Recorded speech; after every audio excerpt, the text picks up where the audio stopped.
stinker and hooked every week. Am I lying? Hang on, right. So, order, bro. Have a good one. Just real quick. Let me get to my Okay. point. Let me get my. Oh, bro. Let me get to my point. Biblical stinker and hook.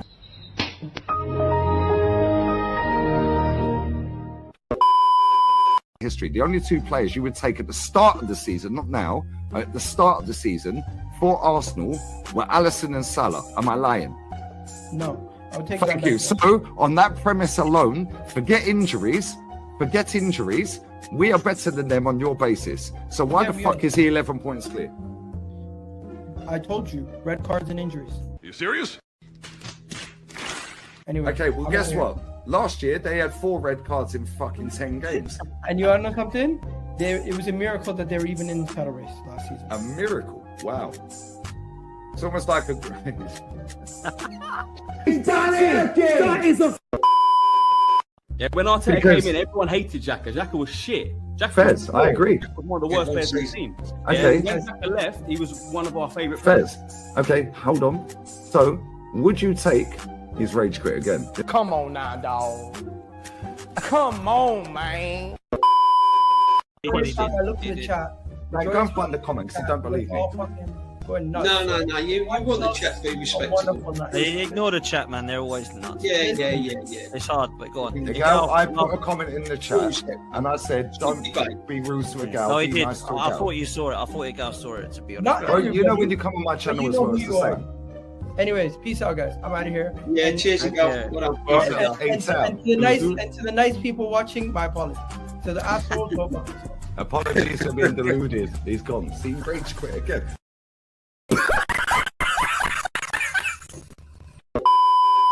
Or money, any forward that's worth of salt would not come here for that sheer reason that they won't get used properly, and they'll end up losing their place in their international teams and all that because they'll be getting dropped for Kai Havertz. Jane, do you know what's back there? And the real question to ask, yeah? The real question to ask, hold on, Egal. 5 minutes later. Hypothetically in the future. I ask a simple question. What do you do with Max Dowman? Do you trust his manager with him, or do you loan him out? You inserted that I said he was 15 and wanted him to get loaned out. You made that assumption.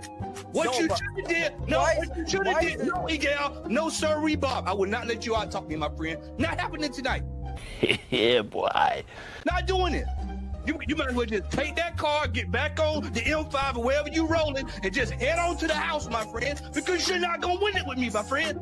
I'm not tolerating it. I'm not tolerating it, my friend. No, you can call my name all night. All right, so what's your point? Egal, He's got a seatbelt on because Matty's giving him a rough ride. No way. We're not having the Egal. Let him finish. What's your point?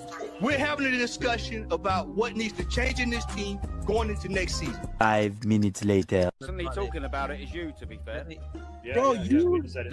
You're the only one talking about it. Matty just made a very small point. You're the one that's been talking about it for the last 10 minutes. Bro, Aaron, before I said anything, Aaron, you were talking about Arteta potentially ruining Max also. Don't act like you weren't talking about Potentially, we were discussing it potentially. You will do. Let me close this segment by saying this, right? Matty asked a question about the Max Dowman thing. Oh, he's gone. There it is. I genuinely think he wanted to have a chat. He was trying. So, guys, we have a star-studded panel. Egal has deleted his tweet about Modric and Real Madrid. However, Egal is out. He is whining and dining. Well, he's not whining. That's haram. He is dining. And bless up to Egal for jumping on. Bless up to Cole, Gun Down UK. Bless up to Shane. You working now, brother? Are you all good? No. I'll send you a link on email, Shane. It's obviously not working off your phone. Bounce out and I'll send you an email, brother. Man's born buffering. Like our captain, guys. What are you saying, Egal? My guy, brother. Hey, Egal, I appreciate your time, my friend. We're not here to argue. We're here to celebrate. And the green screen going forward is going to be my girls, you know. My girls that I did the watch along for. We believed. And guess what? Proof again, it doesn't take time. What phase is Renee Slegers in? Got the job October the 15th as interim, 11 game unbeaten, got into the Champions League quarters, got the job on 17th of Jan full time, knocked out Real Madrid after losing 2-0. Oh, it's almost like beating Real Madrid. Oh, you can actually win. Okay, cool. Then lost to Leon, slapped him away. Second best team in world football, by the way. Most decorated Champions League team of all time for women. Oh, and by the way, we then get the best team in world football in the final. What phase is Renee Slegers in? Talk to me. Tell us, Egal. What phase is she in? She did well. She did well. And you know something? That puts pressure on the men's team. That puts pressure on Arteta and everybody next season. And fair play to her. She came in as an interim. She took over and she got the team to a final, won the final. And you got to give her all the credit. I'm not going to take this and turn it into Arsenal, a men's thing right now. Fair play to Arsenal women. They deserve the Champions League. And what an achievement for that team and everyone who deserves it right there. But Lee, if you want to talk about the Real Madrid thing, I literally got like 15 minutes. I'm going to say this. My whole take on this whole thing is, it's not what phase she in. I get it. She took over a really good team and she made it better. You got to give her credit. Antonio Conte, he took over a team. Hold on. What Renee Slegers took over a really good team. Yeah. But also, when was the last time Arsenal women won a title? I get where you're coming from. No. You said she took over a really good team. So when was the last time they won a title? 18 years ago since they won the Champions League. I don't know when the last time they won the league. Well, Chelsea have just gone invincible in the league and done a domestic treble. Fair play to Chelsea's women, but they can't say they're champions of Europe, can they? Well, to be fair, they are champions of Europe for the men. And I think Chelsea women's have never won it because we're the only team to win it. And we've done it twice. However, when you say she took over a really good team, Super Duper Mick took over a really good team. Yeah. How much has Slegers spent? Do you know? Because we got Chloe Kelly on loan from Manchester City. We signed Russo. We signed Russo, from Manchester United. When was the last time we went and brought a top player? Yeah, a top player like Chloe Kelly on the right wing. When was the last time we went and brought a top right winger from Man? Oh, but we got Saka. Okay, cool. When was the last time we went and brought Manchester United's best striker? When was the last time we gave away our top striker, Miedemar, in exchange for loaning Chloe Kelly? When was the last time a manager decided, we're going to bring on Beth Mead and we're going to bring on my G up front, bruv. My G up front, off the bench, winning goal, brother. When? When was the last time? 7 minutes after them subs, bang, 1-0 and they both combined. Look at the pass, bruv. Martin Odegaard could never. That was Ozil-esque, brother. Martin Odegaard could never fucking pull a hamstring or do some arm work. And do you know what's mad? Me and Matty were sat there, happy as a pig in shit. Do you know why? There was no arm waves. There was no rolling around on the floor. A foul was actually a foul. They weren't arguing with the ref. No hair flicks. No hair flicks at all. And guess what? No theatrics. No waving around. The manager was sat on the bench. She weren't jumping up and down playing ball woman, ball female, ball person.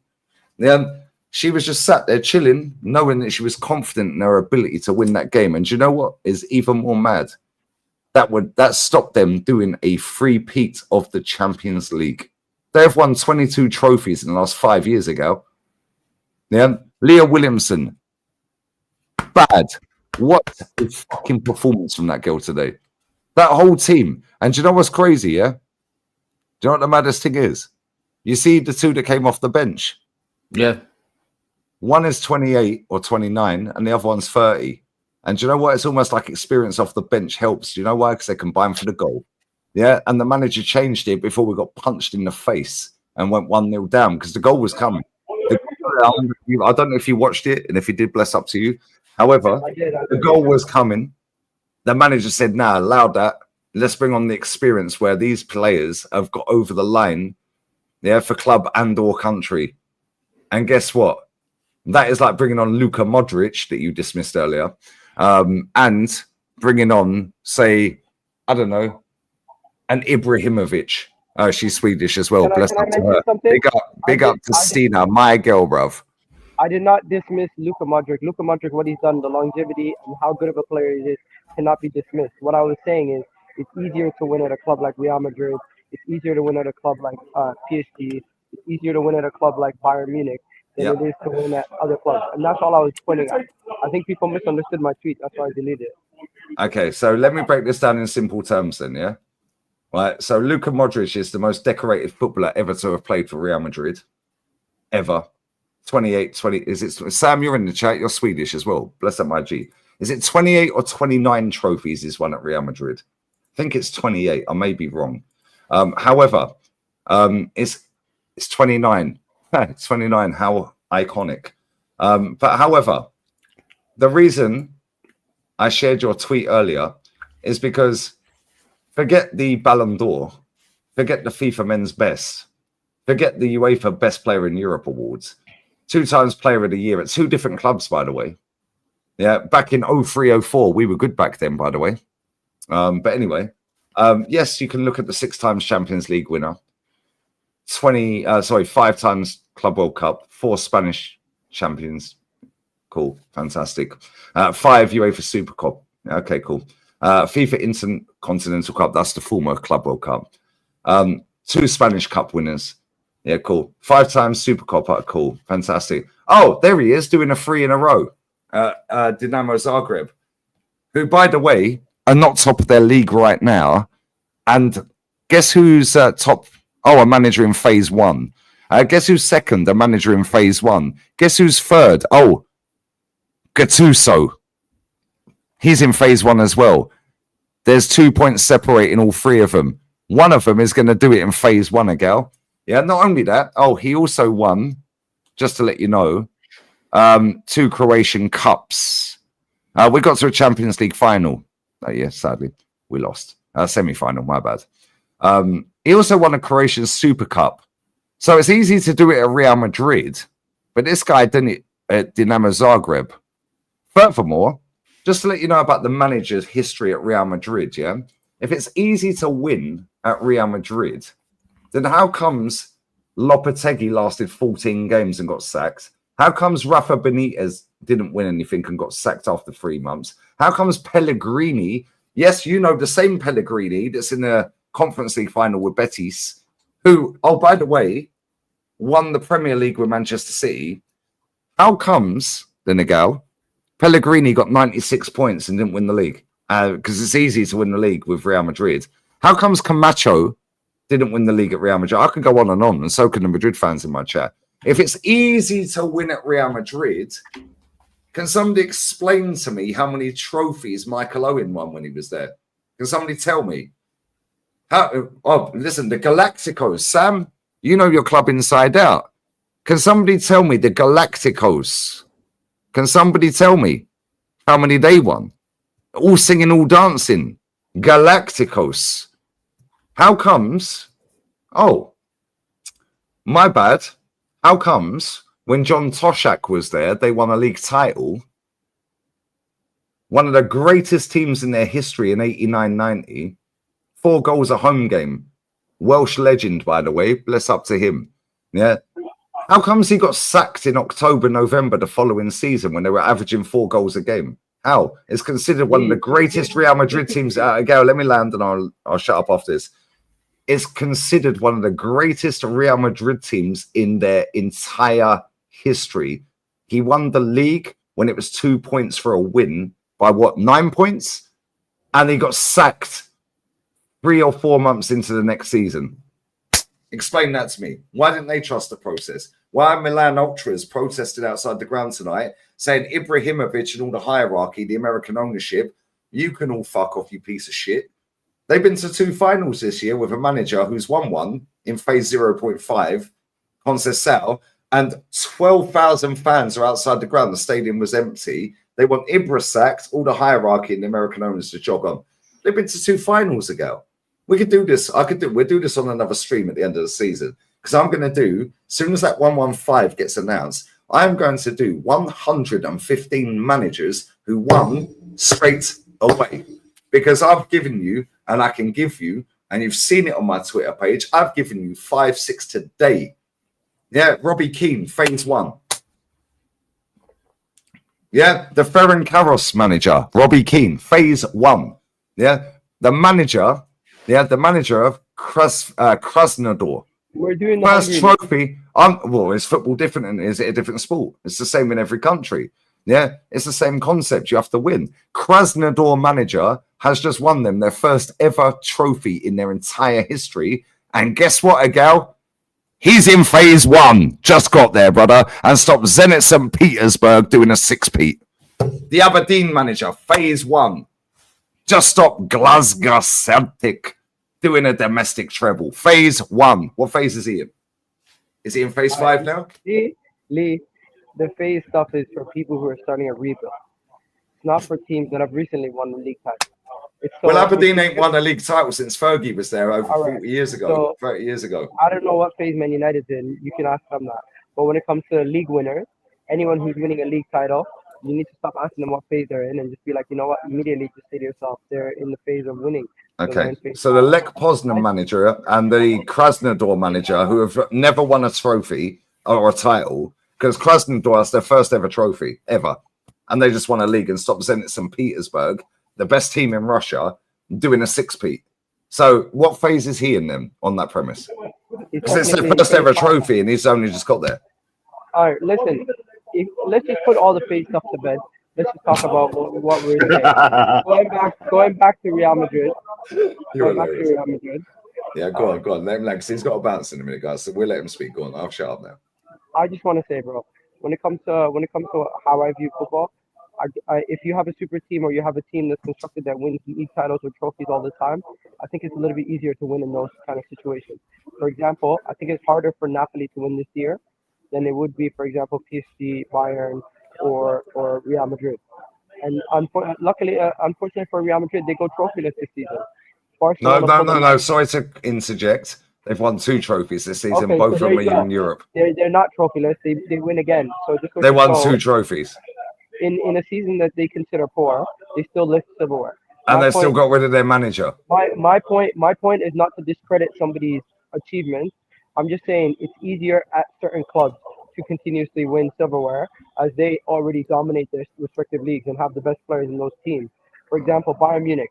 If you go to Bayern Munich, no surprise Harry Kane lifts his first league title this season. You go to PSG, no surprise you win a league title. If you go to, for example, Real Madrid or Barcelona in their peak, you're going to win. And my point was just that. It's more about certain clubs that are super clubs they're destined to always win. I'm not talking about they used to say that about us. I'm not talking about teams like Tottenham. I'm not talking about teams even like Chelsea or anyone in the Premier League. Because football goes in roundabouts. Right now, when it comes to the whole phases in Arteta's under pressure to deliver next season. And I don't think I'm going to shy away from that at all. I don't think there's going to be any context where I change my mind on that. As for what I was saying earlier about Modric, respect for his longevity, respect for being the most winningest player at Real Madrid. But of course, if you stay that long and you're that good of a player, you're going to achieve great things at Real Madrid. It's just destined. If you were to why can I ask you why though? Why do you think the same teams keep winning though, Egal? Like why do you think Real Madrid keep winning? Why? Because they buy the best players. They spend So why Barcelona though? And they have the best teams in their respective leagues most of the time. Well, that's it factually incorrect, yeah.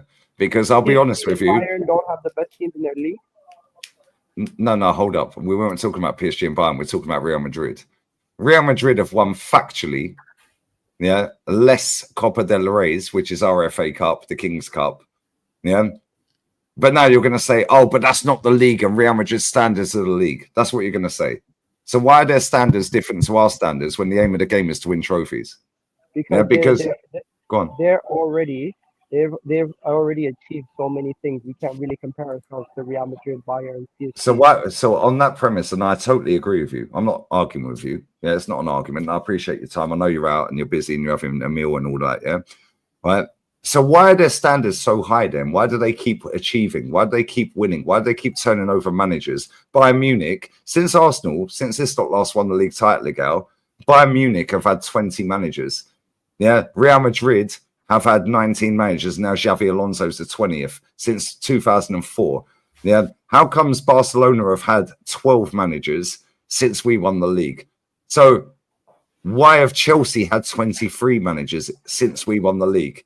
Why are all these teams constantly, constantly winning trophies when factually we have outspent the team we're talking about, Real Madrid, in half of that time? The last 12 years, we have outspent them. So why, in your mindset, yeah, which is cool, and you're entitled to your opinion, that's why I asked you on. Yeah, why do you think that Arsenal have only won 5 FA Cups since we've won the league 21 years ago, but Real Madrid, Barcelona have won over 30 trophies? Yeah, PSG have probably done over that. Not only that, Bayern Munich, cool. You'll say it's easier in a different league, but let's not forget, Barcelona keep winning, and Barcelona, I may be wrong, I think this season has just tipped them over the edge. Barca have won more trophies than Real Madrid since 2004. I may be wrong. Yeah, but I'm pretty sure that tips them over the edge with the domestic treble this season. Yeah. So why do you think these teams keep winning? Yeah, and we don't? Can you tell us why? Because every time I see, go on. The reason why I think certain teams continuously win is because they already have the best squad and the best team. The reason why Inter not winning the league this year is a failure for them is because they have the best squad in Italy. They should have won the league. They didn't. That's why Antonio Conte's win is so impressive. PSG winning the league every year should be a given because they have the best squad and the best wage bill, the highest wage bill in that respective league. Real Madrid over the past couple of years have had the best team in the league, and they didn't win the league every year. But they have been dominating in Europe because they have the experience dominating Europe. Bayern Munich, same thing. The reason why Arsenal haven't won since 2004, in my opinion, is because we've never had the best team, and we've never been able to turn out those kind of results to overachieve to the level where we could win the league. And I don't think it's just, I think it's as simple as this. You get the best, you construct the best team, be it through homegrown talent, transfers, or getting a good manager that develops them. Either way, that is how you're going to win the league. And the reason why these teams keep changing managers and it's successful for them, because they already have the infrastructure behind the scenes to change the managers consistently. In what way? When you say infrastructure, what do you mean by infrastructure? Arsenal, I don't think we have the personnel behind the scenes to change the manager consistently. Since Arteta, Arsene Wenger left, we've had so much changeover in the back room. I haven't trusted the people behind the scenes to make those decisions. Where Roman Abramovich, you trust him to hire and fire a manager. Same thing for you trust him to hire and fire a manager. Even Liverpool, the reason why I'm impressed with what they've done, I think Liverpool is probably the closest example to a club like ourselves that don't necessarily have all the resources, don't have necessarily the best players in the world in every position, but they've turned out results. So I give more respect to Liverpool winning those 2 league titles recently and the Champions League and what the trophy haul that Mo Salah and Van Dijk have accumulated to the likes of Kevin De Bruyne at this moment in time. Okay, so since 2004, chat, yeah, since Arsenal last won the league, Arsenal have won 5 trophies. How many have Liverpool won in that time? Because they don't have the resources, and the gal's comparing us to Liverpool, which is fair in terms of the money and so on and so forth. But we've outspent them, like we've outspent Real Madrid for 12 years. But they had the foundations, of course. So you compare us more to Liverpool, which is fair. So how many trophies have Liverpool won since Arsenal won the league in 2004? Because Arsenal won 5 FA Cups. So how many trophies have Liverpool won? I don't know off the top of my head, Lee, but I'm going to have to... Well, the chat will know. 11 trophies, yeah? I said I can only stay for like 20 minutes, but bro, I'll tell you this. I think we need to have a whole nother show on this. We definitely do, because I'll break down Real Madrid and why AC Milan, Inter Milan. One thing I will tell you, I am not fully like this person who's saying keep the manager forever. I do understand changing managers can lead to success. And the end is now. I told everyone, Egal, 24 was the truth, 24-5, the year of the demise, mate, and everyone is schooling. All these managers are in their 40s and they're winning one season. And before you go, and I appreciate your time, yeah? I appreciate your time, and he ain't going to rage quit. He did tell me. He said he'd jump on, then I longed him out, for 30 minutes longer. Yeah, and then he's pulled up. So respect to Egal. Make sure you sub to Egal. Yeah. However, real talk, This season, he's dusted, bruv. And now he's got to watch a women's team bowl in with a Champions League against the best team in world football. They've won 22 trophies in 5 years. Absolutely schooled them, and she's been there 7 months as an interim and then full-time from January, right? She was the assistant to the previous manager, Eisfeld, yeah? Right? She's younger than him. Now the girls are walking in there with a trophy, Lee, you might get what you want because Kroenke was there. Kroenke also sacked his coach Kroenke, in the NBA, and he witnessed it firsthand. A guard of honor. But one more question before you go, yeah?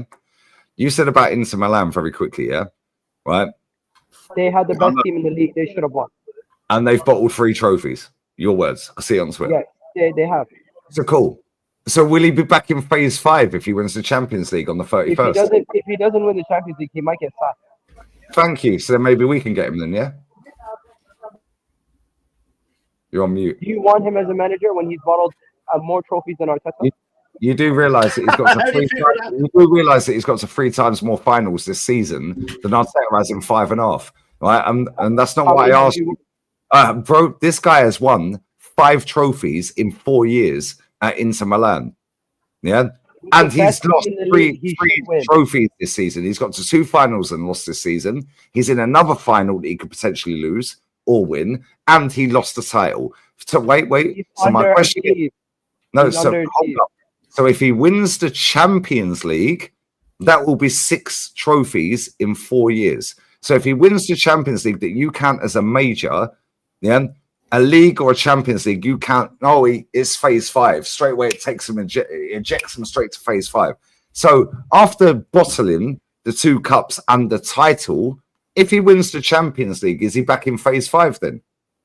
He's always been in phase 5. His team is the best. Okay, cool. So why would you not want him at Arsenal then? Because he's going to play a back 3, and we don't have the team right now for a back 3. Well, we do. We've got a billion defenders. Our last manager, there was Italian that played a back 3 in this league, won a title yesterday with Napoli after winning it in his first season at Chelsea from taking them from 10th to 1st with a back 3 after we scored them 3-0. Alexis Sanchez and Ozil. Yeah, he won from taking Napoli from 10th to 1st. Oh, by the way, he took Juve from 7th to 1st. He's won 6 league titles, Conte. Yeah, and 3 of them were in his first full season. Yeah, but you wouldn't take Inzaghi at Arsenal because he's bottled the league and 2 trophies this season in a final. No, but if he wins the Champions League, then he's always in phase 5. You're making no sense, bruv. He's won 5. If he wins that Champions League, that's 6 trophies in 4 years ago. He won 3 in a row, 3 years in a row at Lazio. So that'll be 7 years of management. That will be 9 trophies, my friend, plus the bottled finals and the bottled league titles. What's the common denominator here, my friend? The guy can get you in a fucking final and he can get you in a title race. This manager can't. He should with the squad that he has compared to the rest of the teams in Italy. But fair play. He should, and he does. Yeah, and the manager... He's rage quit. Mr. Waffle, another one to add to the crit. We're just going to have a video of rage quitting. It's just going to be like half an hour long at some point. Brother, how'd you sit there? Sorry, Carl. How'd you sit there and say, why would you want Inzaghi after he's bottled 3 trophies this season? But then when I say, but if he wins the Champions League, is he back in phase 5 then? Well, they're always in phase 5. Cool. We'll get him in then. But sorry, Carl. Arteta's bottled 4 trophies this season. He's bottled 4 trophies this season. He's bottled every trophy we've been in. Go on, Carl. Go on. Just to add, did you say how many trophies has Liverpool won since what? 2000? Since 2004, since we won the league. So they've won. So in that time, they've won 2 leagues, they've won 2 Super Cups, a Club World Cup, 2 FA Cups, 3 League Cups, and 2 Champions Leagues. 12 trophies to be precise.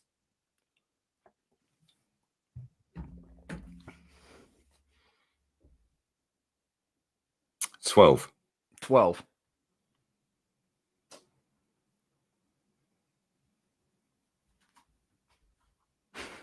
I could promise you that the reason he doesn't want Inzaghi because he plays a back 5 and he's thinking there'll be nowhere for Saka. There'll be nowhere for my precious Saka. Well, at some point, you're gonna. At some point, you know, just because you've got a star player at your football club, it doesn't necessarily mean he's going to play every single game. I mean, look at the Europa League final, for crying out loud. Ange dropped Son. That's supposed to be Tottenham's poster captain, boy. Poster boy and captain as well. Dropped him. Dropped the captain. I guarantee you, if Inzaghi or Diego Simeone or Giselle comes in, guess what? None of your players that every fan absolutely rates and is like their highest player that they rate, none of them are safe. Because as soon as you drop a stink of performance, your position then is under threat. Which is why Odegaard is hanging on to that captaincy for his dear life under this manager. If someone else comes in, not only is he losing that captain's armband, guess what? He is getting benched. He's getting sold, man. Well, we'll get benched first and then he'll get sold. But yeah, That guy's fucking clueless, man. I'm sorry. How many finals have Liverpool been to since 2004? How many finals? I think it's something like 9 or 10 since Arteta's taken over, let alone fucking... You know what I mean? It's a massive amount since he's taken over, let alone since 2004. Bro, how many finals have they been to? Including winning and losing. How many finals have they been to? It's a staggering amount. Because someone put up the stat about all the finals and wins that people have had. I think Liverpool were 9 finals. It's about 20, yeah. It would be about 20 since then. And it's been 9, I think, since Arteta took over. I said they won 3 finals against Chelsea alone. Yeah, exactly. They won 2 in 1 year there a couple of years ago, remember? Yeah. That's crazy. These men are waffling, bruv. It's nonsensical. It's look at this. The stuff he's saying. Look at that right there. Yeah, there you go. Capello did it, but one of them was taken off him because of the Juventus scandal. And do you know what the mad thing is about that, lads? Yeah, he took Juve from 7th to first season. He took Napoli, from 10th to first season, and he won it with Inter. He had 29-point swing, and he won it with Inter. Yeah, with Inter, they didn't want to sell Lukaku, and he said, "Nah, fuck you, fuck off. I'm leaving. I'm going to Spurs." He then beats us under this manager to get top 4 by schooling us 3-0 to get top 4 when we had 3 games to go and we were 4 points clear. He's washed. He then leaves. He leaves Spurs, gets sacked, goes to Napoli, takes Lukaku, Billy Gilmore, Scott McTominay. Oh, by the way, Serie A player of the fucking season, by the way. Yep. Yeah. Oh, yep. And Philip Billing. Yeah. He then beats the team that he quit with the striker they wanted to sell, with the striker who scored the second goal to kill the game. Yep. Bro, this guy's a fucking genius, bro. I swear down, I fucking love Conte. But don't worry, First season with Chelsea won the league. First season with Chelsea as well. 10th to first. 10th to first. Yeah, 10th to first, straight away, bang. Started slowly, changed his formation when we beat them 3-0, said, you know what, I'm doing the formation I wanted to do, won the league. Played Victor Moses at his wing back all season. Right, wing back, yeah. Victor fucking Moses. And got to a final that we beat him in 17. Yeah. We beat him in 17. Wenger beat him in 17. I was there. Yeah. And Victor Moses got sent off for diving on the wing, playing right wing back. He got a second yellow card for diving. He had a great season, though. He had a great season at right wing back. He was unbelievable. Revelation. Getting a song out of a player. What does he do? He does that with players. Eddie Howe does that with players. My chat was lighting up yesterday. My chat was lighting up yesterday with people, Man United fans in my chat, going, how has Ole Gunnar Solskjaer and Eric Ten Hag been playing Scott McTominay at DM when he's quite clearly a box-crashing number 10? Yeah. Oh, he plays there for Scotland. But he plays there for Scotland every time. And he balls out every single time. And this is why Conte is a fucking genius, because do you know what? All good managers do. The game. All good managers do that. They get a player and they go, "You're good at this. You do that. I'll work it around you." It's the same with Gyökeres when he was under Amarin. It's like, okay, you play. These are the runs he makes. So he tells the wingers, "You find them this way. You find them that way." Not, "I'm going to squeeze you into a system that I like and take away from your best qualities." Bobby Robson said it about Ronaldo when he had R9 at the club. Said this guy's 20, he's making all these runs, and Bobby Robson said he's losing the plot on the sideline, saying, "Make this run, make that run." And then he sat back and said, "Hold on a second. This guy makes the best runs I've ever seen in my life. Why am I telling him what to do? He should be showing me what fucking runs to make. Let's make the team around him." Eddie Howe, He takes players and makes them better every single time. Joe Linton, a failed striker, one of the best box-to-box midfielders in the world. Jacob Murphy, average winger he looked. He's had a fucking fantastic season. Pissed all over our wingers, all of them, including Starboy. This is what proper managers do. Proper managers take players and they say, you're good at this. I'll get the best out of you. And it breeds through the team. It breeds through the whole team. It's nonsense, man. And people coming on like that and talking about, oh, Real Madrid, they have the best squad and they have the best this and the best that. They act like God came down and just gave it to them. They have to sign these players and they have to make it work, man. When they had a better squad in the Galactico era, they didn't win as much. They had all the best players then and it didn't work. You know what I mean? Barcelona did a fucking treble. Yeah, they didn't win a fucking brought. Yeah, come on. That's what I'm saying. That 6-year period, they won 2 leagues, man. They won 2 leagues in that 6-year period. They had Zidane, Figo, Beckham, all the so-called best players. So that doesn't necessarily mean you're going to win. I had someone tell me that Arsenal have the second best squad in the league the other day. I said, why? Because we finished second. I said, okay, so Liverpool has the best squad, yeah. So what about City? No, well, it depends where they finish. You can't even make up their mind. He has to wait until the last day to decide who has the best squad. You know what I mean? How does that work? Can you not look at football and tell me who has the best squad? He has to wait until the final readings of the season. I said, what if City had won a FA Cup? Okay, then maybe they'd have a better squad. So I said, okay, so if Haaland takes that penalty and puts it away, then suddenly they have a better squad. One little moment makes them have a better squad. It makes absolutely no sense, man. This is what you're trying to argue with. The problem is with these people that are on that side of the fence or whatever you want to call it. They always have zero football knowledge, man. They always have zero fucking football knowledge. So it's like arguing with a wall, man. It's like arguing with the wall. It's unbelievable. No, I just think, Lewis Hall, again, for Newcastle, is a prime example. Exactly. Average footballer, he's gone to left back and he's actually been pretty much flawless. But all this time we look at how many teams have gone on to win whilst we're still stagnating and still going along, right? It's just laughable now. It is just laughable. And when Lee gets back, we'll talk. We'll have a little bit more talk on the celebration of the Arsenal ladies beating Barcelona ladies team tonight in the Champions League final. But we'll get into that when he comes back. Okay. But the fact we're still struggling with trying to still win a trophy. I mean, we've gone through multiple scenarios and multiple managers have gone in and have won it on their first or even on their second time. I'm sick and tired of the narrative of that it takes time and we have to trust the process. Steve Kerr didn't trust the process when he went straight to Golden State. What did he do at Golden State Warriors? Oh, yeah, that was it. He won the NBA championship on his first stint. And then he won it 2 years on the spin after that. He made them become a dynasty with Steph Curry as his main man. So, it doesn't take time. Not in this particular sport anyway. Managers come and go. If you've got a good talent ID, great strategy of what you're going to do, and you actually know how to player manage, it's then down to the players on the pitch to do the job for you. It is then, but then you as a manager still got to make the right subs and change it up if it's all going.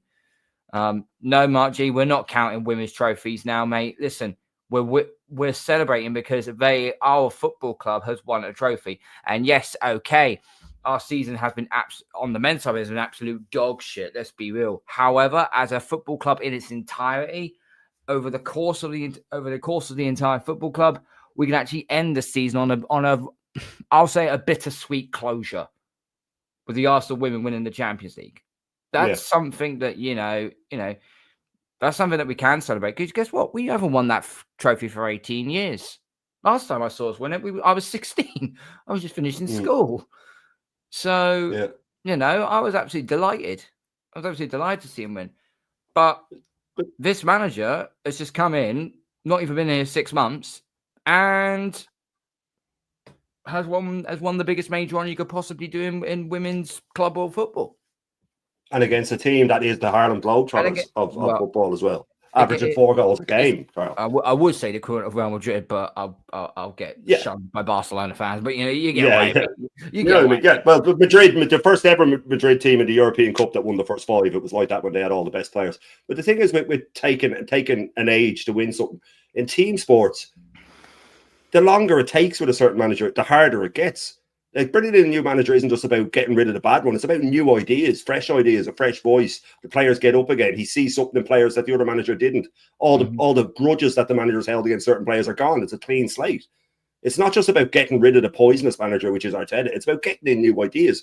All these managers that are winning first time, it's because they're coming in with fresh ideas and they're getting a song out of players that had either fallen out of love with the team or fallen out of love with the sport, or they didn't get on with the old manager. And we can fucking guarantee you that there's 7 or 8 players in this team that don't get along with Arteta. There's a guarantee that's at least 7 or 8, because he's that type of person. He's that type of horrible person. He's a narcissist.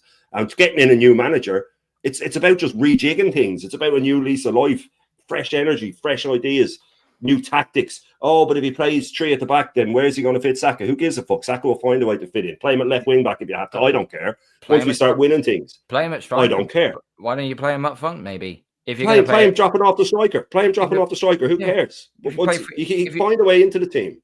If you play a 3-5-2, then obviously, you know, you're going to use your wing backs. Obviously, I mean, would you trust? I would trust Lewis Skelly. Lewis Skelly is great where he is playing at left back, even though he's more of a left eight. Let's be real, he is a left eight, but he's done well for what he's done at left back. However, I do generally believe if you switch to a back 3, he can play that wing back role, and whoever's playing on the left side of that front on that centre half 3, he can then drop. He can then shift left and cover Lewis Skelly if he gets. Yeah, of course. Yeah. That's the whole point of playing a back 3 to a back 5, is the fact you get you're solid defensively, and then when you counter attack, you've got the wings to break. You've got the wings to break off you. Plus, you've got Rice and potentially Odegaard feeding through the channels. Yeah. Even Mr. Waffle saying that play 3-5-2. Yeah, we should. Yeah, but the thing is with Conte, he plays 3-4-3 anyway, so he still plays the 3 up front. He plays 3-4-3. He doesn't. It's Inzaghi plays the more rigid 3 or 5-3-2 sort of formation, or 3-5-2, whichever way you want to put it. But Conte always does 3-4-3, so he still has the 3 up front. You know what I mean? So Saka would still be in the team. You just have wing backs then.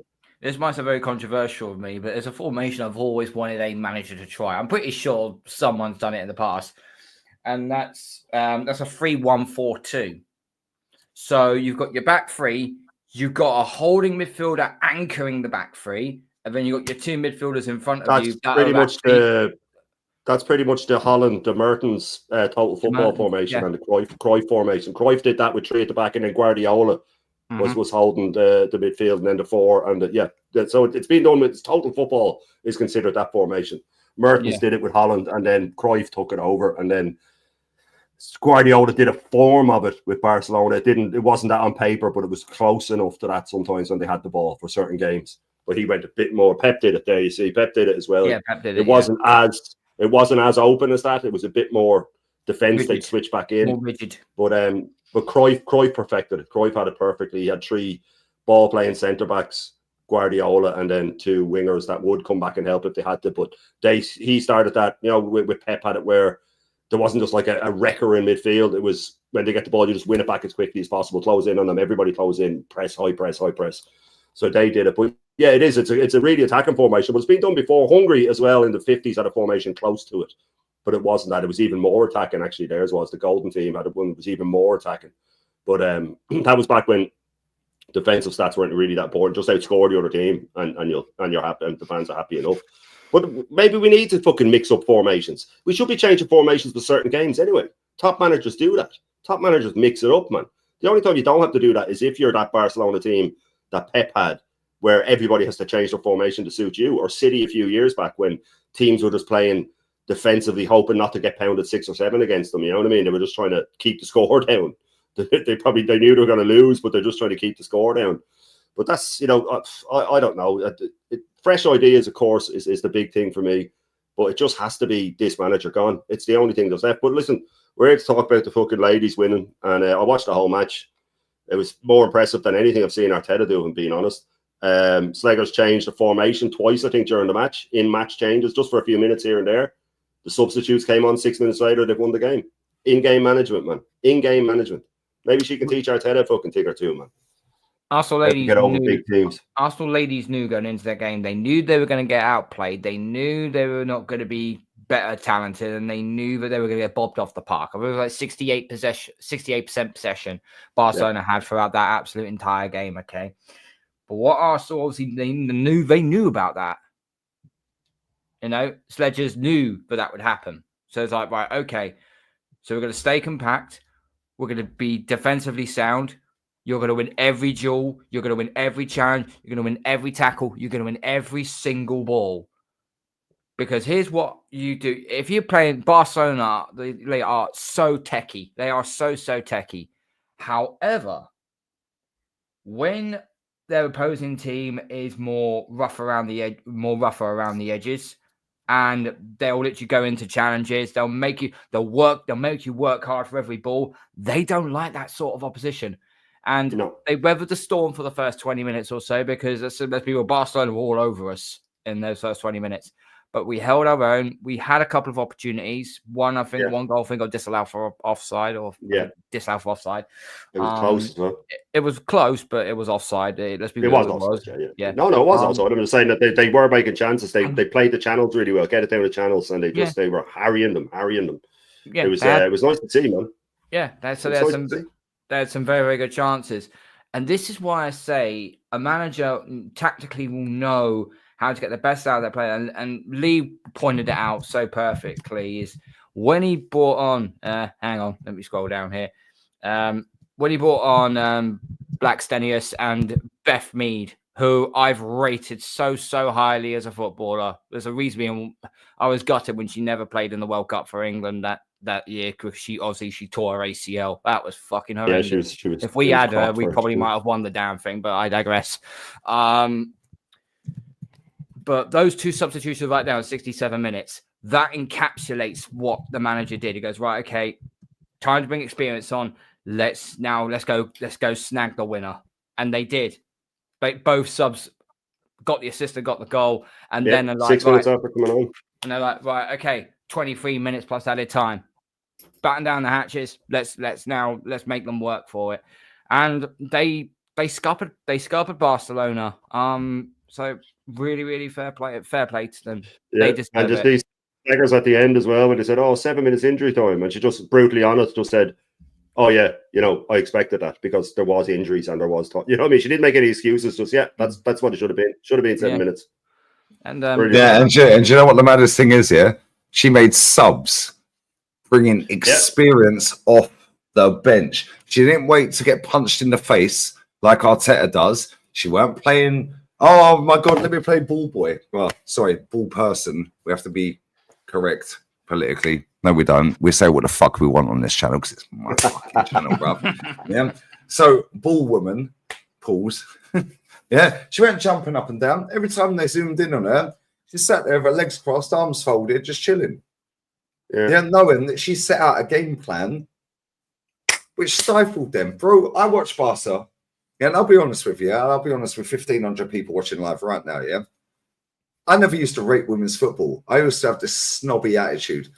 Yeah, the fuck's watching that crap? Bro, I swear down, they play better than the men. That Barcelona team is averaging 4 goals a game or more in the league. 128 goals in 30 league games. Proper. Bro, they were on for a three-peat of the Champions League. 22 trophies in 5 years. And Josh Kroenke, and I know he won't be watching this, but if you are, I've invited you on here before, and you said, we want to do more with the fans. We want to liaise with the fans. Cool. Well, how about you jump on Monday then, mate? Yeah, when Kenny Ken's here. Yeah, born and raised, mate. Season ticket. Yeah. How about Jezza? Their granddad going in Herbert Chapman. Do you know what that is? He's got a statue outside the ground you fucking brought, mate. Yeah. Yeah, Jezza. Bless up Jezza. East Stand Ivory, right opposite his gaff, bruv. How about DJB? Yeah, 50 years home and away. How about you come on and sit on here with us and want to talk to the fans? Fuck off.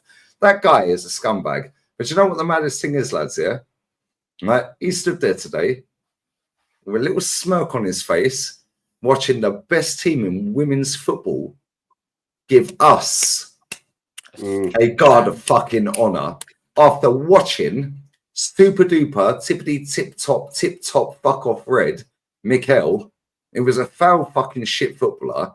Barely won nothing. Yeah. Sociedad don't claim him. Barca don't claim him. PSG did fuck all for him when he went back. Yeah. When I say went back, when they scored us again. Glasgow Rangers don't claim him. And he was the man. He was the captain who ended the trophy drought. Nobody cares, bruv. You managed one game of football before you got that job. And guess what? He lost when Pep had COVID. Oh, and by the way,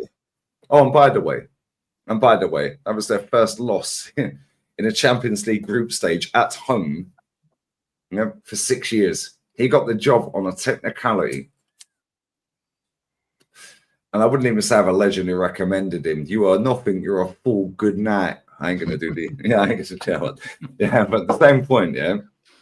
When you look at Xabi Alonso, yeah, we keep getting told this manager is destined for greatness. He's on the cusp of greatness.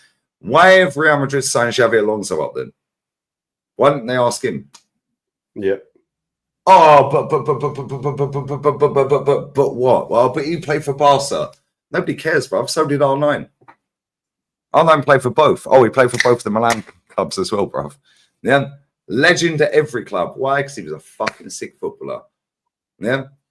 How is it possible that Real Madrid get rid of Ancelotti and don't want Super Duper Mick? He's in the running for all jobs. Cool. No drama. When Barcelona were looking for a manager, why did they sign Hansi Flick then? Why didn't they get him? I mean, he came from their academy. Oh, cool. They've now signed him up to a new deal.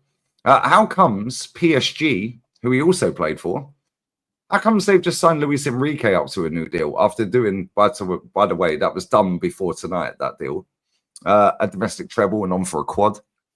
In fact, actually on for a quintuple.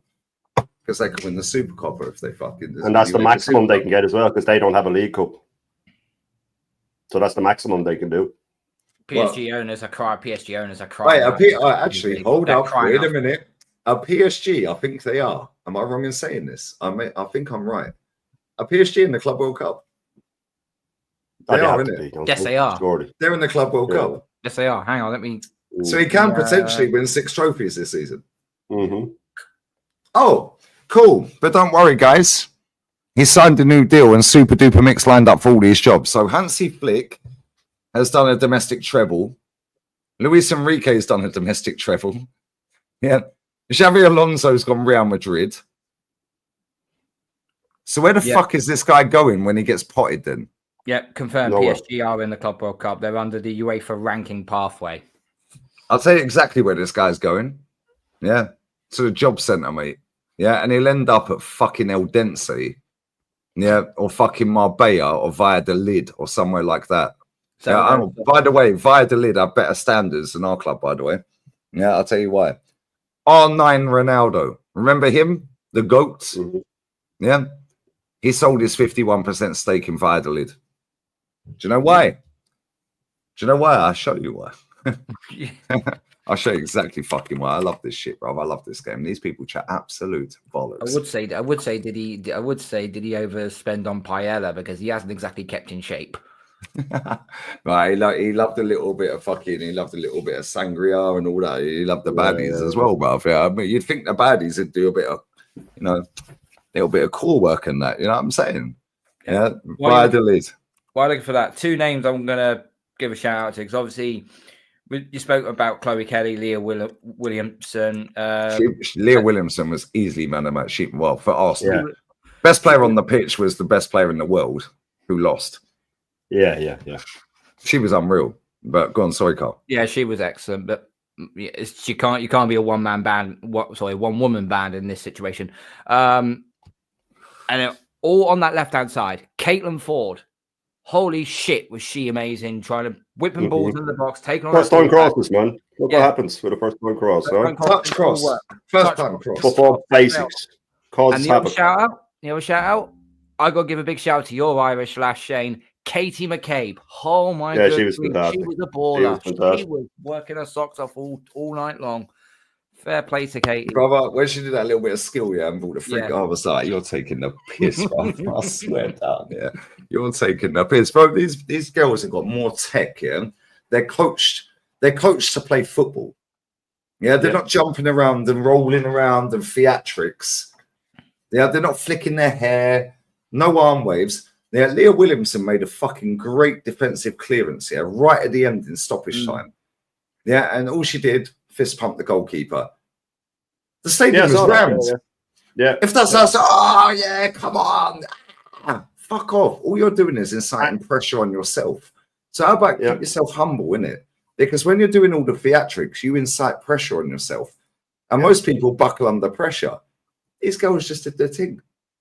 Yeah. And she only fist bumped the keeper because the keeper held it out to her. She wasn't even going to do it until you watch. She went just like that, boom. Yeah. And that keeper was worrying. You weren't getting smacked at the end, man.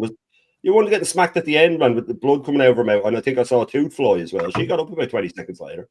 Yeah. She was bleeding. The only players that actually went down, and apart from the last couple of minutes when we were time wasting, yeah, Kim Little was good as well. She was very good. She was very good today. Yeah, but you know what the mad thing is here? The players that went down, yeah, like Chloe Kelly, for example, yeah. And when I say pause, you motherfuckers, right? Chloe Kelly, when she walked off that pitch, she had nothing left. Yeah, literally, she run her fucking tits off today. I don't care if I say that. You can clip that, you dickheads. Yeah, because if I say they run their bollocks off, it's the same thing for the other way. So hold that. Yeah. But real talk, yeah, she ran herself into the ground today. Yeah. And it was hard work because I swear down there, that first 20 minutes, that goalkeeper was doing my head in. Yeah, it was like flappy ant skiing goal. Yeah. It was like, why can't you catch the ball? But then after that, they settled down a little bit and they were more composed with their game. Yeah, and then after that, they were like, cool, let's get through the next 10 minutes. Let's get through the next 10 minutes. Gets half time. Me and Matty sat there at half time. We was like, yo, halfway there. This is Anfield 89 again, mate. Yeah, because this is the best team in the world. Liverpool are the best team in the world. Yeah, we're playing them for a major honour. Yeah, second half, they came out all guns blazing. Yeah, Barcelona. And I was thinking, fucking hell, please, just hang on. They hit the crossbar, that fucking deflected shot. Yeah, and I'm just like, yo, and everyone stood still. It was almost like the ref had blown the whistle, and everyone was just, oh, okay, cool. And everyone reacted. Yeah, the manager, bless up that woman, man. Bless up that. That is the first time. Yeah, first time. Yeah, me and Matty have been on a stream together and seen a fucking trophy for this football club since I've been streaming on this app. Yeah, because Matty weren't on the streams with me at the time. Yeah, me and Ola have never seen a trophy together. Chig was there. Bless up to you, my G. Yeah, and you know what's even more mad as well? Yeah, she made subs before we got punched up, bruv. Yeah. Yeah, when does our manager do that? What we doing here? Yeah, she made subs and both the subs combined for the goal. Yeah, and people will look at that goal, yeah, and they'll go, oh, she took a heavy touch. No, she didn't. Beth Mead fired that, pause, yeah, straight into her, pause again, you fuckers. Yeah, because I know you dickheads are clipping me. Right? That was a sick fucking first touch. Do you know why? Yeah, because the pace that ball went into her, yeah, she was off balance. Then she stayed on balance. Bang. Yeah, and she waited a split second. If she took that shot first time and dragged it and falling over off balance, it'd never go in. She held, bang, goal. Hold that. Then it's dark arts for life, isn't it? Yeah, bless up to the girls, man. I'm so gassed for them. Yeah, and I'm fully buying a women's shirt, mate. I'm going to get Slegers #1 on the back. Yeah, and I'm going to have to get instead of a medium, I'll get a large because they're a little bit smaller pools. Yeah, I'm fully buying a women's shirt. Fuck the men's team. I might do more women's games next season. Yeah, fuck these. No, yeah, two forwards coming on when we need a goal. Yeah. The only thing I will say, Lee, no left backs, guys. One thing I will say, Lee, they haven't won the Women's Super League since 2019. So they are on a bit of a drought when it comes to not winning their. That's just because Chelsea are ridiculous, man. And Man City. Yeah, but guess what? What have they won since then? Because they won the FA Cup. Oh, yeah, they've won multiple stuff. Their last cup they won was last season, actually. They won the Women's League Cup in 23-24. There you go. They haven't won the FA. Then the last time they won the FA Cup was 2016. They won their League Cup in 2016. So, yeah. Guess what? I'm going to start doing more watch-alongs for the women's team than I am the men's next season. Because if these dickheads don't fix up real quick, fuck them. Yeah, fuck them. Yeah, and I'll do fan cams for the women's game. Yeah, I genuinely don't give a fuck. Yeah, I'm sick to death of this football club taking the piss out of us. And the fact Josh Kroenke was there and see the best women's team in the world by a country mile, and they are by a country mile. I think they've lost like 5 games in 4 years in all comps. They don't get beaten, mate. We made them look like Bolton. Like, real talk, they had nothing. They were huffing and puffing. They couldn't do anything. Yeah, every single one of them today, fair fucking play. Yeah. Fair play. Fair play, because that is what you do. That is how you get over the line. Yeah, they showed more fight, heart, and spirit. They have than these scrubs have under this manager. Can somebody factually please tell me? Maybe Cole, you know, I don't know. Yeah, but somebody in this chat, please tell me how many of our players, and Tim's put it in the chat earlier. Yeah, but I haven't fact checked it. Can somebody tell me who's had the most injuries in the women's Premier League this season, and where Arsenal rank in total injuries? I do know that they've had 6 red cards. So, yeah. Oh, how convenient. They finished second as well, but nobody cares, Shane. They won the Champions League. They won the Champions League. And they beat Madrid en route. And they play less games as well. So they've really been screwed by the 6 red cards. So, yeah, it's a stitch up, bro. You know what I'm saying? It's a stitch up. Stitch up for them, man. Yeah. 6 red cards. Hopefully it's all work. Nearly sure I saw that today. I'm nearly sure I saw that today when I was scanning. Yeah, the women have won a quad back in the day. They have. Arsenal women used to be sick. But you know what it is, yeah? And listen, I cuss out Ian Wright all the time. And he's blocked me on fucking Insta. He blocked me on my previous Twitter account. Yeah, and I call him out all the time, yeah? Because I don't like the way he talks about Arsenal men's team. Yeah, even on the overlap and all of this, yeah? The one couple of things I'll give him credit for. Number one, he was a bad boy footballer for our football club. I was the white Ian Wright in the playground. I love that guy. Yeah. And when I went to AFTV's 5th anniversary, when I used to go on the channel back in the day, I walked straight past him. Didn't want to talk to him, mate. Do you know how sad that is? That was my hero growing up. Yeah, he's my hero as well. But he was a bad boy footballer. And he gave me so much joy in my youth, yeah? Right? But I swear down there, that guy,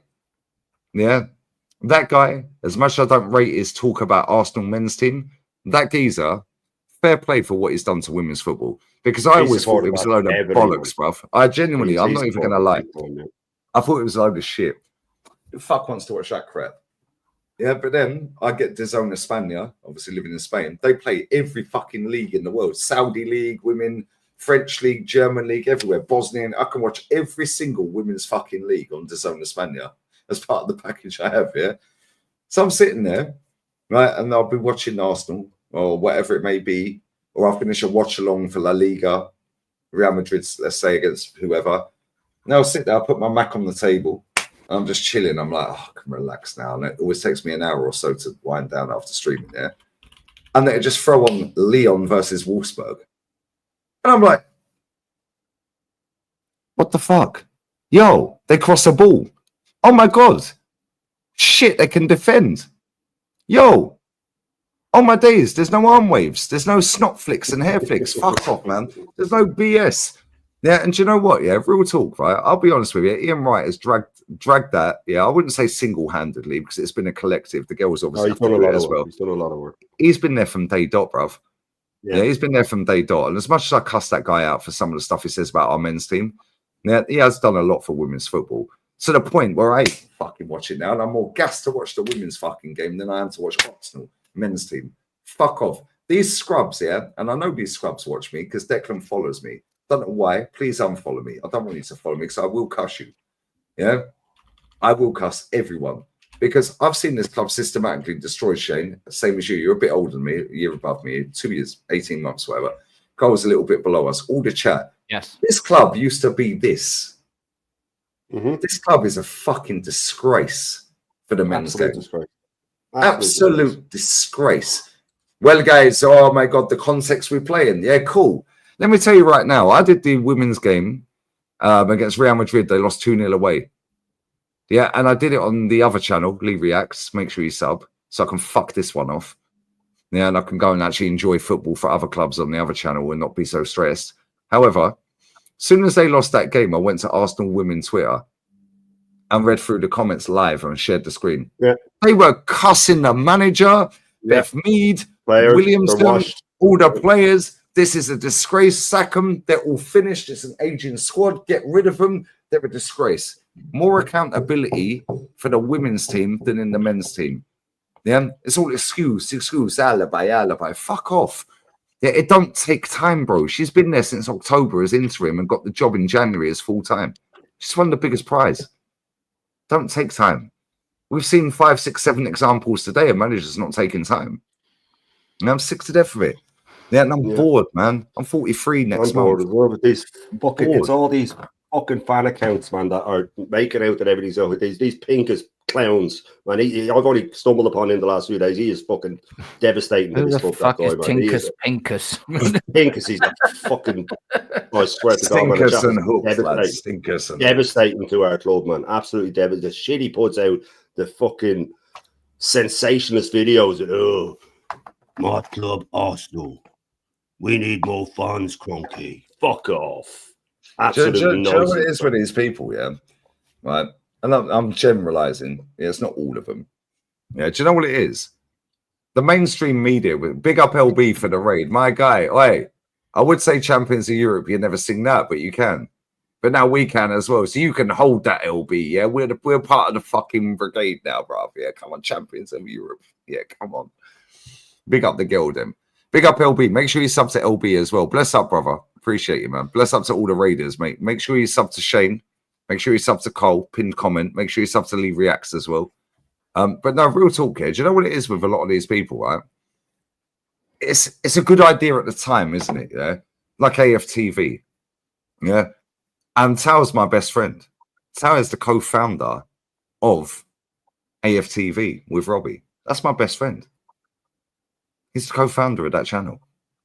But he get the cameraman, yeah. What do you mean the fucking cameraman? He's the co-founder, motherfucker. He's not there anymore. He left time ago. That's another story. But anyway, he's no longer part of that. Right? But that's my bestie. I've known him for donkeys, bruv. Yeah. And the thing for me is, it's a good idea at the time for the fans, by the fans. Oh, we want to give fans a voice. The mainstream media is a closed shop. It's a little bubble, yeah, where they get certain people on and blah, blah, blah. Same with setting up a YouTube channel like myself, like all these other accounts, yeah? It's a good idea at the time. You want to have your voice, Shane. Cole, you want to have yours. That's why you set them up. All the people in the chat that have a channel, you want to set yours up. Fantastic. You want to have your voice because you don't feel you have a voice, because the mainstream dictate the flow and the narrative of the voice and the narrative they want to push. But then what happens is money starts getting involved. Yeah? Sponsorship deals. Bro, swear down, I showed everyone yesterday and I'm going to show it again because this is why you know I'm a G, bruv. And this is why you know I'm the LG, bruv. They're a real G. Yeah, because I'm fucking sick of these people, mate.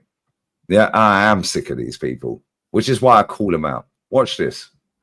Yeah, I get these every single fucking day of the week. Oh, is this the one you sent me the other day, is it? Yep, every single day of the week. This is verified as well, by the way. That is an official account. Bless up to Emma Johnson. Bless up to her. Thank you for your email. Yeah, that is verified. I know how to verify it, and it is verified. AliExpress want to do a collab with me. Yeah? UK, that's where they're looking for. YouTube, 8 to 10 minute video, or one integrated video for at least 2 minutes. 10 products, links in the video description. 1 month ad usage, posted by the 15th of June 25. Perks, the brand will provide 10 products for free. So now you're getting 10 products for free and they're going to pay you. And all you have to do is put together a 2 minute at least video, unless you want to do a dedicated 8 to 10 minute video. Cool. Not only that, the goal is to share AliExpress outdoor, 3C and small home appliance products. Well, my girlfriend has just bought an apartment, so we could do with kitchen and home appliance products. However, offer exclusive discount codes and invite fans to join AliExpress team. Your AliExpress team, sorry. Fans who order through your link contribute to the mission goal. Yeah, and once the goal is reached, all team members can earn cash back. So you can get paid, the community. Would you be interested in joining the campaign? If so, share your rates. Watch this. Thank you for reaching out. I appreciate it. Sounds like a great opportunity. My rates are as follows: 2-minute integrated video, $2,500. Because I know they ain't coming back to me on that. They ain't fucking interested, mate. 8 to 10 minute dedicated video. I'll do you a discount, mate. $5,000. Yeah. To be fair, I don't know why the fuck I missed a Y.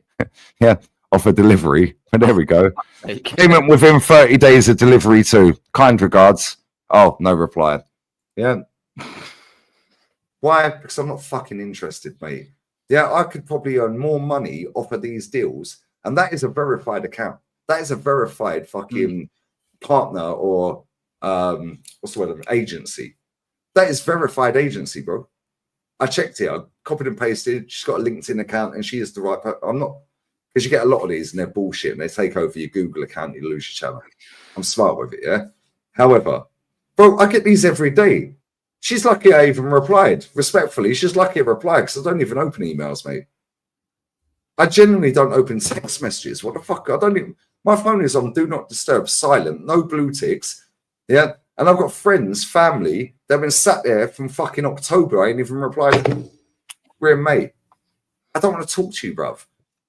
The aim of this for me is my club fucking start doing what they smashed that beautiful stadium down, yeah, to do.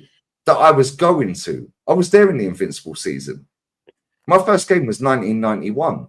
Graham Ricks' testimonial. Less said about him, the better. What a fucking nonce he was. However, if you tolerate Ricks, then your children will be next. Well, it's a great job knowing you guys. But no, real talk. People sit there and go, oh, he's a sellout. Oh, he's only being negative for views and clicks and for money. Brother, I could probably earn about 20 grand a month off of all these fucking people emailing me, asking me to do a deal. I could have said to her, yeah, cool. Yeah, I'll do that. What's your budget? Then they'll come back to me because now I've counted her. Give us your rates. No, how about you give me your budget? Instead, I'll price them out the market. Chat, am I lying, yeah? Sofa Score. I slag that fucking app off every day because it's a load of bollocks. Who gives a fuck about XG for this? Yeah? Expected what? Well, if I normally have a shit every morning at 10 a.m. and now I have a second shit at 5 p.m. If I ain't had one at 5 p.m., I ain't going to shit Same myself, as me, mate. man. That's weird, man. Yeah, we ain't going to shit ourselves if it's 10 past 5 and we ain't had a shit. Fuck off. Yeah, Sofa Score reached out to me and I shared it. Am I lying? Because this is why I'm authentic on this app, and this is why me and Rants and Said are clear of everyone and they're all fucking rattled. Yeah, real talk. This is why they are rattled. Yeah, because I can say what the fuck I want. I can sit in my own gaff and smoke and drink and whatever. Yeah, I can swear. I can stay live for as long as I want. I ain't trying to impress anyone, mate. Yeah, I'm not trying to get a red carpet deal. I'm not trying to be centre court at Wimbledon. I'm not trying to be, oh, look at me. Oh, I did a podcast with this. Who gives a fuck, bruv? Nobody cares, brother. This football club, and this comes back to what I was saying, yeah, Sofa Score. I shared that. They said, after I've slagged them off for years, they fucking, it was the official Sofa. I swear down, 100%. And the chat I know, the ones that watch all the time. Yeah. Oh, we'll give you 30 cents per euro for every sign up. I went back to them. I said, I don't work on commission, mate. Yeah. 1,500 quid for a fucking integration video per day. No reply. Oh, actually, they did reply. My bad. Yeah. Oh, that's not something we can do right now. Yeah. But if either of us change going forward, then contact each other. I thought, my rates ain't changing, mate. Yeah. I don't work on commission. The only time I've ever promoted anything, yeah, Emma Sleep. 1,700 people in this building buy an Emma Sleep mattress. Best mattress in the world. I've got double curvature of the spine, double scoliosis, and I've got sciatica. Best mattress I have ever had in my fucking life, mate. Yeah. Unbelievable. Yeah, the only other thing I've ever promoted is something I don't believe in and people get rattled by. Yeah, is Werrapy. Bless up Philip, my Swedish Arsenal G, who owns Werrapy, a mental health charity that he runs and a website that he runs, and I promoted it. Yeah, he begged and begged and begged for me to fucking give him my bank details, so I did, and he paid me 40 quid. And I've told people this, and he's been in the chat when I've told him that years back. I was supposed to promote it for one show on a watch along, a North London derby. That got cancelled. Yeah, so I did it for the Chelsea game years and years back. Yeah, I promoted it for 8 fucking shows in a row, bruv. Yeah, and I promoted it multiple times. And I don't believe in it. Others do. Do you know why? That's why I fucking promoted it. Just because I don't, but I'll do something that I want to accept, that I want to promote, that I feel that you guys would like. I'm not going to sell you guys out. I could have took that deal, by the way. I could have gone back to that Emma Bird, you know, whatever her name was, and gone, yo, yeah, cool, my rates are 500 quid. Yeah, I'll do a 2-minute integration video, 500 quid. Now I have to wait 60 days for payment after delivery. And I have to invoice him and go for, oh, fuck off, I ain't interested, mate. Ain't interested. Ain't interested, bro. Ain't interested. Ain't interested. This football club is a fucking shambles. And that is why I set up my channel. Yeah, yes, I get paid off of the back of this. How many times do I sit here every day and say, do not donate me money to my channel? I don't want it. Every day. Every day, bro. Because, yeah, I'll get paid anyway. Yes, it's full-time for me. Cool. Fantastic. Yeah, but at the same time, I could take fucking all these deals every month. Stocks FC, promoting gambling. Are you tapped? Are you fucking tapped? Yeah, and then I see Flowers who takes these deals going, oh, yeah, well, certain other people drink on camera. Well, cool. So are you, mate. That's why he deleted the first 2,000 videos that I've got clips. Yeah, of you drinking Carling, calling people a dry lunch cunt. Yeah? Yeah, that's why he deleted them when you buddied up with Goldbridge, which I told everyone he would 8 months before it happened. Yeah? Amazing how I know everything, isn't it? I'm the Cat Williams, a YouTuber. I've shut your mouth, leave me alone. Don't chat to me. Yeah, because I know everything about all of you, man. I'm never, ever, ever selling my fucking audience out. Ever. Ever. Yeah, if I promote something to you, I promote it because I want to and I feel that you would like it. Or I would like it and I feel others would. Like the mattress, like the Werripy thing. Yeah, I could have seriously fucking took that deal and said 500 quid. They would have instantly replied and gone, yeah, cool. Cool. Now you're getting kitchen utensils. Well, everyone needs them. Everyone needs them. I'm not going to sell myself out for a fucking pound note, mate. I get paid anyway. Yeah, and this is where people get it twisted. Oh, he's negative, he's angry, he's aggressive, he's drinking, he's smoking. Yeah, there'll be dickheads in the check. Oh, he's tipsy, he's pissed. No, I'm not, mate. No, I'm not. I'm fucking fed up. Yeah, and I know you guys are as well. Hence why you started your channels. Because you want to have a voice. Yeah, and the more of us that are doing what we're doing, yeah, because you believe you're the only person that thinks that way. Then you see something, oh shit, this person, oh shit, now it's another channel. Oh fuck, another one. Get out of it, man. That was it, man. That was it. I put it in a group chat about this because I'm always saying I want Arteta out, and they started replying with oh, but we've been the most points in the calendar year, and they all started saying the shit Arteta says, and I said, am I going fucking nuts? I was turning around to my missus, am I going nuts? Like, and I went down and I saw yourself, I saw Dan Potts, and I saw Curtis all saying, no, this manager's this manager's that. I said, okay, grand. And then I just had to get it out of me, so I started a fucking channel, and that was only 3 months ago, man. It's fucking, I would say it's gone through the roof, but it's doing pretty well for what I. How many subs you on now? Nearly 1,000, right? About just come up to 800 now, but I got monetized yesterday. Yo, you pussies, yeah? Make sure you weirdos, bruv. Yeah, I swear down, you better fucking sub to this guy right now. It's 1,700 here. Big up Don Hussam as well. Just because I can. Because Don Hussam, I'm a poet, I fully know. Yeah, you're going to have to hold that expeditiously. Pause. Get back to the important topic, which is Arne Slot. Slot out. That is my analysis of the Slot situation. Hashtag slot out. Slot out. Sorry, Hussam, I have to mud you every time, mate. No, but he's right, though. Yeah, when I'm not talking about this football club, I'm chill, bro. And when I'm not even online, I'm the quietest person in the world, bro, because I don't want to talk to anyone. I don't want to go out. Then my missus gets the hump with me all the time. Oh, you're so socially awkward. I'm not awkward. I just don't want to be here, mate. don't like I people. I don't like people. People are full of shit. I'd be the same. I live up in the mountains, man. I can't fucking stand being in crowds with loads of, because 90% of people are dickheads, man. You know what I mean? That's just the way it is. 90% of them are dickheads. You know what I mean? And I have a couple of, and a lot of people say, I'm a dickhead, but they go, but you're honest about it. So, I mean, if someone's a straight shooter and they're a dickhead, they go, at least I know where I stand with him, even though he's a dickhead. At least I know where I stand with him, man. That's the way it should be. That's the way it should be, man. I respect for anyone that's a straight shooter. I hate people that don't get to the point, or they sort of hint at something and just fucking say it, man. Just say it, like, you know what I mean? Jezza, if you're free, if you're free, text me. I'll send you a link. Sorry, Cole.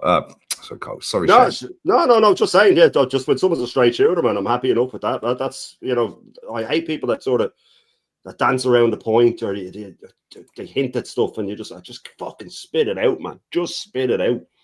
But yeah, if someone's real, man, and that's like yourself, I mean, you're one of the realest ones, if not the realest one on this fucking platform. So, you know, but do you know what it is with me? Yeah, I know why people don't like me in it. It's the way I speak. I'd be the same as well. I'd know when people don't like me. I'd know why. I know why people don't like me, and do you know what? I don't give a fuck, bruv. I've done all my impressing in my teenage years and my early 20s. Like, what we're doing here, I couldn't give a fuck what people think. Yeah, because every time I've fucking been to games, when it was Wenger in, Wenger out, and everyone beating each other up, nobody did anything, bruv. Oh, if you go to a game, you'll get weighed in. Why? You ain't going to be there, bruv. Like, what we're doing here. Yeah, every person, Marbella is 10 minutes that way, Finger Roller 10 minutes that way. Bro, Malaga, which I'll be at the airport on Sunday afternoon at 3 p.m. If you want to punch my head off, I'll be at Malaga Airport at 3 p.m. Right outside of Rivals. If you want to beat me up, I'll be there. Oh, sorry, mutants don't have passports. My bad. My bad. Sorry, guys. Sorry to let you down. Yeah, bro, I swear down. It's just pure love. Whether it's at a game, yeah, you have a few. I've had a few people every now and again give it the big one. Atleti at home, yeah, Europa League semi-final first leg. Give it the big one, but that guy is mad bipolar anyway. One minute he wants to fucking punch everyone up, next thing he's fucking crying and say, "Oh, I love you." Shut up, mate. Yeah, fucking weirdo. Yeah, it was a ticket scammer, so stay clear of him. Yeah, that was the geezer that approached Robbie outside Everton. Do you remember when yeah, that's the same guy. Yeah, be careful of that guy because he scams people with tickets. He said he was going to beat me up at Nottingham Forest away. Yeah, he slid my DM that I'm going to punch you up at Nottingham Forest away. That was when we lost 4-2 under Wenger in the cup. Yeah, I was like, cool, here's the block to row on the seat, mate. I'll see you there. Nobody cares, bruv. You're going to do shit. And then afterwards, I'll just DM'd him his address. Yeah, hold that. Shut up. Yeah, this is the problem with these people. Yeah, people talk shit on the internet. Yeah, and they go off of clips. Yeah, and listen, I'm going to call these people out, but they're my boys. Yeah, Fams on TV. Yeah, big up Dean. Yeah, he's Liverpool. I'm not calling him out. But Catch 22. Yeah, and Just the Pulse. They were cussing me out, bruv. Yeah, and I was driving back from Elche, which is near Alicante, 6-hour drive. I had to go through snow, wind, rain, everything. Yeah, it does snow in Spain, in Granada, Sierra Nevada, in Granada. I'm a poet again. They were cussing me out. So I text Cass here. I was listening to it all the way. That was on the tier list that Said and yeah, I remember that. Yeah, Rants and Faz did. Was it Faz? I think it was Faz.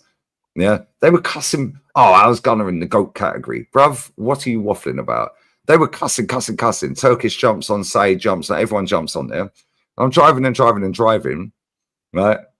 And I had the cleaners in because every month I get a full fucking deep clean pause. Yeah, they take everything upside down, back to front, bang, you can eat your dinner off everything and it stays sick. Yeah, oh, you smoke in the gaff. Yeah, cool. Nobody cares, but don't stick cigarettes in it. Like, real talk. But anyway, so I get home. Yeah, I'm texting Cass, I've just got to Malaga. I'm about to get on the fucking toll road to where I live. I said I'll be home in max half an hour. Yeah, so I'll take the toll right now. I'm just waiting in the queue to pay the toll fare, yeah? I said, keep him on the stream. I want the link. He sends me a link. I go on there. I speak for 8 minutes, 10 minutes. They go, yo, I never wanted to like him, you know? Never wanted to like you. Do you know why? Because we see the little clips on TikTok. Mm-hmm. We see the little clips here. Brother, shut up. I'm not talking to them directly because they're cool. We're boys now. Yeah, fair play to them, yeah? But this is what people see. They see little clips. They'll see little clips of fucking other people like Said, little clips of Rants. little clips of anyone else. Yeah, they don't watch the content, bruv. So shut your mouth. Yeah, because the reality ain't what you're saying, bruv. Yeah, the reality is bollocks, bruv. Shut up. Yeah. Oh, League Gunner's always negative. Cool. Where was you when we beat Real Madrid 5-1? Where was you when we slapped fucking Lons 6-0? Where was you when we slapped PSV 7-1? Oh, I turn up every day, so hold that.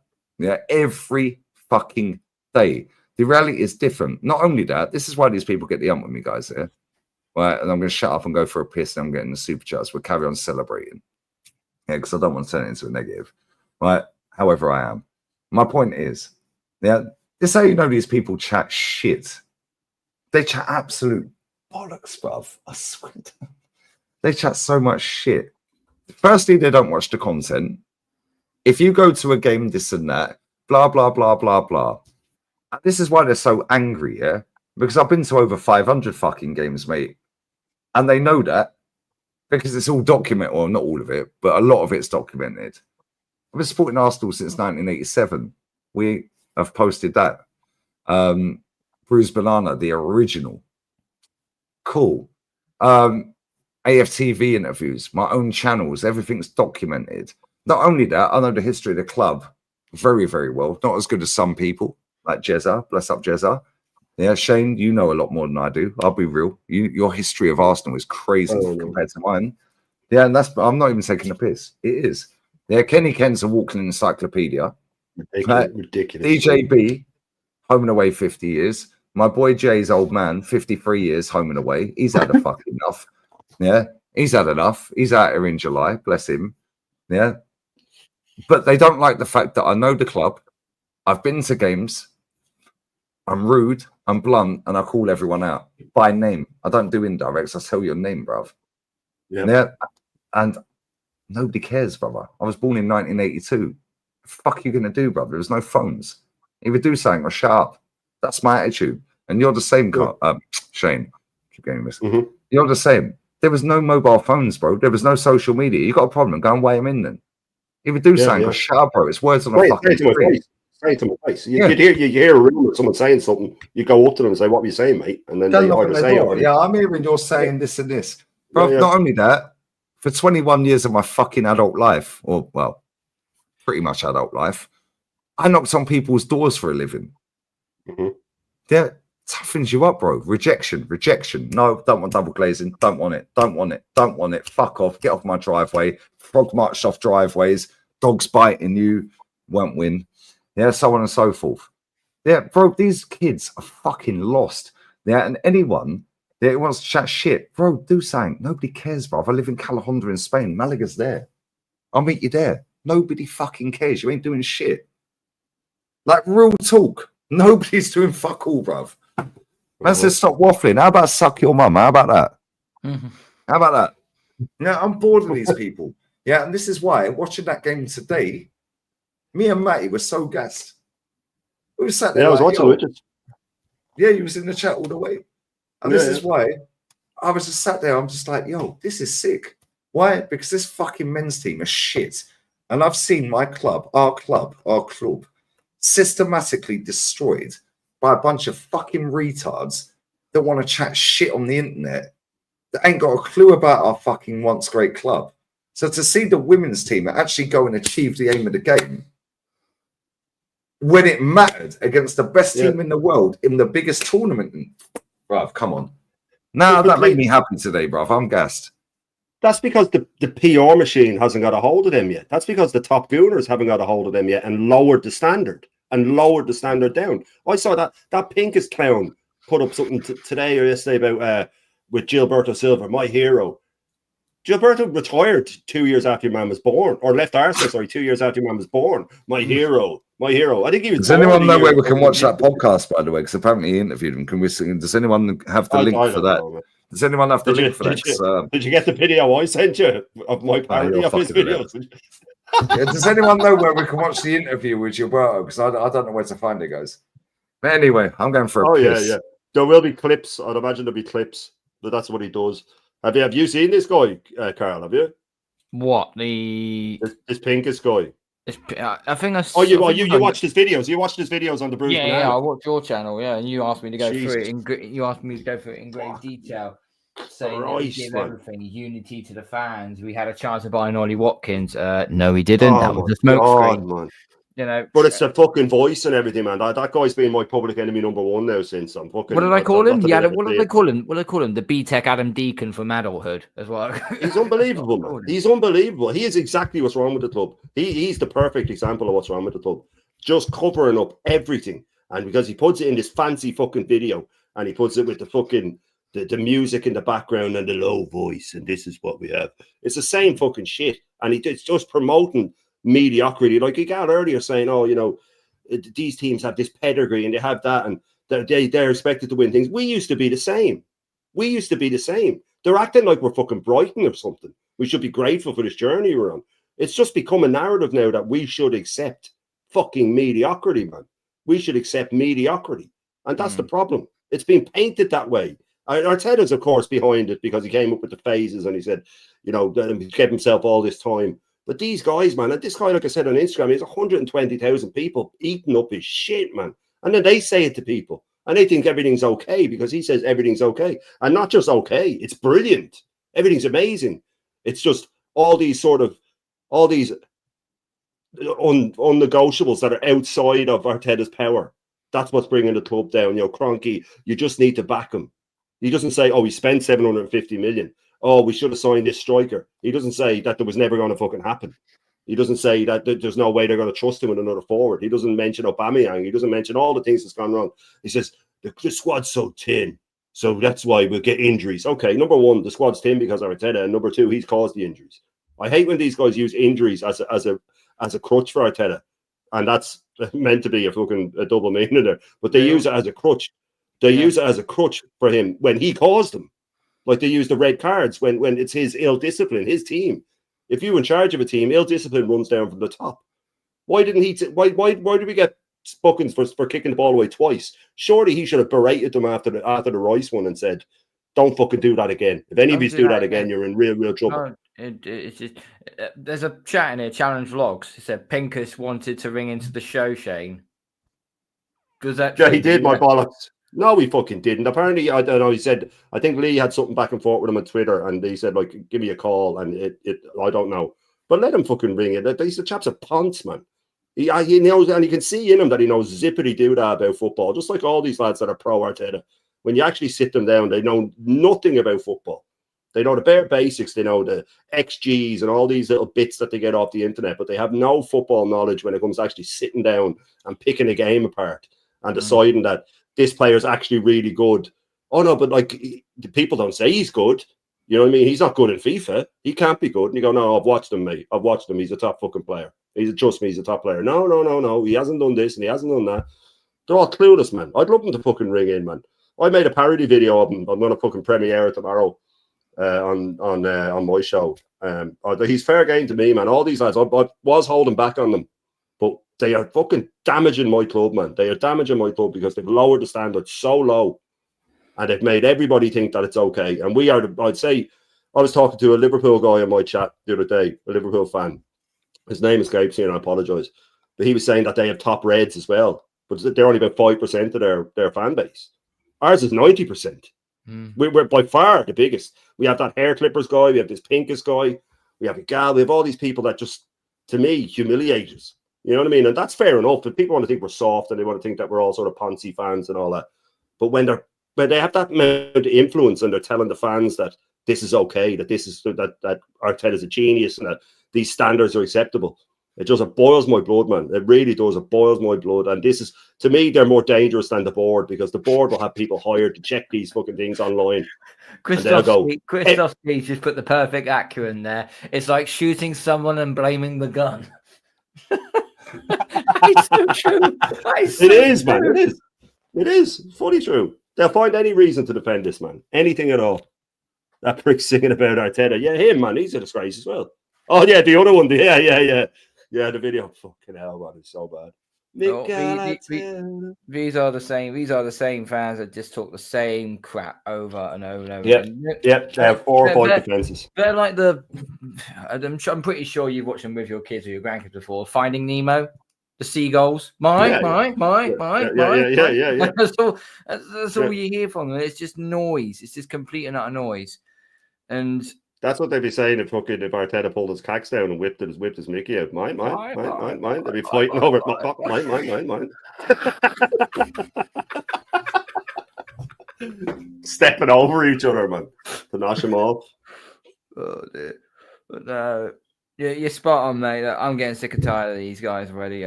You've seen me in the course of the last few weeks, especially when Egal's been on, or we've had a couple of other people that have been on that side of the fence. You've seen me get a little bit tetchy. You've seen me get a little bit irate a little bit about this. I'm like, I'm ready to rip your fucking head off one day. Yeah. Don't give me an opportunity, please. No, next season they've got nowhere to hide. None of this lot have got nowhere to hide next season. They better come up. What I'm looking forward to is pre-season, when they bring out their early predictions on what they're going to do, how they're going to, and what they're going to win. And then all you got to then do is just clip them up at the start, stick them in a vault, and then wait until it all falls flat on their face when it reaches like March, April time. Yeah. But they did not have that this season, though. Like, it should have been this season when that happened, but they just had the injuries thing. So they'll find something next season. Liverpool spent, they look at how much they spent. They bought Verts. We can't compete with that. We can't compete with this. They'll find fucking something, man. They always find something. They'll be ready to go with it, as they always are. Arteta is out by the holidays. Who's that? Bobby? I wish, man. I wish. We'll see. We'll see. But I don't know. Because we need these top gooners to turn, and I don't see how they can, because when you hear their excuses and when you hear how desperate they are, you just kind of go, "There's what is left to turn them? Is there anything left?" I can't even hypothetically think of a situation that they would start to go, "Do you know what? Maybe he's not the man." You know, I can't figure it, because I've seen so many. I've seen them just time after time, failure in semis, getting walked over by teams, losing all the small teams, blowing leagues, 2 years in a row, we blew 8-point leads. First to drop out of the Champions League, next season to lose the league. But they put it as progress because they go 5th second from 5th second. They don't see it. And like when the likes of the here say, and I've been getting mutants in my chat now coming in and blah blah blah. And I'm only small, but like that's why I'm getting. I can only imagine what he gets. But it's kind of like they get so defensive. That's when you know that they know they're wrong. When they get that upset about it, and they start attacking you personally. Like I had a guy, "Oh yeah, wait, I see you on the street," sort of thing. Come on, man. You know what I mean? And he's one of Egal's mods. Like, "Oh wait, I see you on the street." Come on, man. Get out of my face. Like, this is what you're dealing with. And that's when you know, when they start getting personal, or they start, going to the trouble of making accounts every day to go into your chat to say the same thing. You go, like, you're taking time out of your day, man. And then I started thinking about it. I said, right, this is in the morning. I automatically thought it was a young person. I thought it was a kid, a teenager or something. Said he's got that much time to keep making accounts. Then I went, Jesus, he would have been in school. This must be an adult that's going to the trouble of doing that every single day. That's when you know they're rattled, man. You know what I mean? It's the same shit over and over again. But that's why we're here, I suppose, isn't it? To try and fucking weed these cretins out. Or at least that's how I feel, anyway. Well, no, you're absolutely right. You're absolutely right. Going back to like Liverpool fans, I've got two very good friends of mine who are Liverpool fans, and they're not completely up there, completely poncing up their own arse type of people. They're actually very sound people, to be fair. Yeah. They've said, I spoke to one earlier on yesterday, actually, and he said to me, I didn't expect Slot to come in and just completely turn it around for us like that. I generally thought we'd get top 4, we won't win a cup, but that probably will be it. The fact, he's gone and won the league has been absolutely phenomenal. And I said, well, do you care about the points tally? Because it's less than us, apparently. And he said, no, because we won the Premier League. It doesn't matter. Because and he flipped this out to me, they've only put the points tally out now was because prior to that, we won the league prior to them saying that. And then because we lost the game after we were mathematically clear of winning the league, now they want to flip the narrative and say, "Oh, that's why it's so deceptive, Carl." Man City, when they won the league, I think their next game was, it might have been Brighton. I think it was even. They did. Your man, lost to Brighton, and people say, they lost to Brighton. Bro, they won the league last week. It doesn't make a blind bit of difference. The highest ever points tallies are from teams that went to the final day. It goes to the final day because you still have something to play for. Arteta is deceptive because he used that thing about the points, but there was still 5 games left when he said it. It's the points that we had. And Liverpool have 1 point in the last 3 games. If they had still been playing for the league, they probably would have got 9 points out. They would have beaten us. They would have finished us off. Definitely in that game, the game that we drew with them, they would have finished us off. So their point tally would be much higher. Arteta is very deceptive when he says, the points we lost the league on, they won the league on. You have just 5 games left, mate. If they were still playing for the league, you can add about at least sort of 13 points onto that, probably 15. So it's the way he words it. And it's so top goonerish to move the goalposts and word it that it sounds completely different. You know what I mean? When he says about injuries and Ben White's been out all season. No, he isn't. He played the first 3 months. You lying bastard. You know what I mean? But whilst injured. Yeah, whilst injured. Yeah, no. So maybe he should have said Ben White's been injured all season, and then he would have actually been telling the truth. He should have thought that one out because he was injured. Like Timber has been injured while he's playing. But he's deceptive like that. And then the problem is that these top gooners don't fact check, or else they don't want to fact check. Maybe more to the point, they don't want to fucking fact check. No, they definitely don't. I think it was Arsenal's. I think Lee said try and grab up the injury list for the women's team. Yeah, for the women's team, and I can't find the list of all the teams entirely, but I have found Arsenal's one. They've got 21 players on their squad. 9 of them are out injured. Really? At one point, 50% of their defense was out, and 50% of their forward line was out.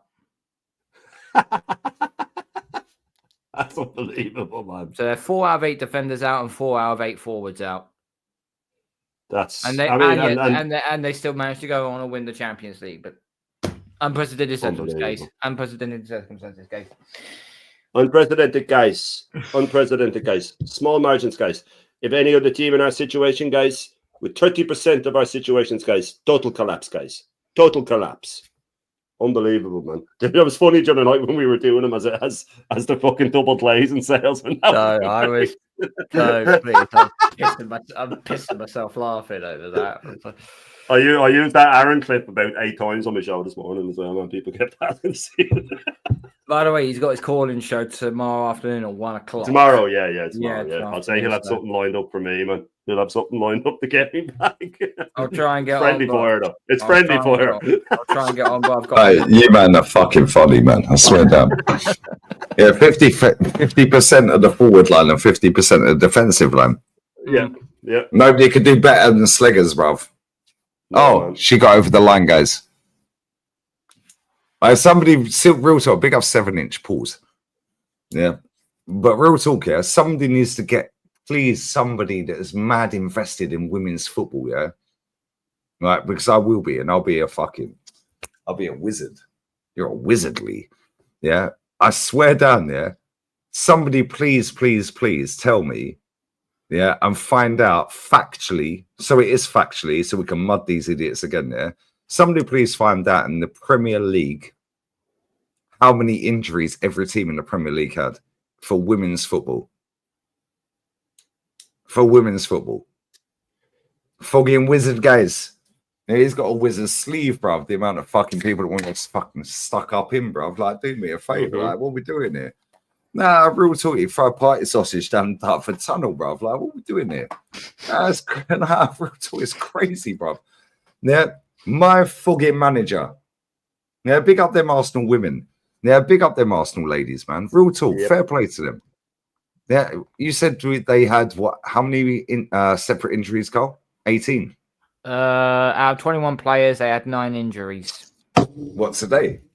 No, it's about the entire season. This is the entire season.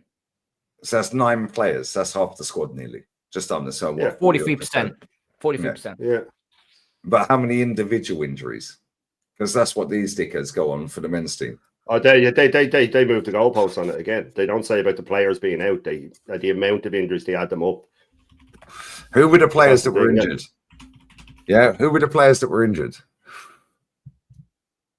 I said I'm live. I'm live 10 minutes. Oh, sorry, I live. Sorry, I'm live. My bad. 10 minutes from the Dartford Tunnel, bruv. I swear down, don't throw a party sausage down there, bruv. It's like, it's a Mazzolini, bruv. Yeah, smash the likes up. Still can't believe they won it. The underdogs, and there's bro, that's what I'm saying, yeah? That is the equivalent of Arsenal going to Anfield in 89 and having to win by 2 goals. That is what they've achieved today. I'm not even taking the piss. And people are sitting and go, oh, yeah, you're doing it for the views. Well, obviously, it's my fucking job, mate. I don't get paid unless I get views. Yeah, however, I don't need to be here, bruv. YouTube pays you. Hello, it's my job. It's his job, baby. Big baby. Baby. Baby. However, baby. Big baby. Just do your job. Baby. It's his job. No, but real talk though, guys, yeah? No, real talk though, yeah? Well, did AFTV do the women's watch along today? Did they do it? They did, and they were shameless with it, apparently, yeah. Shameless with it. Who was on it? Yeah. I'm not sure. I just heard that someone said I would definitely be there. 100% Ty was there. He was. Yeah, as I was scrolling, I just saw it. Fucking Lisbon. Why didn't they fly Ty out to Lisbon? Why didn't they go out to Lisbon? They used to send Pippa out. Yeah, no, I don't click in if I see it because then my algorithm will think I want to watch that dross, so I don't even click into it. Look at the state of this, though. Champions of Europe. Oh my fucking days. Did you see the one they did about Spurs? No. Hold up, wait a minute. Sorry to cut in, Shane. All right. Who's your man on the right? Ty, fair play. Listen, I'm going to leave Ty alone, yeah, because this guy, yeah, fair play to Ty. He goes to the under 18s, the under 21s, the reserve games, the women's games, all sorts. Why weren't they in Lisbon? Yeah, who's your boy on the right hand side? It's the honeymoon. Why wasn't he? Why wasn't he watching Valladolid? I mean, he's watched Cole Hine all season. He's watched Cole Hine all season, apparently. Cool. Do you know what happened to Cole Hine today? Oh, you don't. You didn't watch it. Cool. Statue for Leah. Ty, I'm going to leave out of this here, right? Because he genuinely does go. But why didn't they fund the trip for him to go to the game like they do to fund the trip to go to the men's version or to go to Kenya? Yeah, or to go to fucking Ghana. Yeah, or to go to America. Why? Because they knew it wouldn't get payday, bruv. Look at the views. They're dead, bruv. I had more views. And I ain't even done a fan cam. And I guarantee if I end this stream right now and drop a fan cam, it'll get more views than all of them. All put together? Yeah. All put together. Facts. Who wants to watch Marty McFly anyway, man? You know what I mean? Marty McFly. That's what I call him, man, because he wants to go in the future. Yeah, because he wants to go back and fucking and make it seem like everything's fine. What is it, Dak? Right, and do you know what the maddest thing is, yeah? I don't know who this girl is. Yeah, bless up to her because she's got the most views out of all of them. Second most, Ty has. Okay, fairs. Yeah, but Ty to be. Yeah, man like Don Robert, man like Marty McFly. Yeah, DeLorean and that. Go to get out of here, man. Fair play to Ella. Big up Ella. Ella, champions of Europe. Yeah, big up to Ella. That was special. It was special. Our fan base is special, but however, the women's fan base are not special. They're not special. I'm going to find the tweet, yeah? I am going to find the tweet. This guy, bruv. And the thing is, if I play any fucking clip of it, yeah, they'll do me for copyright because they're fuckers. Yeah, big up to Sido. Now, bless up to him. Yeah, because he's older than Kenny, bruv. Yeah, and he's been going for donkey's years. So fair play to him, yeah? Why didn't they fly out there? Why didn't they go to the DeLorean, man? Marty McFly could have used the DeLorean to get them over there, man. He could have got for free. Spilling sugar puffs all over the fucking place. No, real talk though. Why didn't they go out there? They could have gone out there. It's Lisbon. I'm surprised. It's beautiful. It's at Lisbon Stadium. Mm. Yeah, you could have got a ticket. Let's not pretend they couldn't got a ticket. They can get a ticket. I could have got a ticket if I really wanted to, and it's a 6-hour drive. There was empty seats. Yeah, it's a 6-hour drive. Bless up to her. She obviously watches women's football. Bless up to her. Yeah, bless up to her. I don't know who that is, but bless up to her. We'll leave you out of this, babes. Bless up to him. Because we know he goes to the under 18s, the under fucking 7s, the under 4s. Yeah, and this guy's fucking everywhere. Oh. Man like Marty, statue for Leah, bruv. Tell me how many trophies she won. I bet you can't. Champions of Europe. You'd have no clue. I bet she has no clue. You just watch that game. All right, does anyone know? Has anybody seen Pippa? Has anybody seen Charlene? Oh, we don't see him anymore, no? Okay, cool. And now Marty is interviewing Robbie. How mad is that, you know? Yeah, look at that. Marty McFly is interviewing Don Roberts. Marty McFly is about 6'5", bruv. He's a unit, bruv. Because Robbie's about 6'2". Marty McFly is interviewing Robbie. Aaron's actually in that shot. You just can't see him, man. He's just below the cut off. Oh, you really are taking the piss now. Come You on. have to get that midget fucking singing every time, innit? I swear down. I swear down. No, Shane, you're taking the fucking piss. Mr. Waffle, we need a midget compilation now of Aaron. Yeah. There's plenty of clips, yeah. This motherfucker, yeah. Every single. We need the. Where's my Danish G's, yeah, with the Midtjylland shirt? Yeah, we need the Midtjylland shirt. Who was the guy in the chat the other day that said he'll sort out the Midtjylland shirt? Someone did say to get him that extra large, so it looks huge. Was that Ennis? Was it Ennis? Ennis, yeah, it was. See, you got good memory. Yeah. Ennis, you pussy, where you at? Has he emailed me? Let me have a look. No, he ain't emailed me. Where's the fucking extra large? Yeah, I know you're listening. Yeah, I know you're listening. Where's the triple XL? Yeah, Midgetland shirt. Yeah, and I swear down, I'll fully find out Aaron's address.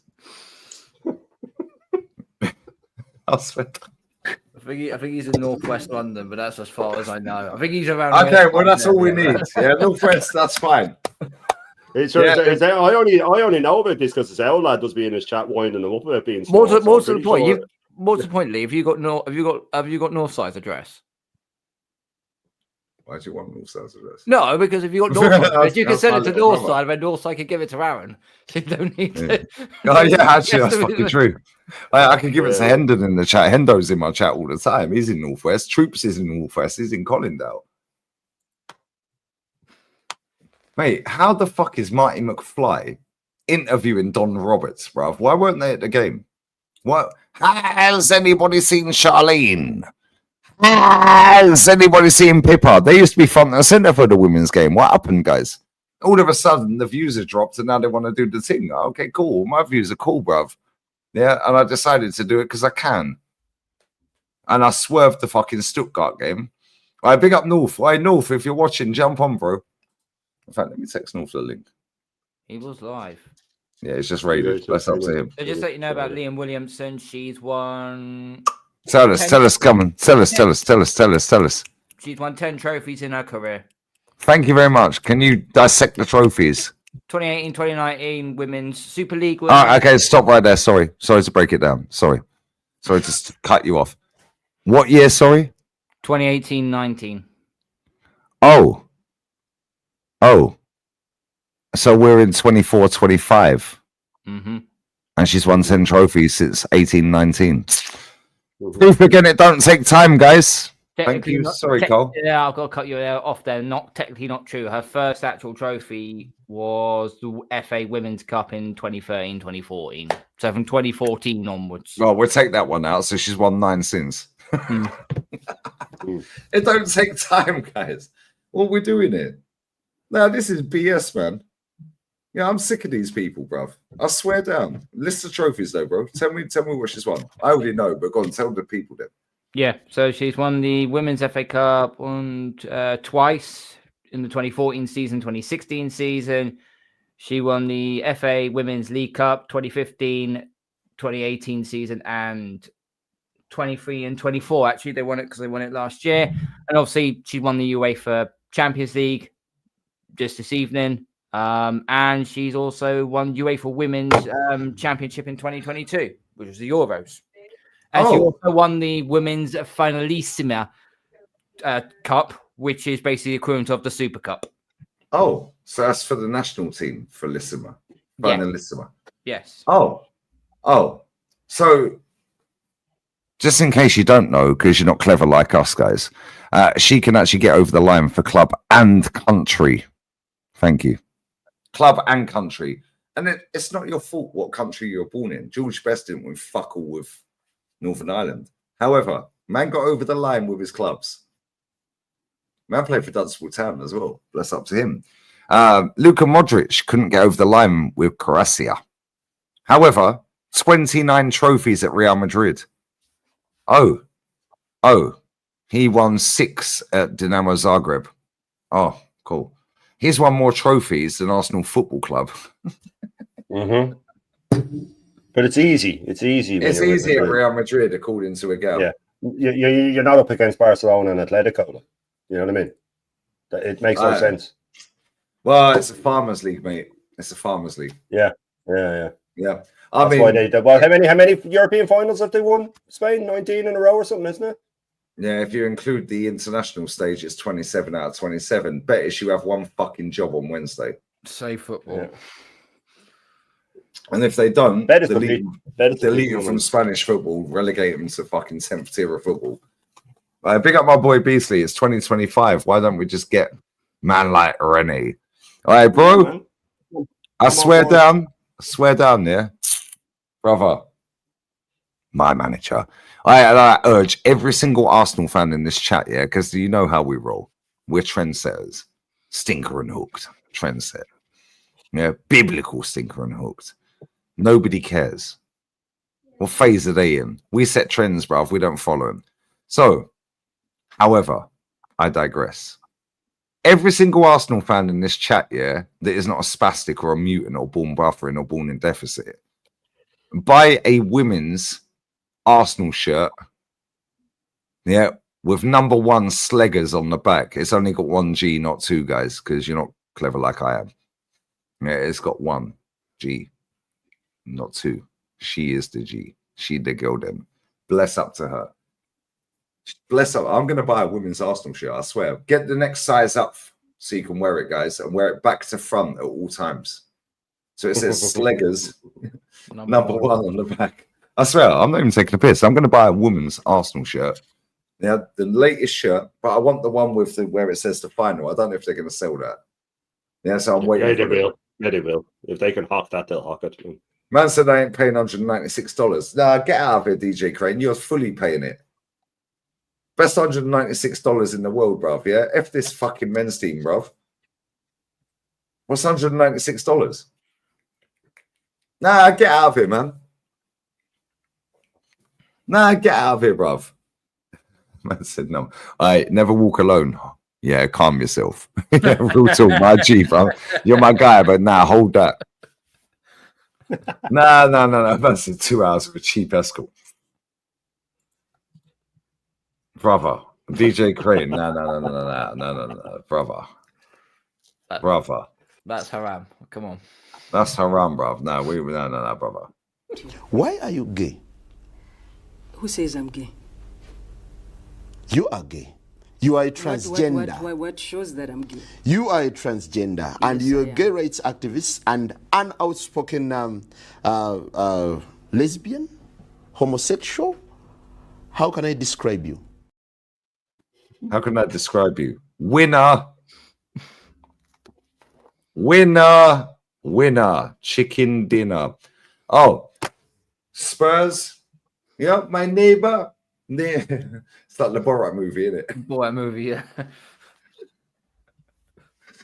My neighbor, they want to. They can't afford. Yeah, you want Europa League? Cool. We got the big ears, bruv. Hold that. Nobody cares if it's the women's game. Nobody cares, bruv. We're fully claiming that. Yeah. I beg they have a parade, please. Please have a parade. Please. Big up to the chat as well. Big up to Umar. Which African country for AFTV escapism next summer? Ghana. I think they did Ghana. No, they did Nigeria. They did Nigeria first. Then they done Kenya. No, Kenya. So Everyone gives them the best deal. And the only reason they go to these countries, they get sponsorship to go there. That's what I mean. Whichever one gives them the best deal, though. They went Nigeria because probably Kelechi got them some sort of deal. Bless up Kelechi. Yeah, they'll go where the money is, mate. Follow the paper trail, you'll find out what it is. How comes they ain't been to Rwanda? How comes Arsenal ain't been to Rwanda? How comes Martin Odegaard's not roaming around in Rwanda, bro, this summer? Bit hypocritical saying visit Rwanda and they're never going, isn't it? But they gave them an executive box at the Emirates. I've seen the box. I've been there. Visit Rwanda. Well, how comes you ain't then? Timber went to Rwanda. Bless up Yuri and Timber. There you go. Bless up Yuri and Timber. Ray Parler went. Oh, because he got paid to go there. Yeah, of course. Yeah, of course he did. Yeah, of course he did. Big up Paul Bryden. And she don't get paid to play close to what Arteta get paid. Bro, I swear down there, I don't even know how much the women's manager's getting paid. I genuinely don't know, but I guarantee you right now, yeah, I swear down there, she's on a fraction of what he's getting paid. I think it's not even $1 million. She's probably on about 100 grand a year. That wouldn't at all be surprised. Wouldn't surprise me one bit. Somebody in the chat, come on, you man know everything. You man know everything. Yeah, South Africa, come on. Yeah, South Africa. Big up my South African G's as well. Bear with me, sorry, my fucking sex skull. I'm crazy. Big up to Paul. Bless up, brother. Big up Jam Jam. 26 Egal phase predictions. Phase finished. Phase finished, guys. 2024 was the year of the truth. 25 is the year of the demise. And guess what? The amount of managers that have mudded this manager in phase 1. But if you win a league or you win a Champions League, you're in phase 5. Cool. Well, yeah, it's not spoken about enough. I mean, Inzaghi, his words, rewind the stream, his words. Inzaghi might get sacked. He's bottled 3 trophies this season. Cool. So if he wins the Champions League, is he back in phase 5? Stop with this phase bullshit, bro. I swear down. You either win or you don't. Nobody cares what trophy it is as long as it's a professional trophy, bro. Madagascar, you know what I'm saying? Hey, Timbuktu sounds nice about this time of the year. You know what I mean? Big up sectional ceiling. Arsenal finished second with 0 trophies. Celebrate. Real Madrid finished second with 0 trophies. Hold a funeral. To be fair, they won 2 this season. However, that's off of the back of last season. They won the Intercontinental Cup and the UEFA Super Cup. So officially this season, we've won now. But they bounced off of the back of last season into this season, which gave them a little bit. But so guess what? So really on that metric then, the Club World Cup is really the only trophy then that they could potentially win in this calendar season. Yeah. If you want to include it, that is. Yeah, and guess what? They've already signed Trent. They've already signed Xavi Alonso as manager. They've already signed Huijsen. And I think they're getting Alvaro Fernandez. Yeah, left back. Yeah, he used to be at Man U. Yeah. Almost like they're fixing their defence, guys. And they've still got enough money to get another centre half. Oh, and they're looking for a Galactico. Oh, and guess what? Florian Wirtz was apparently that Galactico, but he's going Liverpool, guys. What's the Saliba song? I don't know the song, guys. I think Slegers earns what Arteta a year, what he does in 3 weeks, if my calculations are right. Say that again, Shane. I could even be wrong with that. You know, that might be less. Give me a second. I think she's on 100 grand a week and he's on what 15 mil. So she's or on 100 5 grand, million. 100 grand a year, 100 grand a year. Sorry, You're telling me I'll get paid more than her? she's on 100 grand a year. I think. Brother, it's hard to find. These are just going by what I can find is what they sort of presume she's on. I think, but I don't know. You're telling me I get paid as a YouTuber more than she gets paid to be the Arsenal manager? Yeah, This is you what can probably get a pay rise now, but I mean, that's what it looks like to me, is that she's getting. Brother, what? Let me go to this. Bless up my girl. Slegers. Renee Slegers. Slegers, Arsenal, salary.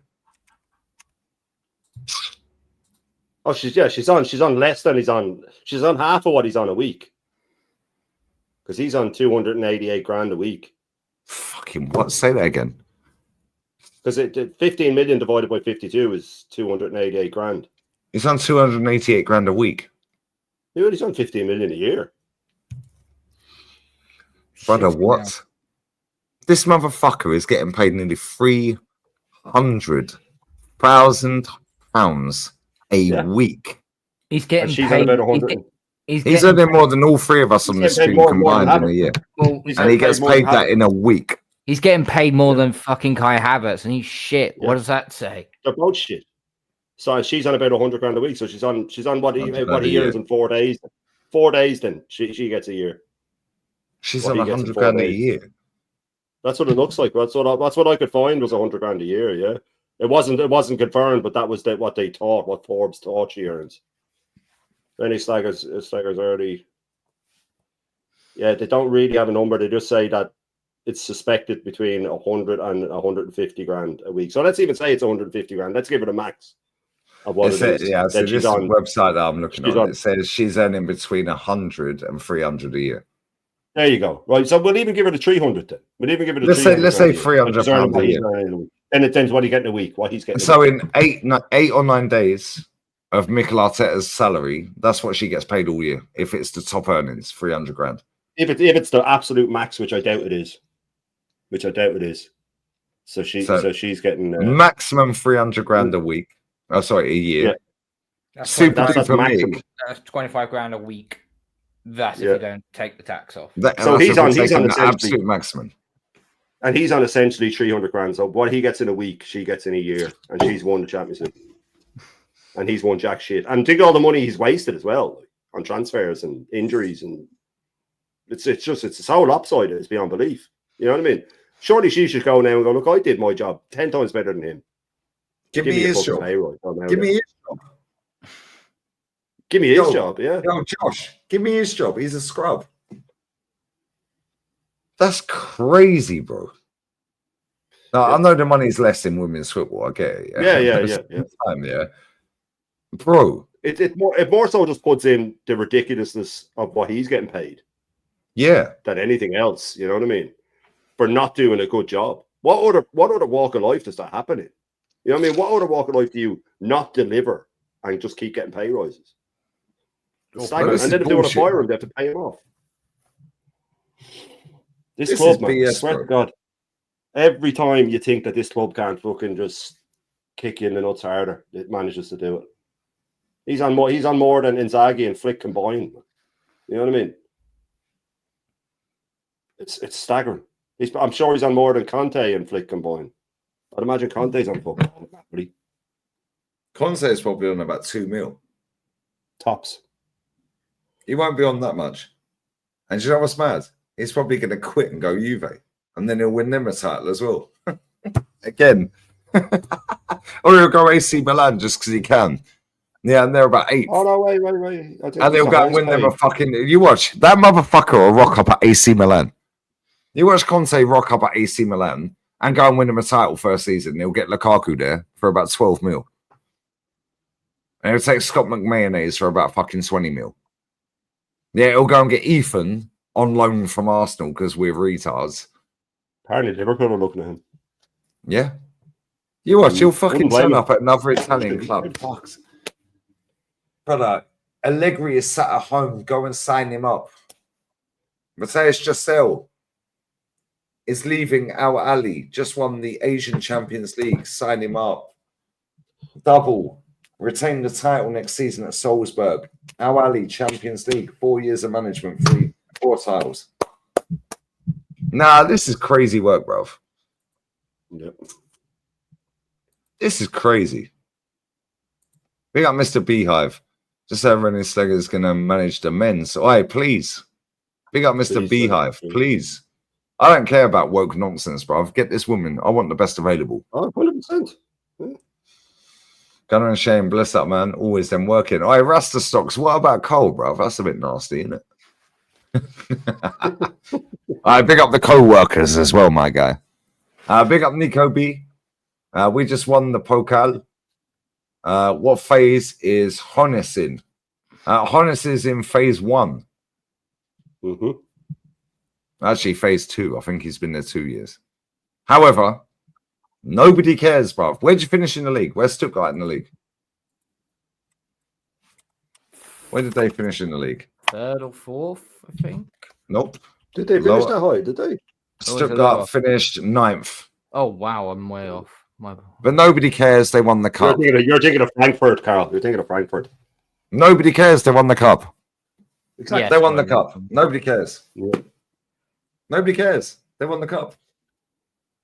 Nobody cares, bro. That puts them in the Europa League, does it not? Yeah. Would do, yeah. Not sure how it works in the German league. They only have to one cup as well, don't they? Conference. Freiburg have got Europa, but I'm not sure whether that puts them into that by winning it. It does, yeah. So the Germans have got 7 teams in Europe next season. Wow. Yeah. That's crazy. Because you've got Mainz, who's in 6th, finished in 6th. Yeah, Freiburg, Dortmund, Frankfurt, Leverkusen, Bayern, and then Stuttgart. So, if you go La Liga, yeah, La Liga is crazy, bro. This is wild. Watch this. La Liga table.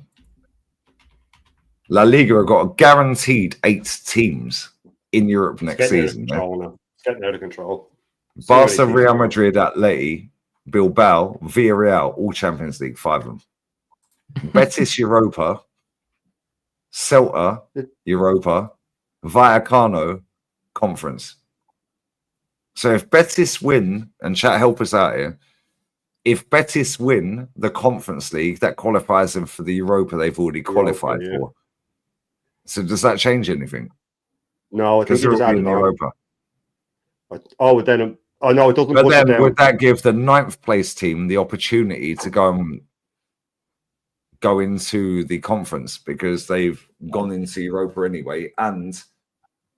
But then they have to retain. I think if you qualify for it and you're not in the position to be in it, you add into it. But if you're already in it, I don't think it knocks it down. Well, I could be wrong, but I don't think any more pushes it down because there's just so many teams in it. It used to do that, but I think because there's so many teams in it, I could be wrong. The chat might correct me, but I'm nearly sure that if you're in that position already to qualify for that tournament and you win it through a cup or something like that, or through on another European competition, I don't think it pushes it down. Yeah, so Betis are already qualified for Europa. Yeah, but if I don't think that's a trophy next week in the conference, they're already in Europa. Yeah, so I think then it just makes it. So they'll rescind their vote and take it. Oh, we can't retain our title in the conference. Yeah, but Vallecano have qualified for conference.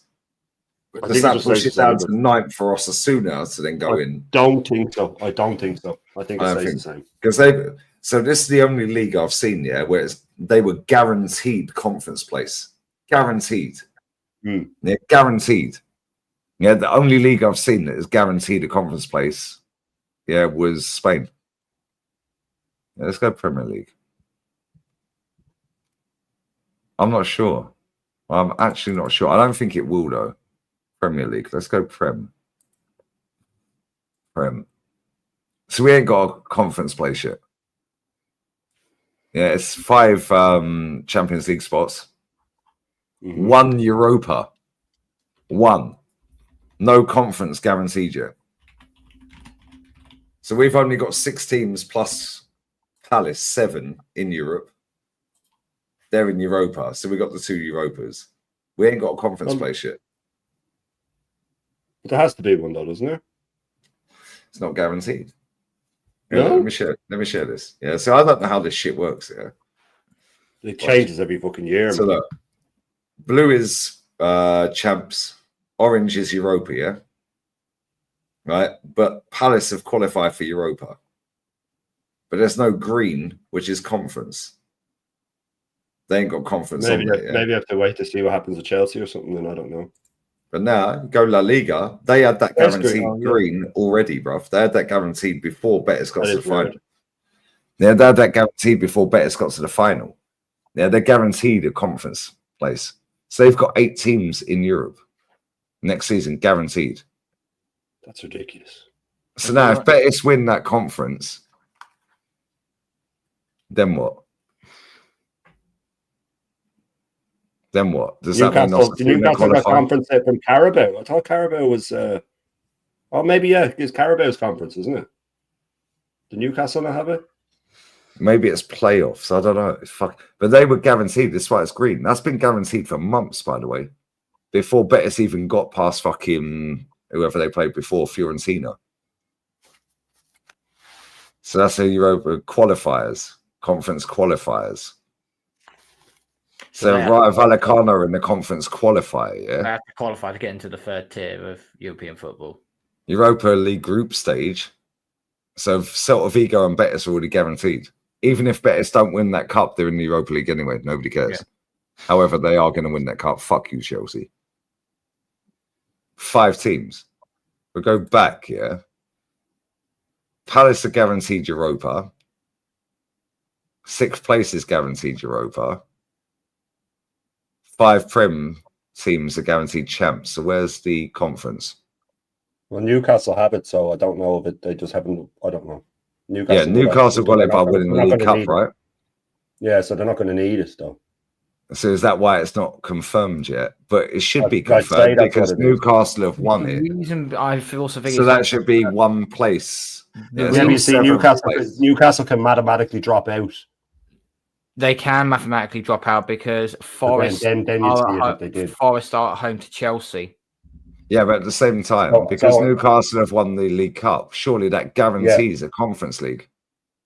Yeah, no, but only because if they dropped out, then they'd have it. So mathematically, that they can still drop out, they've have it. So I think they have to mathematically be guaranteed something bigger, and then it will turn up. So at the end of the season, if they stay in the top 6, they can show it. So that's why they didn't put the guaranteed thing, but we got a guaranteed thing. Because Newcastle could have it. If they were to lose and everybody below them won, they drop out and then they have it. But if they stay where they are, then I'm sure the next team will get it. So Spurs win the champs next season, yeah? Yeah. So we got 6 Champions League teams, right? Ridiculous, man. I don't think that's possible, though. I don't think that's possible. Oh, it is, yeah.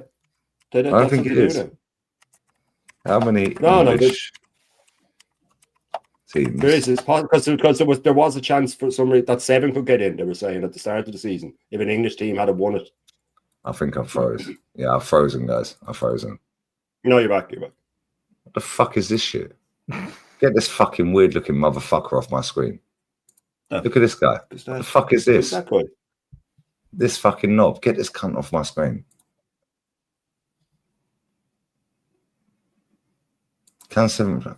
I genuinely don't get it.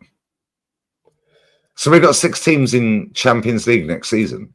Yeah, because there could have been 7 if a team.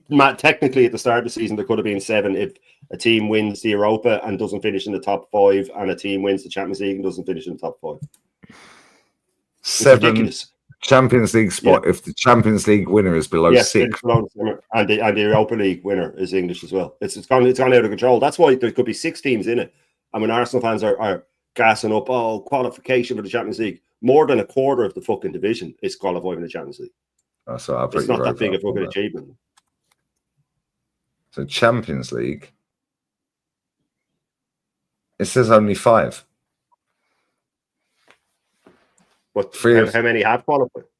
3 for the Europa League and 1 for the conference. So it's from 21-22 season. Various permutations allow for maximum of 5 English clubs to qualify. Maximum 5. No, it's changed then. When's that from? hypothetically, right, so this was 1 day ago. Hypothetically, there could be 7 English teams in the Champions League. The Champions League and Europa League winner could finish outside of the top 4. Yeah. To create and then the other 5 going in. It's ridiculous.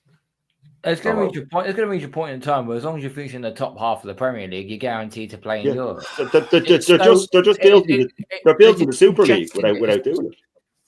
It's oversaturated now. Mm-hmm. It's ridiculous. As there is no Premier League team in the Champions League final, the maximum is 6. We could have 6 teams in the champs. No, it's guaranteed 6 now. It's guaranteed 6 now because Tottenham won the Europa. Well, it is. Yeah, you're right. Yeah. So what does that do for the Europa then? The Europa is still the same. Same amount of people in it. Yeah, I think the 2 or 3 or whatever it is. It's insane. So you got Palace. You got Palace in there, and whoever finishes 6th. Yeah. Then the Conference League. If Chelsea finish 7th. If Chelsea fucking win the Conference League, they go Europa. Yeah. So they win it, they go Europa. So then that takes out the 7th spot. The 7th will still get it then. It'll just pop up when Newcastle mathematically can't drop out.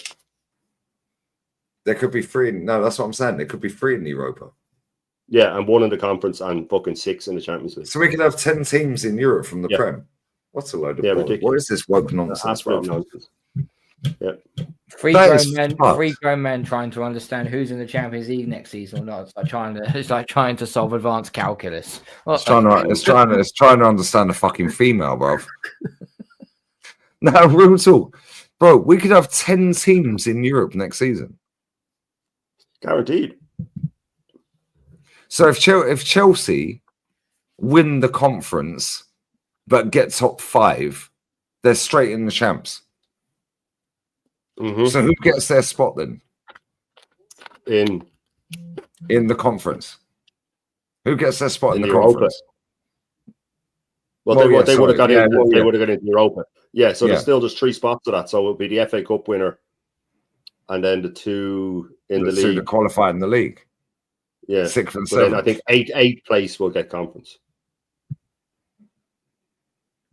Whoever finishes 8th. Bro, I swear down. 8th place. Bro, how does half the league qualified for Europe if that happens? Technically, guys, my first 2 seasons I would have got Europe, guys. Technically, well, guys, you can't chat to me, guys, because I qualified for Europe, guys. Progression, guys. I qualified 5 years in a row, guys. 5 years in a row. So Palace qualified because they won the cup. Chelsea could qualify because they won the conference if they win it. Yeah.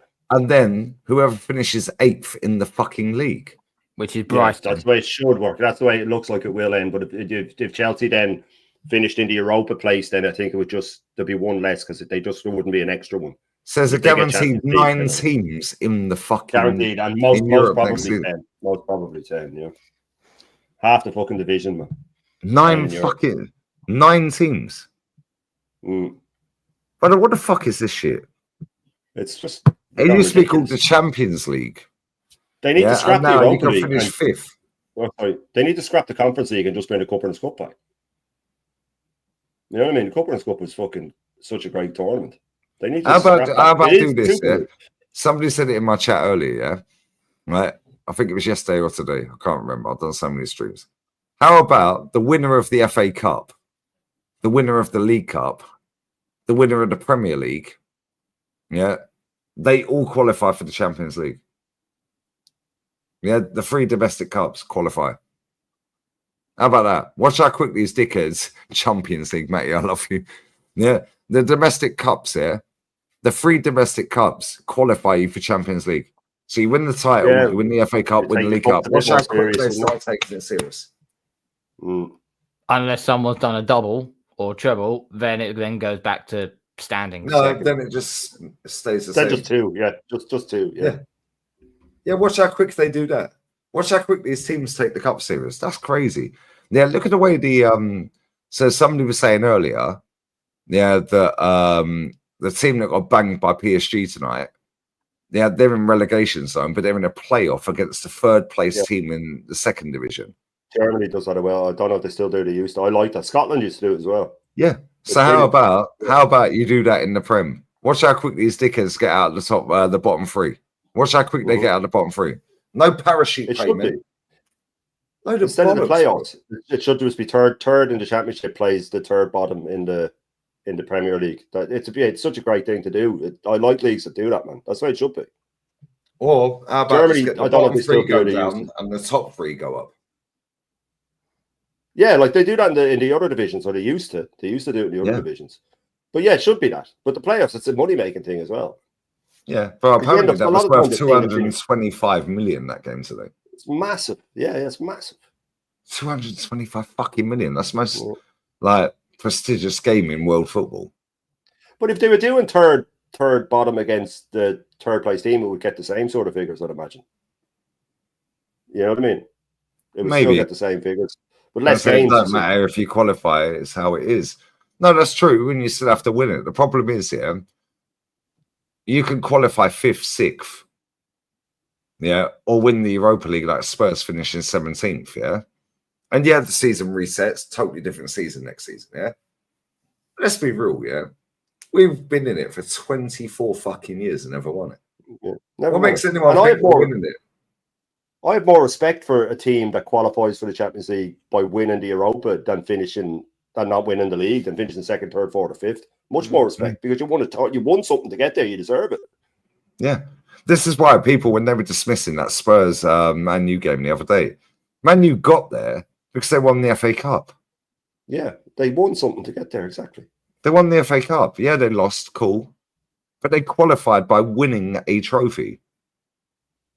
It's like people just don't get football, mate. They don't understand the concept. The mutant channel. Oh, Spurs won the Europa League. Does anyone really care? Get the fuck about 500,000 people that turned out for the parade, mate. Exactly. Yeah, I'm surprised he weren't down there front and centre filming people. Oh yeah. So anyway, Spursy North London Together TV. So anyway, Julian, dickhead, get out of here, bruv. I swear down. And so Ty's the last person I thought you'd respect because no, Ty's a cool guy, bruv. He's just mad deluded. Yeah. Can you voice a message to Jamie, a level-headed United fan? Can you voice I don't know what that means, CB, bruv. I don't know who Jamie is, bruv, but we don't claim him. Here's Calahonda's finest, but big up AB, bruv. Big up Danny. Hire Slegers for the men. Serial winner and equality PR to satisfy the non-binary unicorns. They'd love it. They'd lap it up. Aye, she's the best-looking Dutch. Is she Dutch? She is Dutch. I suppose she's Dutch. My manager, bruv. Right. My manager, bruv. Renee Slegger. She's Dutch, bruv. My Dutch manager, bruv. She's Dutch. Bless up my manager. She's younger than Super Duper Mick as well. Bring her in. Big up Gunnar SE. Hey, Shane. Hey, Shane. You might want to check out. I don't want to. Okay, all right. I don't want to say this in case it cancels me. Maybe use it in your next breakfast show. Oh, I know who that guy is. I know who that guy is. Someone because I have Top Gunner Dross, which I do every morning, where I pick apart some Top Gunner. So that's the guy that stands there pointing. He has the backup dance. He has the thing in the background. Yeah. So it's like, oh my God, they won the league. Yay. And he has the little fucking voice in the background, isn't it? I know who that guy is. Yeah, we muddied him before, innit? Yeah, we muddied him before. Pause. I'll paste him tomorrow. I'll actually send you a video, Lee, of another guy singing, man, just if you want to stick it up. It's fucking ridiculous. Bro, this motherfucker, yeah, I know who that guy is. He has the ad-libs in the background. I swear I know who that guy is. Yeah, this guy chats absolute shit. Yeah, I've muddied him before. I'll give him a go tomorrow. So. He's mates with Flowers, so you already know what the thing is. Big up Play Portal as well. Would you rather play Portal? That's fine. Would you rather watch a tree grow? You ain't catching me out, you slick cunt. How about hold that? Thanks for your money. Yeah. Good one, mate. Yeah, let's block this dickhead. Yeah, let's block this dickhead, bruv. Let's block him real quick. How dare you try fucking do that, bruv? Yeah, how about that, bruv? Yeah, how about that, brother? Hold that, yeah? You ain't catching me out, you spaz. You have to get up earlier than that to catch Lee Gunner out, bruv. Man paid £3 for that. Cheers. £2. World record for the highest paid failure. Third highest paid manager in the world, bruv. Yep. Staggering. Bro, and he's won fuck all. It's crazy. Do you know how crazy that is? 288 grand a week for press conferences. Bro, all three of us don't earn that between us. In a year. In a year. In a year, he's getting in a week. And all the free merch you can throw at him. Hey, guys. Free flights, free food, free accommodation. Free the best gooners. of the best. Top gooners gnawing him off. No, that's crazy, bro. Send in another top gunner, guys. Yeah. This is what I'm saying, yeah. This is why when people sit there and go, oh, he's drinking on camera. Oh, he's pissed. Yeah, I caught that one out real quick, didn't I? You can't catch me, bro. If you have to get up earlier than that, because I ain't even drunk. I ain't even tipsy, bro. No, that's bullshit, bro. I'm sick of these people. Yeah, I'm just gassed that Arsenal fucking won a trophy, bro. Yep. Exactly. Yeah, and it's so fucking jarring. Yeah, watching all the excuses for other people, yeah. Right. When we've had multiple examples in the last 2 days of multiple managers. This has been a season of the new managers coming in and fucking just cleaning up all the top leagues, every fucking league, man. The year of the demise. 24 was the year of the truth. Me and Runts called it, and the real ones like Lou Dog. I am awake. Yes, I am awake, baby. You cool? Do you want to jump on? Text me if you do. No doubt you're smashed somewhere in Liverpool, waiting for the game. So what's 2026 then? The end? It's 2020. What's 2026? What did Matty call it earlier? She can't even spell. She's definitely smashed. Can't spell a 4-letter word. Nopwa. Nopwa. She's just the Nopwa. same on the keyboard. Nopwa. Speaking of the end of times, did you see that thing in the Vatican where they have the pictures of the Pope painted? The Isle of Patmos, sorry. That's it. 2026, matey, is the Isle of Patmos. Is that 2024 was the year of the truth. 25 is the year of the demise.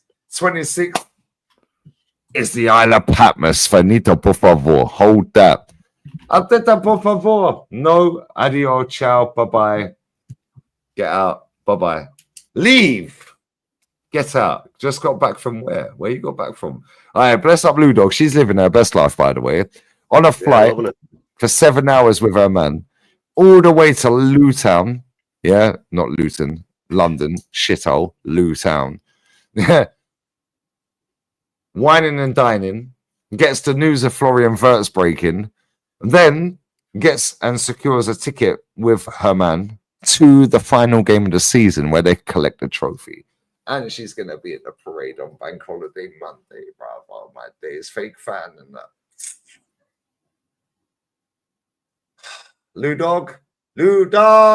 Nobody cares. We won a Champions League. Hold that. I'm fully buying a women's shirt as well. No, I swear down, I'm buying a women's. All right, anyone in this chat who's an Arsenal fan, buy a women's shirt with Slegers 1 on the back. Yeah, we make shit trendy. Yeah, women's shirt, the women's version, not the men's. Fuck the men's team. Fuck them. Yeah, the women's shirt. We want the champions one. With the Champions League badge, we want the fucking final date and everything on it. We need to wait for that. Stina 14. Bro, maybe I'll buy 2. Maybe I'll buy the away one as well. Bless up DJ Crane. Slegers has standards. Yes, unlike our fan base, Lou Dog. Crazy. Yeah, with the stars, 2 stars. We need the 2 stars before we buy it. Otherwise, I ain't buying shit. Are you buying it, Shane? Which? That's how I know he can't. He's Irish. He can't multitask. I'm going for a piss. Cold takeover. Irish stuck in pilot mode, aren't you? Oh, Jesus. Oh, no. Listen. It's a great thing what the ladies have done, okay? But just get the season over done with and let's see where we go from this point forward with the real men's team.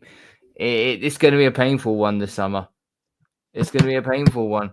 And the more I'm looking and seeing more and more about Sesko coming to Arsenal, and I'm like, no, please, anybody but Anybody but another project player.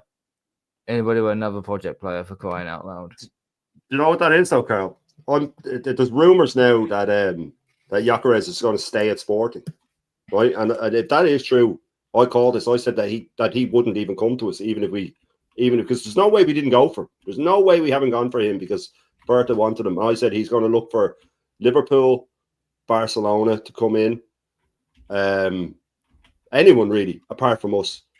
And I bet you any money that we went for him, and he said, "There's no fucking way that I'm going playing under that manager. I'd rather stay here and wait to see if Barcelona maybe next year will come, if Liverpool maybe next year will come." Because that's what I said from the start. There is no way on earth that guy is wants to play under this manager. No self-respecting forward wants to play under him. None.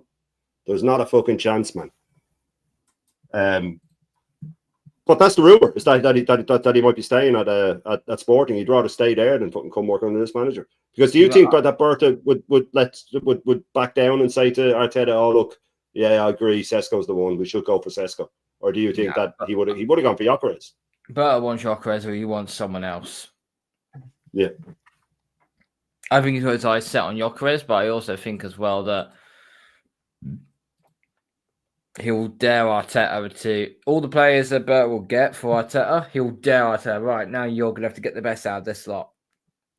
Yeah, which basically means at gunpoint you've got to change the way you play to get the best out of these players. He's literally going to give him a loaded gun. Yeah, that's what'll end up happening. Yeah. Yeah, that's what TJP says, that he'll give him enough rope to hang himself. Mm-hmm. You know what I mean? Like, here you go. I think I'll give him a mixture, right? Here, where's one or two of the ones you wanted? But I genuinely think that we went for Gyökeres and he's just going, nah, not a hope. Not a hope that I am going there. Gyökeres is leaving, is being confirmed. Someone says, well, fair enough, then maybe he is, Shay, maybe he is, but I heard today that there's a chance he could stay.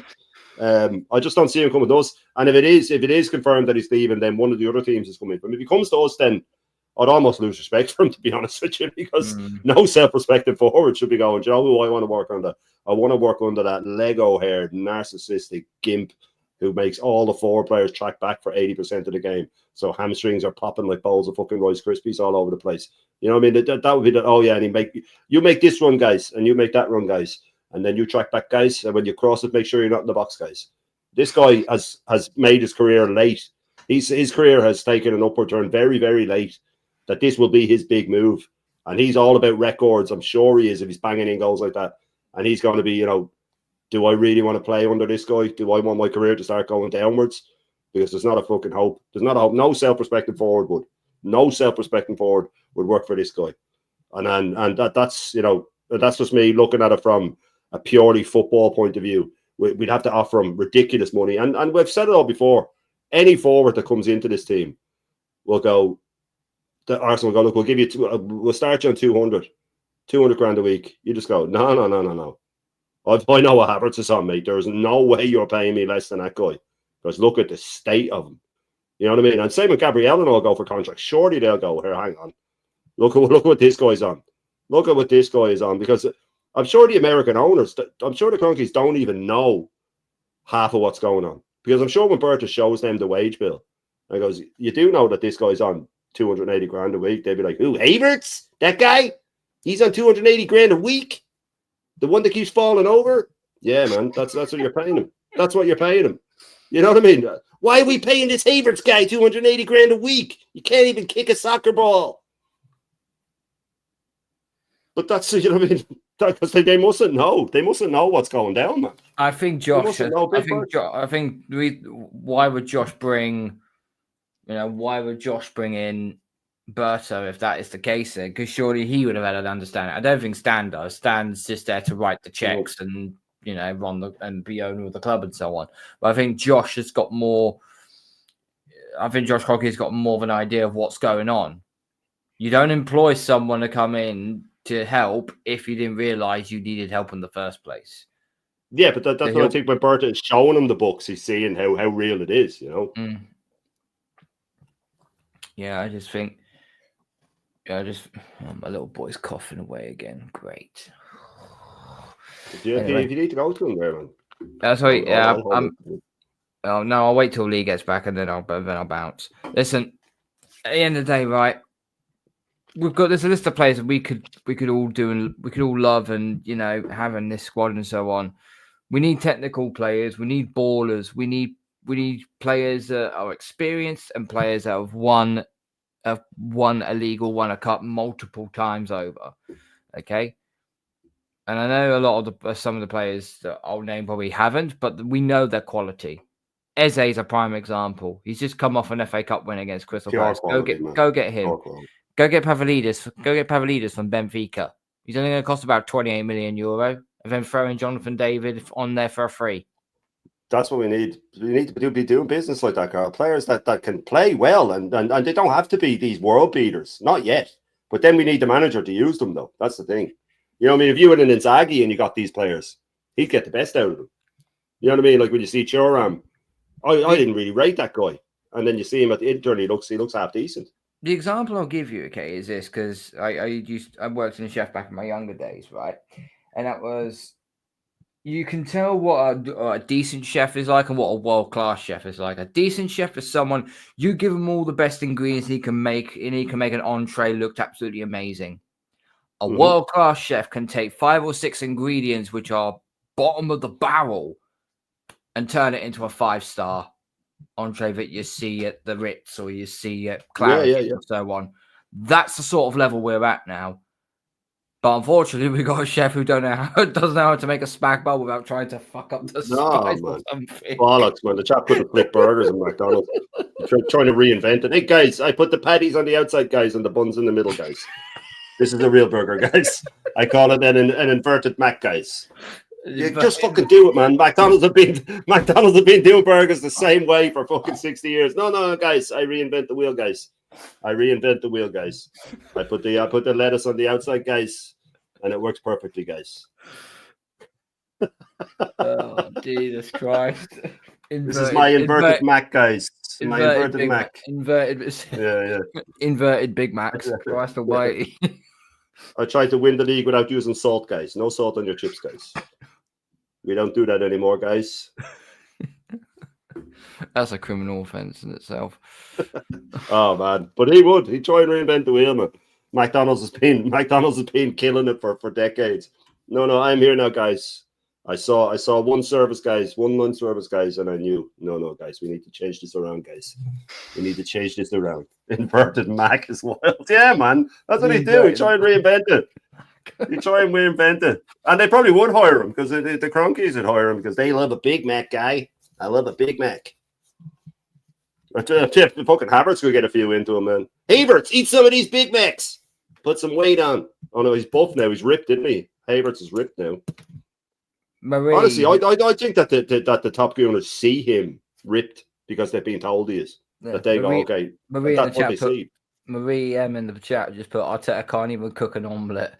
No, he fucking can't. It will cook an omelette, but it'll cook it in a certain way that no one has ever seen before.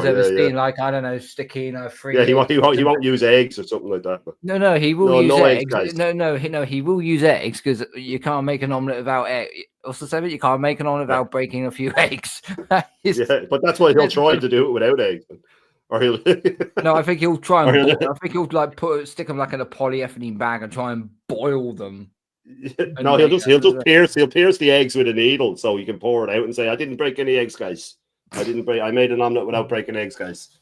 I just pierced the egg, guys. You might use cow eggs. Good Lord. Yeah.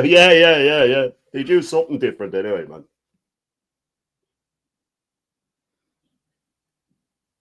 Potato omelette. So vegan eggs. Small margins, guys. You're making an omelette without a pan. Yeah. Exactly. You fucking throw it, whisk it on, just pour it over a barbecue or something. There you go, guys. Just to go with the hob. Yeah. You have to peel it off. This is my inverted omelette, guys. Enjoy. You heat it on a light bulb. It'll take fucking hours to do it, man.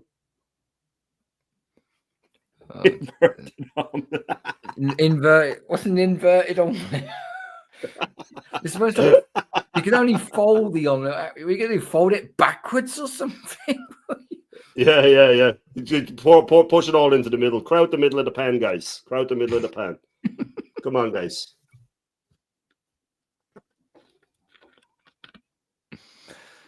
Dear. Oh, crazy. Absolutely fucking crazy. Who do you want in? Not manager-wise, player-wise in the summer.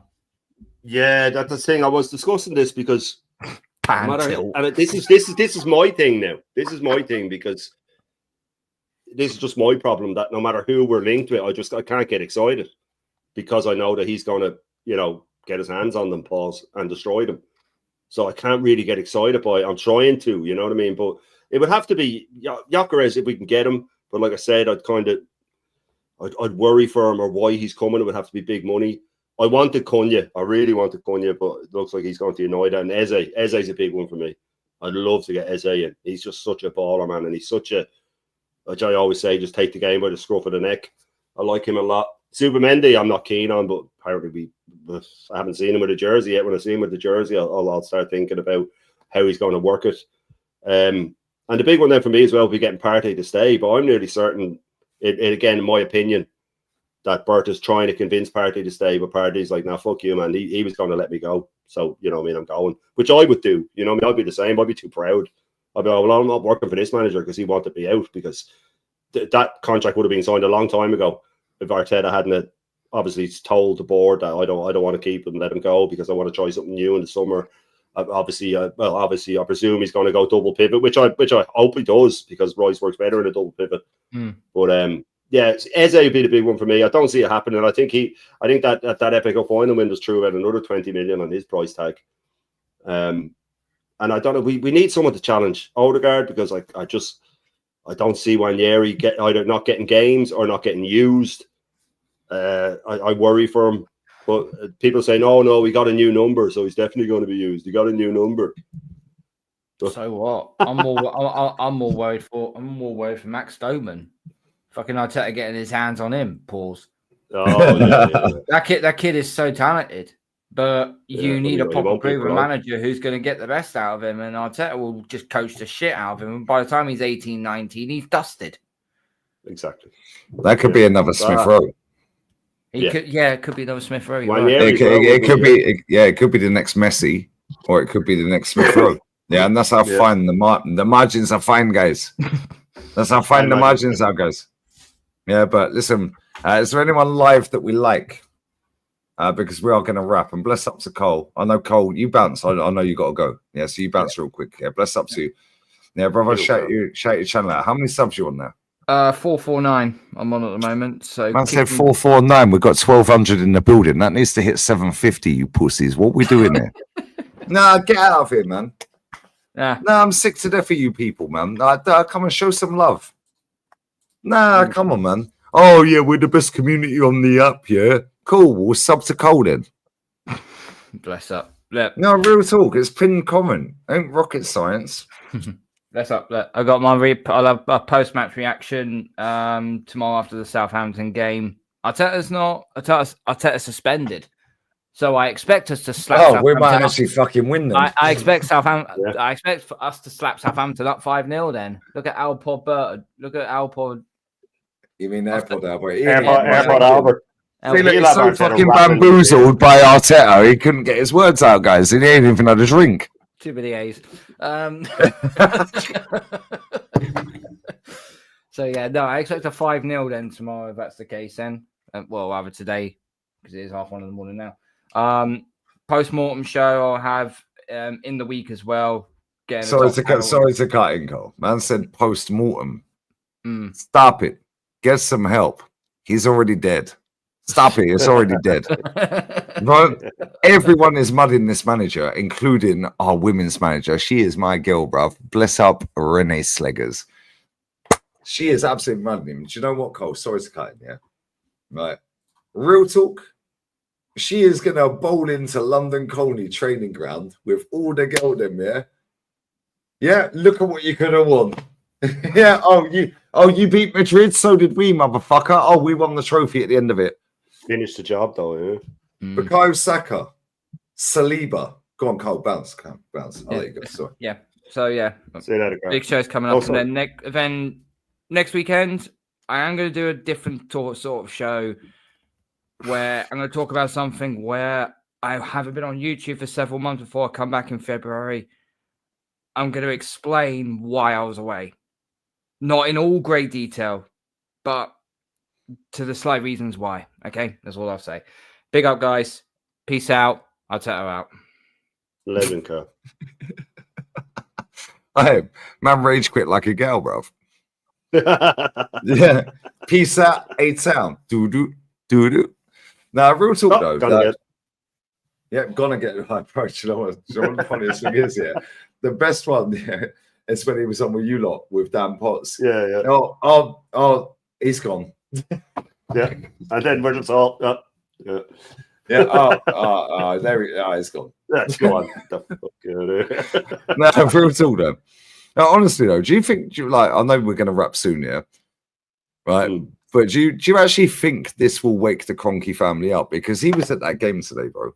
Yeah. I didn't realize how fucking tall he was as well, by the way. He's a tall motherfucker. Lanky bastard, bruv. I'm a lanky bastard, but I ain't that fucking lanky, bruv. Do you actually think when he's seen a guard of honor from the best women's team in the world for the last, 5, 6, 7 years? Do you actually think when they're giving a guard of honor to our girls, our women, our ladies, and he's standing there watching them pick up the Champions League, do you actually think he's looking at that thinking, yeah, I'll tell you, you're fucked? Or do you actually think he don't give a fuck? The fact he was there just shows face. First off, I'm surprised he was there. I'm surprised he was there. I didn't think he would be, but it has to have some sort of effect, especially if, like, his family are drenched in sports. They have other franchises and all that stuff. So I'm pretty sure that winning is in their blood and they like it. So especially with it being a new manager, they're going, okay, so new managers do work. Maybe the English game's a bit different, or I don't know. Maybe they thought that the English game wasn't like American sports, where the same manager can get it. Maybe Arteta bamboozled them with, guys, all the shit that he normally says. But it has to have had some sort of effect. I think if there is even a little spike in the women's jerseys, they might go, okay, so success, we'd sell even more jerseys if we start winning shit. You know what I mean? That might have an effect if there is a little spike in it. But it has to have some sort of effect. I don't know, man. Bertha, like I've said before, Bertha has to be in his ear, because if we can find stuff online, digging around wages and injuries and all that sort of thing, and I mean, Bertha's got to have a lot more information than we do. He has to be going to and going, look at this shit, man. I mean, look at what you're paying this guy. Do you think he gets to all the youth team as well, like their wages and the women's? Do you think he's like, is he sporting director? Is he? I don't know how it works on the women's side. Is there a separate sporting director for the women's game for the Arsenal ladies, or is it? I couldn't tell you that now, but I'd imagine there is someone else that looks after it. But they probably do have to go through him then for the final decision. I'd imagine it's all as one, but maybe not. Maybe not. I wouldn't have enough information. I'm just guessing, really. But yeah, maybe he is because this is the thing. Yeah, when the accounts come out, this fucking chat is world class. I swear. This chat is fucking world class. Yeah, I love you. Have you seen that 4.9 to Warp on Twitter? I swear that thing. I swear she wants to fuck me, bruv. I swear down. Just leave me alone. Clap, love. Yeah, you look good from far, but you're far from good. Like, just leave me alone. Exactly. Yeah. Most annoying voice in the world. Yeah, like, I don't know her, but I know of her. I don't know her either, bruv. I don't want to. Either. No, I don't even know of her. Like, I don't even know who she is. Hey, bro. No, but real talk here. You see when the accounts come out, like the annual accounts there for Arsenal. Yeah. And it's like, oh, they've made this much loss, this much profit, right? But they don't do the whole stuff. That's just the men's team. I don't know inside the women's game that much. Yeah, I don't. I've only started watching it this season.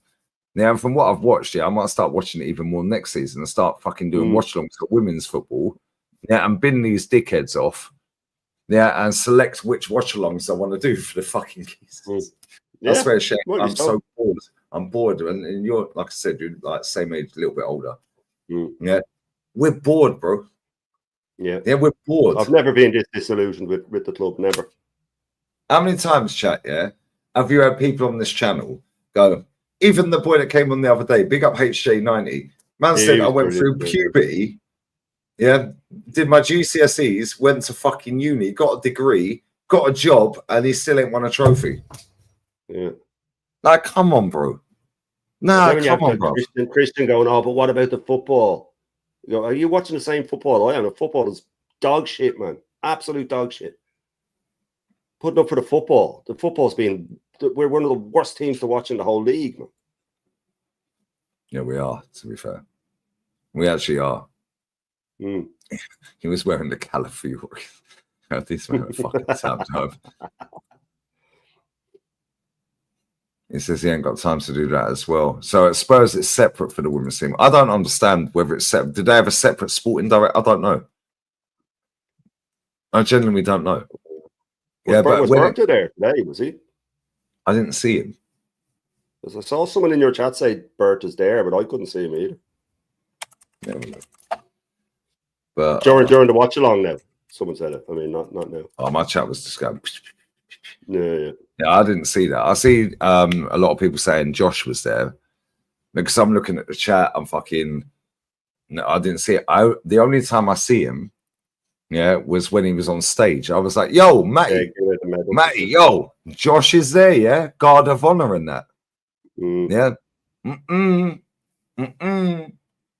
The time is now, but Arsenal Champions League final. Let's see if he's there. Champions League final. Let's see if he was there, because if he was there, then somebody would have got an image of him. Somebody would have got a picture of him at the final. Yeah, because they always find him. But I didn't see him, so maybe he was there. I don't know. Trevor says, no, okay. Women's Champions League final. Let me type that in. If he was there, that's mad telling as well. No, I'll type in Arsenal Women's Champions League final. It just comes up with Women's Champions League final. I typed that in as well. It's not coming up. Maybe tomorrow. Yeah, I can't see a picture of him there. Bert is the sporting director for the women's team as well. Is that true? Is Bert Arsenal? Because we need to fact check, because we deal with facts here, guys. Women's sporting director. Because you know what, when they release their annual accounts and stuff like that, most of the time we only see the men's team, innit? We don't see the women's side of it. Yeah. But then when they do the profit and the loss thing, that is a collective. So we don't know the breakdown from the women's, the youth, the men, and all this, But I'd imagine he's probably in charge of all of it. Yeah, but it would only be a tiny percent though, so it's not going to be massive money wise. But listen, it's just seeing them succeed and seeing it with a new manager and seeing it with she didn't have to sign anyone and injuries and red cards as well. You know what I mean? Burton's not a fucking stupid man. He looks at those press conferences the way we do, just going, "What is this prick talking about, man?" You know what I mean? He's a football man. He's dealt with Simeone, an actual GE. Like, not a fucking shyster. But you know what it is, Shane? I said this to Matty yesterday. Yeah, he deal with Simeone and that, but Simeone ain't a serial bullshitter and waffler and finesser. Yeah, Arteta can bamboozle you. He'll sell ice to Eskimos, bro, sand to Arabs. Yeah, but not smart people though. No, but we don't fall because but he has though, because he sold it to the billionaires who own the club. Hence why they gave him 15 bags. And he's getting Champions League. I mean, that's the main reason why they're keeping him in. I still think that Berta's best option to get rid of him is to go to the Cronkies and say, I've pulled the figures for next season, and with the injuries and all this, and we can only sign these players. If you keep him in charge, you will not get top 5. I think that's the only way, because then it'll hit their pockets, and they'll go, okay, right, maybe now we should act. But that's because he just has to go with it from that angle that you might lose money with this manager, plus the fucking wages they're paying him. Man, the wages for the men's teams are fucking disgrace, mate. Yeah, and I know. Obviously, compared to women's football, the income, and that's why they don't get equal pay. I don't know why they want equal pay anyway. Surely you want more pay. Why do you only want equal pay? Yeah, like what we're doing here now. Sure, you want to be better. So why would you? Oh, we demand equal pay. We'll bring in equal revenue then. It's supply and demand. I don't buy into that at all. That's a lot of bollocks saying that they should get. You know what I mean? Not a chance. Not a chance. If you start getting the crowds and the TV rights and all that, then fair enough. But that's not the way it works. Man says, this fucking dickhead. Look how happy he is. He's changed his profile picture, yeah? This retard, bruv, Spurs King. You can hold that. Yeah, we got a Champions League. Fuck you, Europa League. Yeah. When you get the women's kit, do we start calling you Leanne? No, Lisa. Leanne, fucking choker. Josh was forced to be there. Second grade movie villain. Is sporting director for the women's. But it is, okay. He was there with the man handing out the medals before the show. Yeah, he was there. He was there. Yeah. But was Berta there, or was he talking about Josh? Because I didn't see Berta. Or maybe I was so gassed that they won it, I didn't see him. Yeah. But he weren't on the stage. I know he went. Leona. You fucking idiots. Yeah, you fucking idiots. No, you're not taking the piss. Tim Lewis was there. Okay. Women's team is tax deductible. Yes, it is. It don't go towards PSR and all that either. No. It is a tax write-off. Yeah, or a PSR write-off. 1 second. There was a comment I wanted to fucking highlight. I said, man, tripled in age. Bro, we've all tripled in age watching this fucking club.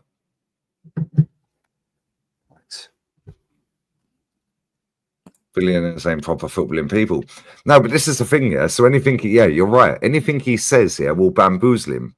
Yeah, because let's be real, Letitia, get out of here, Graham. Celebrate your Europa League. We got the big ears, bruv. Now, real talk though, yeah. Josh Kroenke don't have the business acumen that his dad did. Hence why he's inheriting the wealth. He just grew up in a wealthy family. Yep. Yeah. He don't know about life. Yeah, he don't know about life. If he lost all that money, what's he going to do, bruv? Yeah, if his dad gives it to fucking win the dog. Yeah, let's say Stan's fucking missus, who's heir to the throne of the Walmart empire, yeah, who will be the richest woman in the world when she inherits that, by the way. Yeah. About 80, 90 billion. Yeah. Let's say they give it to win the dog. What's Josh Kroenke going to do? What's he going to do from there? Josh Kroenke ain't going to do shit, bruv, because he's never had to fucking educate himself on how to make money. He was born into mass wealth. Yeah. And this is why I like people that are fucking started from the bottom, now we're here. Lose it, and then go again. Go again, yeah. Yeah. And as much as I take the piss out of fucking Richard Branson for being a scruffy motherfucker, yeah, that guy never got a leg up. No, he made his dough. From the start, yeah. Grafted from the start, yeah. Yeah, he made his dough. Right, if you need to bounce, folks. I'm going to stay live for about 4. I'm going to stay live for 45 till 3:30, 2:30 your time. Then I'm gone. Yeah, and then I'm gone. Didn't see Berta. Nobody see Berta. Where's Berta, bro? It's like a where's Wally? Hopefully he's fucking drafting up Arteta's P45. He was saying, right, what we need to do is get this Russo up front because 29 shit, so he's going. Yeah, and she's on $2,500 a week. Does anyone know the women's wage bill? Oh, it's drastic. Arsenal women's highest paid player. Let's have a look. Probably Leah Williamson, I'd imagine. Here we go. In fact, let me come out of that for 1 second. Capology. Yeah, that's the men's team. Okay, let me go back to that. Right, Arsenal women pay rise 30%. For winning that, is it? No, that was 22nd of Feb 23. But I think they won a trophy that year as well. Okay, Arsenal women's Williamson, 200k per year. There you go. Fuck me, man. Bruv, that was 2023. And they're comparing it on this website, OneFootball. Arsenal women's Williamson, 200k per year versus Party on 200k a week. Yeah. I get it. I totally get it. Yeah, I'm not trying to fucking blow smoke up their ass pools, you zesty fuckers. Maybe they like that. I don't know. Maybe some of them don't. If you do, slide in my DMs. Actually, don't slide in my DMs because I won't see them. Email me. Yeah, I might not see them as well. But anyway, I get why the men get paid more. Arsenal women's football wage bill was 4.3 million spread across 44 playing and non-playing staff. That was in 2023. That's crazy. The men's team back in 2023, and this is from Deloitte Money Football League, yeah? The men's team wage bill is in excess of 220 million a year. The women's is 4.3. You see this motherfucker Arteta, yeah? This motherfucker, Mikel Arteta, gets paid that. What was he on? 288 a week. 288 a week, yeah? Wow, this is crazy work, Shane. 4.3 million divided by 288. 15 weeks. The women's whole entire staff, coaching staff, analysts, medical staff, playing staff, manager, assistant manager, everyone, the entire staff. Mikel Arteta gets paid their entire thing inside 15 weeks. That's less than 4 months, bro. Staggering. That's 1/3 of the year. She delivered in.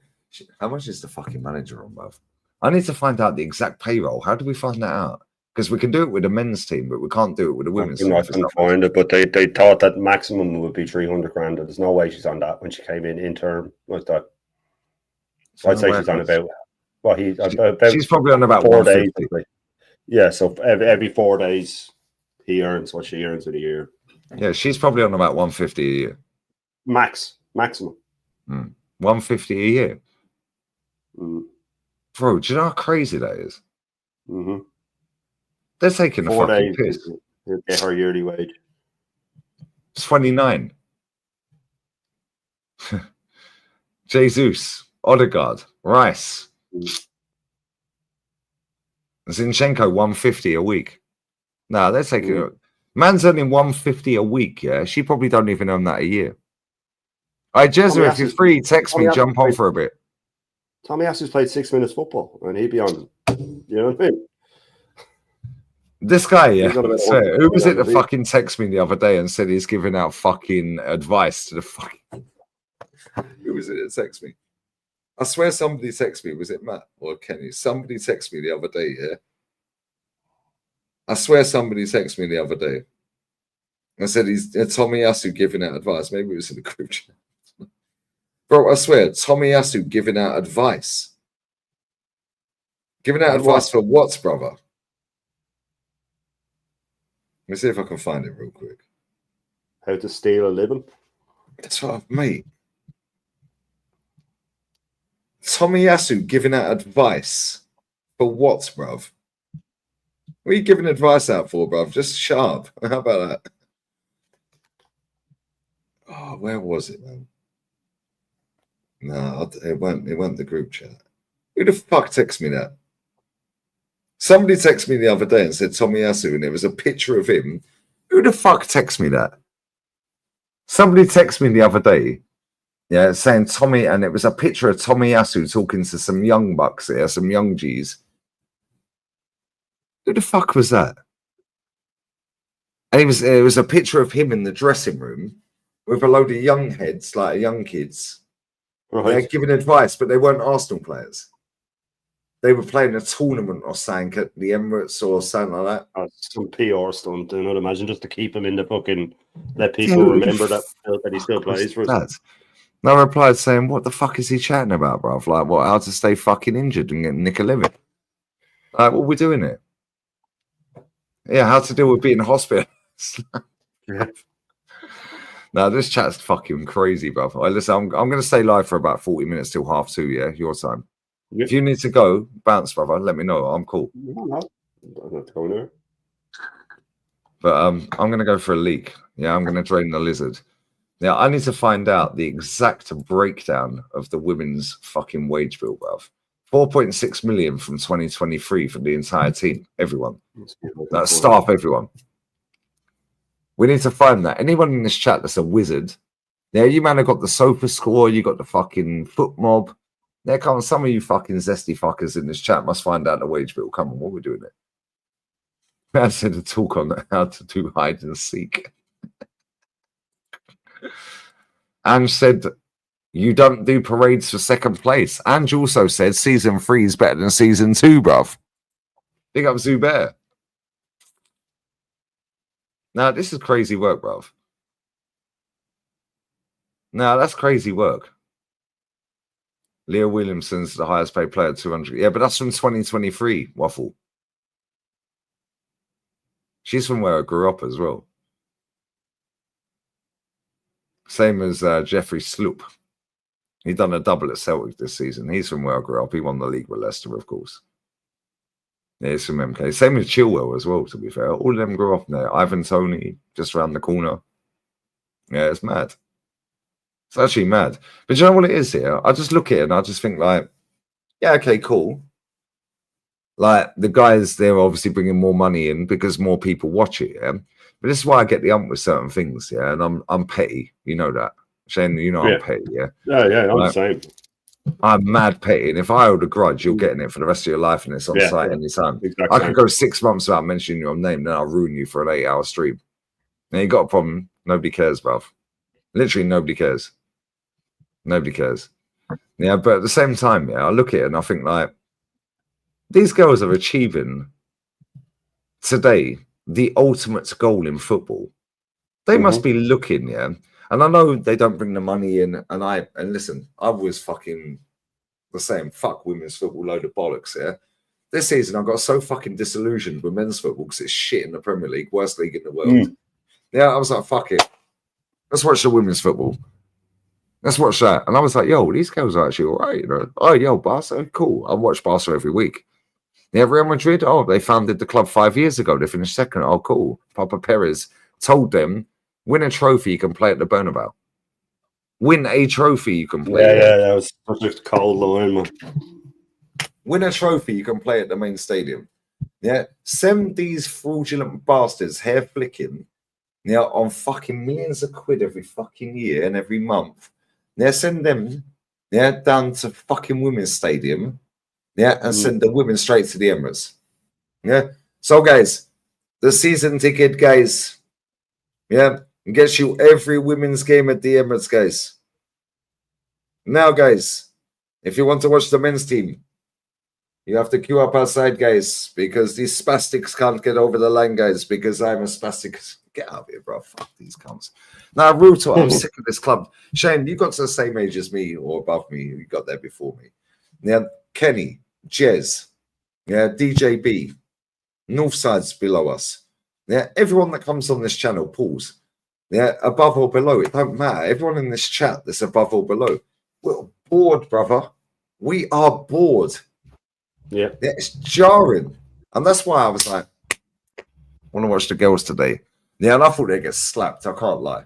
Yeah. I said the same, yeah. And guess what? That's how you win a fucking final, mate. Yeah, that's how you win a final. You sit there with your manager with her legs crossed, arms folded, not running up and down like a fucking retard on the touchline, giving it all this shit, playing ball boy. Well, ball person, ball female, ball lady. Sorry, I want to discriminate, guys. Just sitting there chilling, knowing that she's set up the tactics perfectly. Our manager's fucking running up and down like he's running for a bus this way. Oh shit, now the ball's gone. Oh shit. We see him the other day. Man's going like this. Things going back like this. Why are you wearing that overcoat, bruv? Peter Purvis and that. Like, what are we doing here? Yeah, bro, it's 25 degrees and you're wearing a fucking overcoat. Are you a perv? No, what are you hiding? No, what's he hiding, bruv? Yeah, he was hiding the fucking dress. Always the bridesmaid, never the bride. Yeah, the girl's always the bride. Bless up to them. No, I'm sick of it, Shane. No, real talk. I am sick to death of this fucking club. Yeah, to the point, right? And bless up this community as well. I love you all, yeah? Right? And we have mad following on here. So bless up to you, yeah? But I'll be real, right? I'm that fucking close to just watching women's football next season for Arsenal. Fuck this fucking men's team. They're shit. This summer, they better start doing something. Yeah, they better start delivering. And if Berta don't deliver, but even if he does, yeah, right, let's say he turns up with Sesko. Well, maybe he's just going to get the manager to fuck himself. Well, we gave him everything he needed. Right, Yeah. he wanted Sesko. He didn't want Gyökeres. We gave him Sesko. He failed. Yeah? It's jarring, bro. It's jarring. Oh, sorry. Why you play that? In fact, I've actually got that. So why you play that? I didn't even mean for it to come on. I was just having a look to see if I could find something else. Fuck it. We'll play it anyway because we'll mud him again. Yeah. Oh, no, I don't want to play that. This mess. We'll remove that then. All right, Shane, you're having a biblical. Right, Shane's having a stinker like our captain in a big game, yeah? However, Beth Mead rocks up in the big game. Yeah, off the bench. I'll be back in 1 minute, brother. Get rid of that.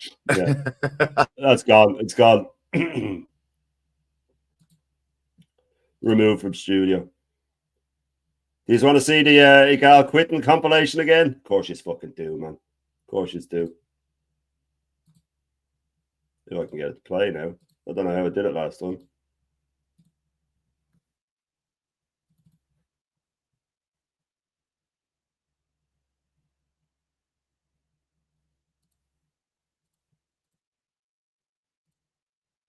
Oh, I'm not able to share it. I have a bit of it there.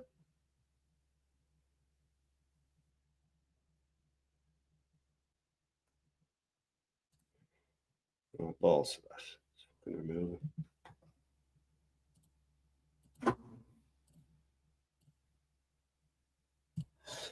Anyway.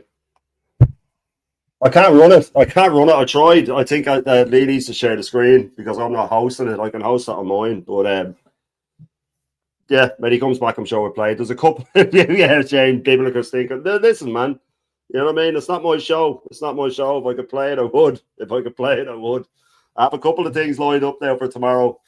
That will be toasting Top Gooners.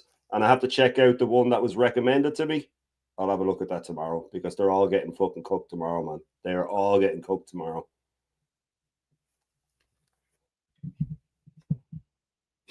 Big up to you, Scott Whelan, my man. I hope you're well. Who else have we got now? Is there anyone I recognize? Anyone from my chat, man? I'm sure there is. I'm sure there is. Shane, do you I don't actually. I don't, man. I don't. It doesn't sit well with me at all, man. It does not sit well with me at all. Whenever I touch it, I just straight into fucking thinking that the walls are talking about me, man. It's never sat well with me. Favorite Irish player. Even though I didn't really see him play, I'd have to go for Mr. Liam Brady. I think he's the greatest, but favorite Irish player would probably be Paul McGrath, I'd say. Have to be Paul McGrath, man. One of the best defenders Premier League or, well, English First Division's ever seen. Last defender to win Player of the Year, PFA Player of the Year. So I'd have to say Paul McGrath. But Roy Keane as well be up there, but, you know, the whole United thing. Thoughts on Celtic today? Said, yeah, man, they bottled it, I suppose, didn't they? But big up to Aberdeen, man. It's nice to see Aberdeen win. It's nice to see someone else win. I'm not a massive Celtic fan, but it's nice to see someone else win it. I know Celtic fans don't think that, but it's always nice to see someone else. You know what I mean? You're a United fan, Shay, but I feel you actually Gunner fans feel pain having these mutants. So yeah, man, listen, that's the thing. I know you have mutants over there as well, but yeah, our club's infested with them. Our club's infested with them. Compared to any other club, we definitely have the highest number, our highest ratio of mutants. Without a shadow of a doubt, we have the highest ratio of mutants. But listen, that's the way it goes. Celtic has a massive Irish support, huge Irish support, man. Huge Irish support. There wouldn't be many football fans over here. I'd watch Celtic and I'd know a lot about the history. I loved them in the 90s. I loved them when they had Van Hooijdonk and Di Canio, and the Scottish League in the 90s was unreal, man. It was unreal. Rangers had Laudrup, Gascoigne, McCoist, Andy Gorham, the Flying Pig in goals. Celtic had they used to have some of the top players. Shane, how did you choose Arsenal? It was actually by mistake, to be honest with you. I was about 6 years old, and Aston Villa were playing Arsenal on telly, and Aston Villa had a load of Irish players. They had Paul McGrath and stuff like that, and I confused them. I thought that Aston Villa was Arsenal, and I said Arsenal, and from then on I supported Arsenal. So I got quite lucky, actually, because then Arsenal had a top top period when I started following them. John Hartson, yeah, he was a baller for Celtic. They had Hartson, Chris Sutton, obviously Henrik Larsson as well. That was a top time for Celtic. Lived in Glasgow for 10 years down the road from. Yeah, I've only been to there once, and I've been to Edinburgh as well a couple of times. Edinburgh's fucking beautiful, man. Absolutely beautiful. Absolutely beautiful.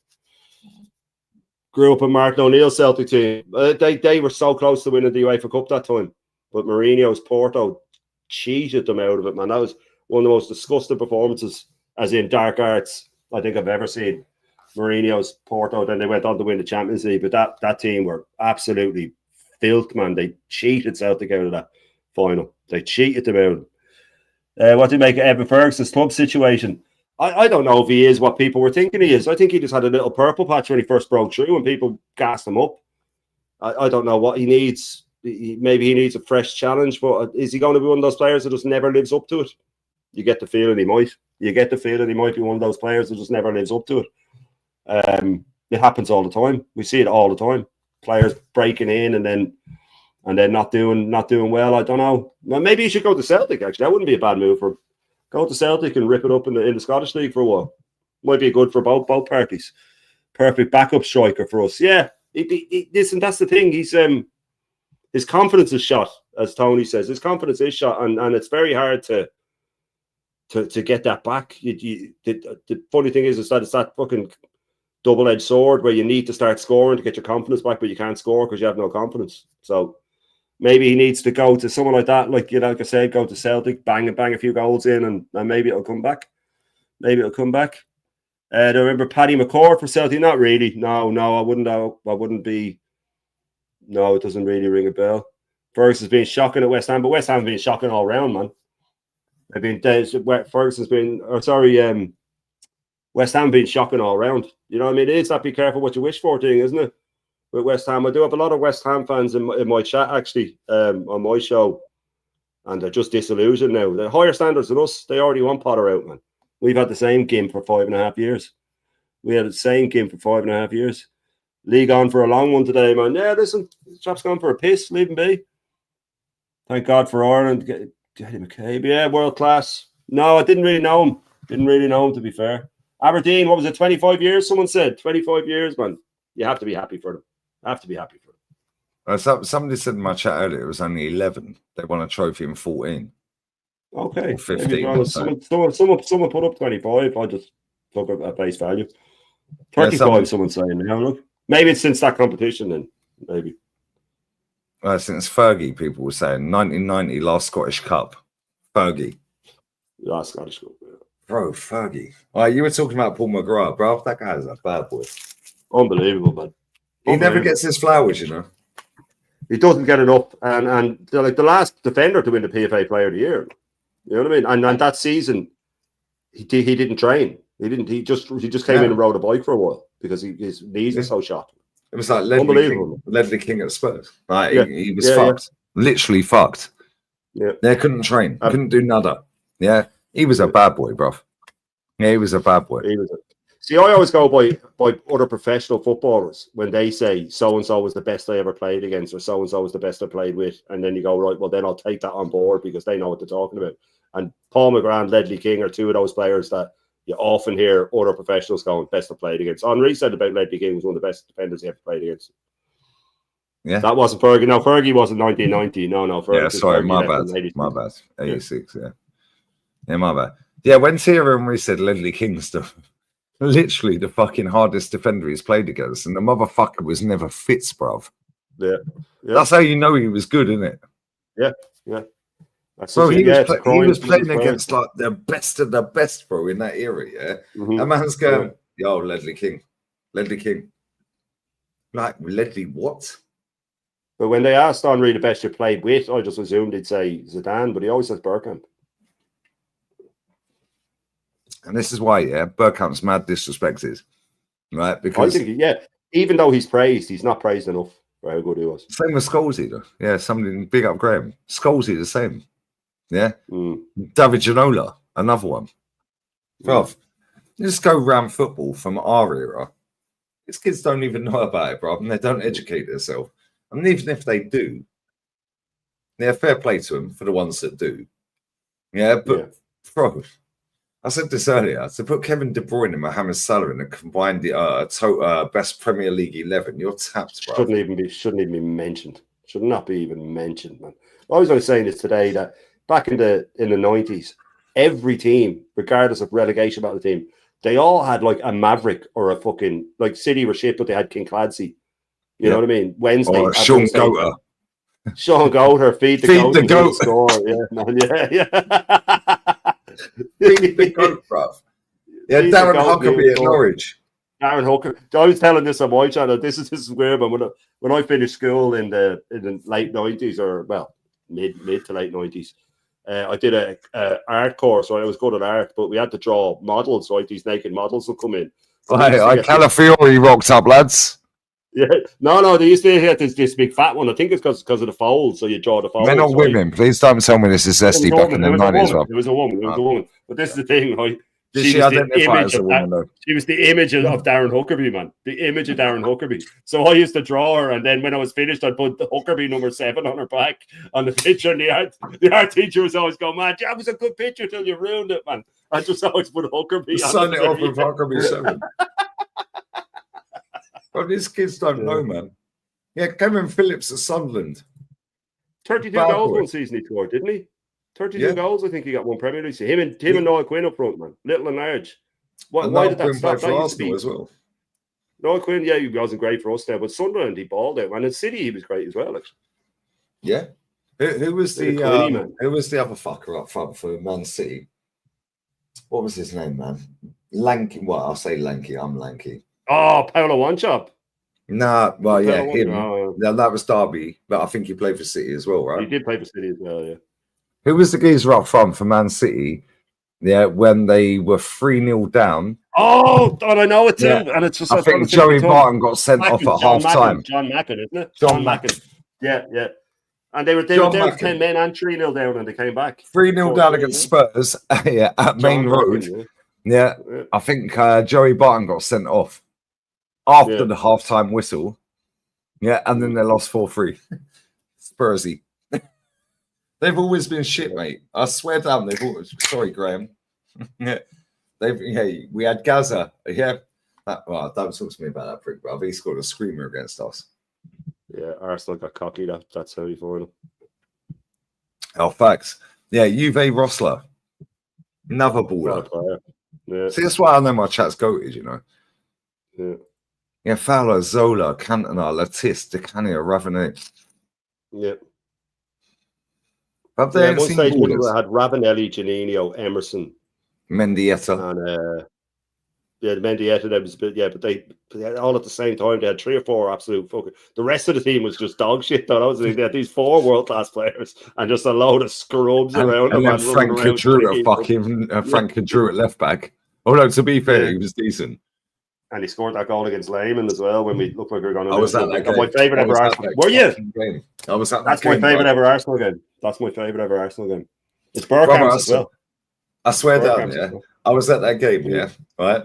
I don't know what the fuck Jens Lehmann was doing. He went walkabout. Yeah, he had that in him. Balls on yeah, but you know what's crazy, yeah?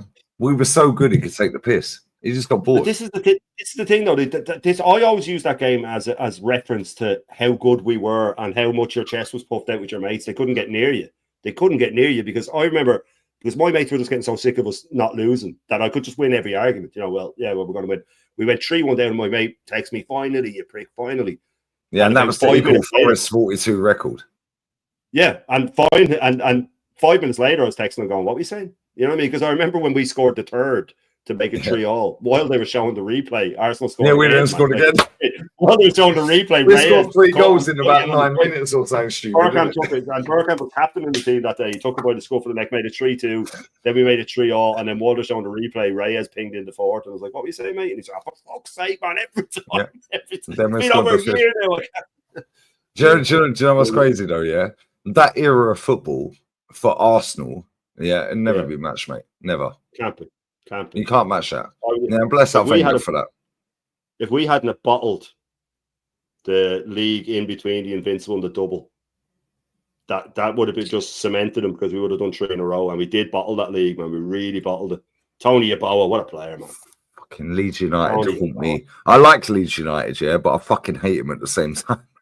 For that, yeah, but we had bottled it before that game. We had started to stumble. The 2-2. Mark Viduka, I fucking hate that guy, bro. Yeah. But you know what? I Yeah. shouldn't blame the player. I should blame our manager and our players. Yeah, same with Champions League final. Yeah, Champions League final. Yeah, people can say and cry about the ref. Yeah, and fair enough. Maybe he shouldn't have been sent off. Yeah, maybe he shouldn't. Just give the goal. Let Eto'o score. I remember Andy Gray saying that as well. Just give the goal. And Sol Campbell. But he'd already blown the whistle, though, hadn't he? Yeah. So, I mean, he'd already blown the whistle. Yeah, has to play to the rules. We got that was the up, yeah, and bro, when Henri went clean through, I'm like, I thought that was it. And he had 2 or 3 chances really early in the game. Remember about 3 minutes into it, he took a touch. It's only about 6 yards out, and he put it straight at the keeper. And then from the corner, he took another shot. He got laid off on the corner and took a shot, and another save. Was, oh, here we go. But that's the final, according to Robbie, that David Seaman got sent off in. That's what he said. Yeah. Hey, do you know what's funny, yeah? When man did that mastermind thing, yeah? Mastermind, more like fucking mega mind, bruv. Like, what we doing here? What the fuck? Yeah, what the fuck are you waffling about? And the thing is, yeah, I'll be honest with you, right? People take the piss out of me, they take the piss out of us as a community. Yeah. Troops, yeah. I swear down, you ask Troops any game. Oh, yeah, I was at the game. Oh, yeah, 2011, boom. Yeah, same with that dickhead that fucking wants to chat shit, your mate. Yeah. Poopus or whatever his name is. Yeah. That guy has got an encyclopedia brain on Arsenal Football Club, and fair play to him. I don't diss him for that. Yeah, he obviously is an Arsenal fan, and fair play to him. Yeah. I don't care where you're from. Don't care what country you're from. Don't care. Yeah. Knowledge. He's got that. Don't take the piss. Yeah, that's why I get the ump with people like that, innit? Yeah, because it's like, you know the club. You know what we've been through. You know where we were. Yes, you weren't living and seeing it because you never see it, but you studied the club, and fair play to you. Yeah, a lot of people don't do that, Shane. Yeah. Yeah, well, that's... See, the thing is, if there was traction in what we were saying, he'd be doing that. That's what bothers me about it. That's what bothers me the most about it, is that he's made a decision now that what he's doing is more important than the club. So he'll do what it takes, whatever it takes, to keep growing. And if that means keeping his manager in charge and destroying the club, that's why they're fair game to me. That's why I've said I've had enough of it now, and that's why I'll go for them. You know what I mean? Because the club comes first for me, and this guy's fucking... Facts. He's gone the wrong way about it in my eyes. Yeah, but there's loads of them, bro. Yeah, like back in the day, me and the Pratt in the Hat was sneaking the banner into the stadium with Troops and them, man. Yeah, and that was back when Gestapo wouldn't let us in with the banner, bruv. So we had to find funky ways to get the banner in. Yeah, wrapping the banner around yourself and then putting your clothes on. Yeah, I swear down. I'm not going to take the piss. I swear down. Wrap the banner around you 5 times. Yeah, then put your clothes on. Now they pay you. Cool. But I swear, I'll tell you the story, yeah? We was in the Little Wonder Cafe, yeah? Right opposite fucking the Armory, yeah? Right, the Bear Roundabout and that, yeah? Right, and we sat there. I can't remember what day it was. I think it might have been transfer deadline day. It was sunny, it was hot. I think it was transfer deadline day. Can't remember what season it was. Must have been maybe 16, 17. So the summer of 17, perhaps. I can't remember. Anyway, we're sitting there in the Little Wonder Cafe, right opposite the... Yeah, there's no game on. Yeah, there's a geezer there. Old boy, bless him. Yeah. He's got this, he's got the VIP pass around, the lanyard and all that, yeah. Right. He was like, yeah, I'll do the tour. Yeah, I'll do the Arsenal tour. The Pratt in the Hat, bro, I've tucked him up. We walked straight in, yeah. The Pratt in the Hat's got the banner in his backpack. They opened the backpack. I'm not even saying, I swear down, this is a true story, yeah. And you know I don't like that guy. Yeah, I used to, but what's happened, cool. Right? At that point, I was cool with him. right? I swear down. They asked Troops because he knows this is true as well, right? He was like, "Yeah, I can get you in for a tour at the stadium." So, well, he was about my dad's age at the time. I swear, we walk out the little Wonder Cav. Yeah, then they give you the mic, like the earpiece. Yeah, like the audio. So now you got the earpiece in with the audio of the ear, and they're giving you the. Fuck that. We know the history, bro. We don't need that shit. Right? But now, now they open the backpack. Man's got the fucking thanks for the memories. It's time to say goodbye banner in the backpack. I swear down, we're looking at each other, yeah? Like, and we're just going, fucking hell, if they spot that, we're fucked. And this is when he was like, boom, like viral everywhere. Now, the height of, it must have been about 17. I think I want to say 2017 summer. I can't remember. Either way, it was a summer before a season started. Yeah. So maybe it was before the last season. I can't remember. It wasn't the Leicester season. I know that much. Yeah, it must have been the next season, either or the season, whatever. Right. Unzip the bag. Security. The banner is folded up. Yeah, but because it was fucking so big, bro, it's like it's wide. It's wide. Yeah, it's in the back. Off you go, sir. Yeah, bro. I said to him, yeah, when we got into Arsene Wenger's fucking office, you know, he's got the chair, yeah, the burgundy. It's like the House of fucking Lords chair. Yeah, it's like, oh, I said, should we just back out the banner? I said, fuck it, we're getting kicked out. We're getting kicked out. Yeah, and it's like, no. Next thing, we come out of the office. Arsene said, we're doing the tour. Boom, boom, boom, boom. Come out of Arsene Wenger's office. Yeah, 10 staff of Arsenal. How'd you get in here? Not to me, to him. Yeah. How'd you get in here? Oh, at the front entrance, mate. But the geezer, I'm not going to say his name. Yeah, but one of the I'm not going to say who it is, but one of the geezers fucking. Yeah, bro, we went and sat in the director's box, bro. I swear, security everywhere. Yeah, they were watching us like a hawk all the way around the fucking tour. We're on the fucking touchline, bro. Bro, I swear we're sat in Wenger's seat on the fucking bench. How'd you get in here? Bro, they were like cockroaches. Security, how'd you get it? Yeah, bless up that old boy, bruv. Hopefully he kept his job. Because he let us in for nothing. He's probably got fucking sacked the next day, man. Bro, I swear down there. Hopefully that old boy kept his job. I swear down there because he's got mouths to feed. Yeah, I swear. As soon as they see us in Arsene Wenger's office, yeah, obviously they've got cameras all around it. Bro, literally. One geezer, yeah, it was like, yo, how'd you get in here? He goes, oh, I knew you'd catch us at someone. And I said to him before, literally 10 seconds, we were in Arsene Wenger's office. Yeah, and I said, should we just back the banner out? Fuck him. Like, nah. I said, I can't believe we got through security. But obviously they had the mic linked up to the camera. That's why they fucking swarmed us, isn't it?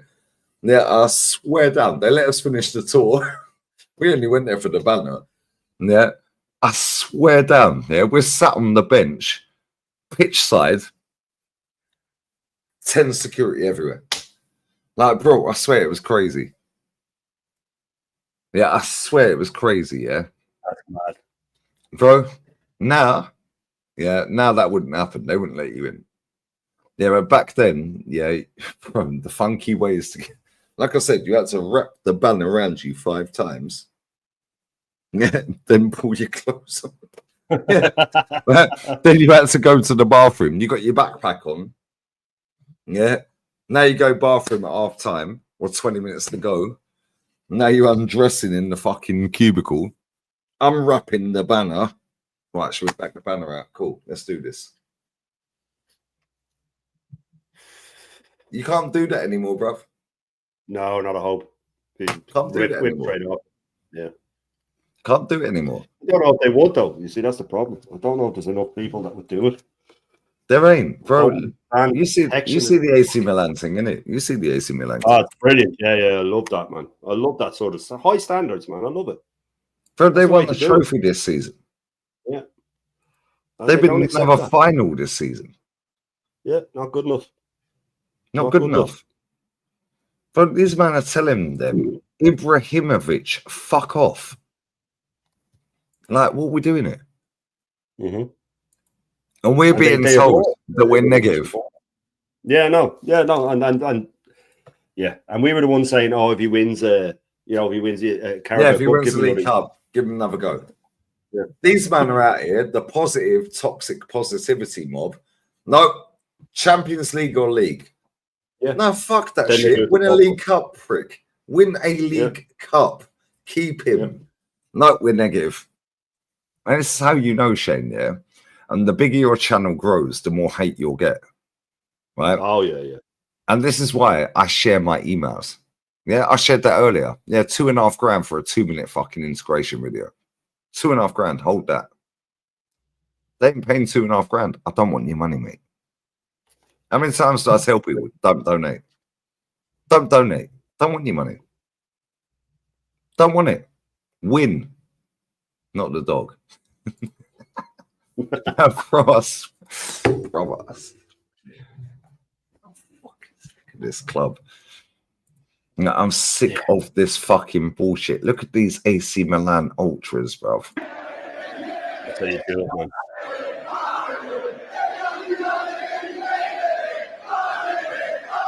Imagine seeing that with Arsenal.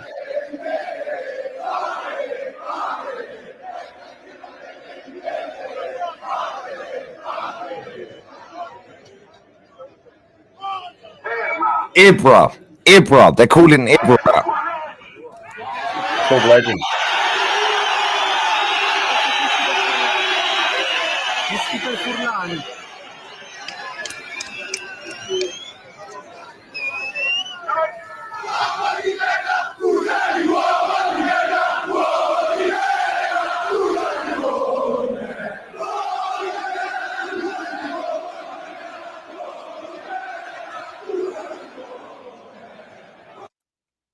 Do you know what that translates to? For anyone who's just joined. Do you know what that translates to? Yeah, they're calling that every single one of their hierarchy. Yeah. Right? They're saying, all go away, free Milan from this agony. Yeah. Whether it is the first team or the future Milan. With you leading, it will be sure a failure. Brilliant. They won the league 2-3 years ago. They've won a trophy this season and lost a final this season. Yeah. And they also said, somebody translated it in my chat. Yeah. So that's not the whole thing they said, yeah. Somebody in my chat earlier, also said, right, this is the first protest. It won't be the last along them lines. Yeah. Bro, if you look at the fucking pictures of the game tonight against Monza, bro, I swear. Oh, look at this. Look at this. Go home, motherfucker. Empty. Go home. Go home. Yeah, piss off. We don't want you, mate. Look. Unbelievable. She's on her phone going, you fucking top fucking Milanos. Yeah, look at her. Where's Ludo calling me? Bear with me 1 sec. Go home. Go home. 1 second, bro. Mm-hmm. Yeah. And we have fucking 50,000 of our fans staying around for Arteta's speech. 50,000 staying around for the Jez is in the chat. Is he big up Jez? Absolute legend, man. I'm looking forward to the quiz on Wednesday, Jez. Looking forward to it and worried, I might add. I want to make sure that I give a good account of myself. I'm up against some absolute legends in.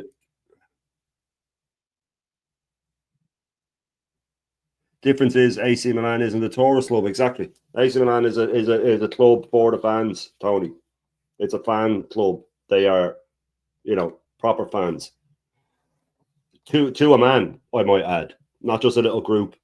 To a man, it's all about winning. It's all about what's best for the club, and they can see what's coming. Like we can see what's coming with our club. We can see that it's getting worse and worse. Money has wrecked the game. Clubs can't compete with state ownership. That's the problem. That's the problem. You know what I mean? The likes of Aaron would say, and big up Aaron, absolute legend, was saying that even if he wanted to protest and give up his season ticket, the club would be delighted because there's a big queue of people waiting to take it off them. Big queue of people dying to snap it up, man. Dying to snap it up. Had some of the best sides ever. Yeah, Milan, man. The Milan team of the early 90s was untouchable. One season, I think they let in 14 goals, one whole season. 38-game season, let in 14 goals. So people said, oh, they're boring. But they weren't. They were absolutely exceptional going forward. Van Basten, Ruud Gullit, Frank Rijkaard. Unbelievable. Some of the best teams ever, Milan, without a doubt. Without a doubt. And then in the 60s, they were big as well. They had a period then in the 80s, early 90s. Unbelievable. Costa Curta was unreal, absolutely unbelievable player. Of course, then they had the defence, with Costa Curta, Baresi, Maldini, untouchable, man, absolutely untouchable. Maldini, Nesta, Dida, that was then the later one, yeah, in the 2000s. Then they were still great. Shevchenko, of course, was an absolute baller there. Crespo, unbelievable. And in the midfield, they had Rui Costa, Gattuso, unbelievable. One of the best dribblers ever seen. Oh, Savicevic. Oh, man, what a player. What a player. Boban they had as well. Boban was an absolute baller as well, man. Remember they signed Boban off, was it Red Star, maybe? But he was on Pirlo Seedorf as well, man. Come on, man. Come on. And Kaka, for that 2 or 3 years, was just one, if not the best player in the world. Rivaldo, yeah, bench player. Yeah, couldn't get in the team. Couldn't get in the team. They were too good.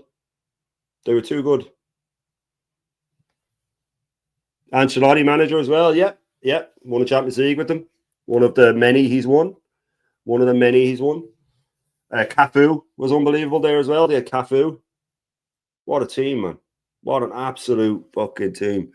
Serginho, forget about him as well, yeah. Oh, that's because even in the 90s then,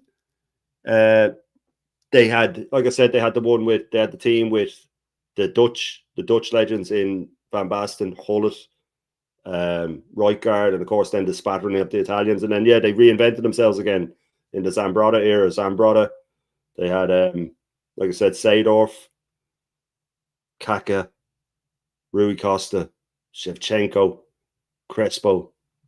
You know what I mean? Unbelievable. Ronaldinho was there at the same time with Beckham. Yeah, I remember that. Ronaldinho did all right there, man. He gets a bad rap for his time at AC Milan, but he did all right there, man. He did all right there, man. Stam was there, yeah. Stam was an absolute baller too.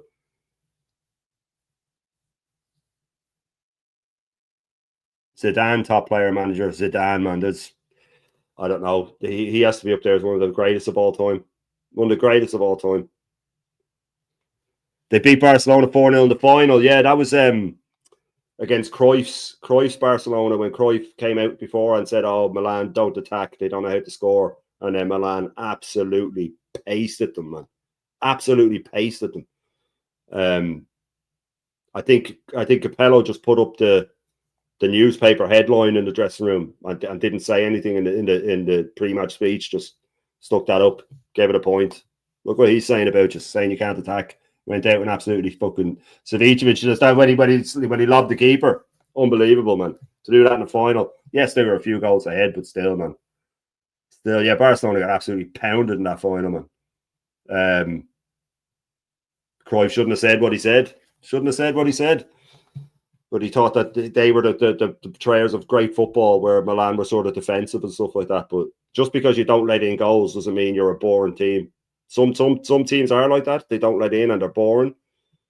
But like Mourinho's Chelsea, the first 2 years got a bad rap for being boring. But if you go back and watch it, they weren't boring. They just didn't let in goals. They still scored plenty, though. And Desailly scored. Desailly scored in the 1-0 one. And he had scored the winner for Marseille against Milan the year before, I think.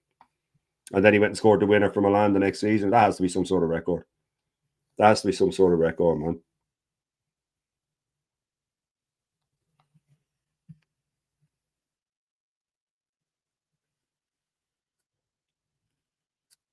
best comeback you've seen in the final. Sorry, but you must be talking about the Milan or the Liverpool game, obviously, against that Milan side. Yeah, it kills me to say it. That was the best comeback in the Champions League final, without a doubt. Kills me to say it, but it was.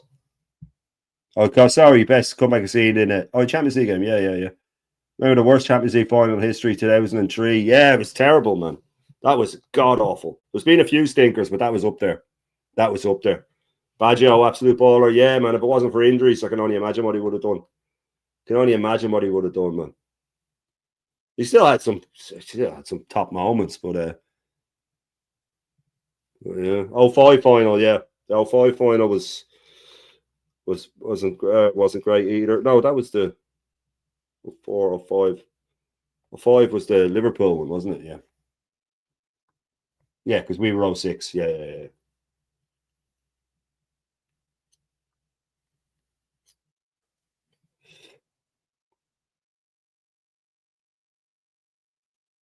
Let's be honest, Italian football, as dross has been since 2005. Gone are the days of the great footy on Channel 4.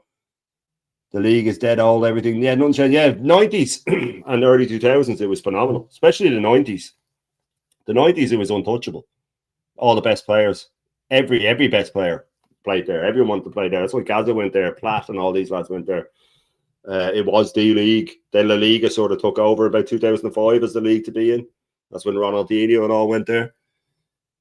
But that Kaka goal as well against United was unbelievable. And he headed it past the player and then slotted it past the keeper.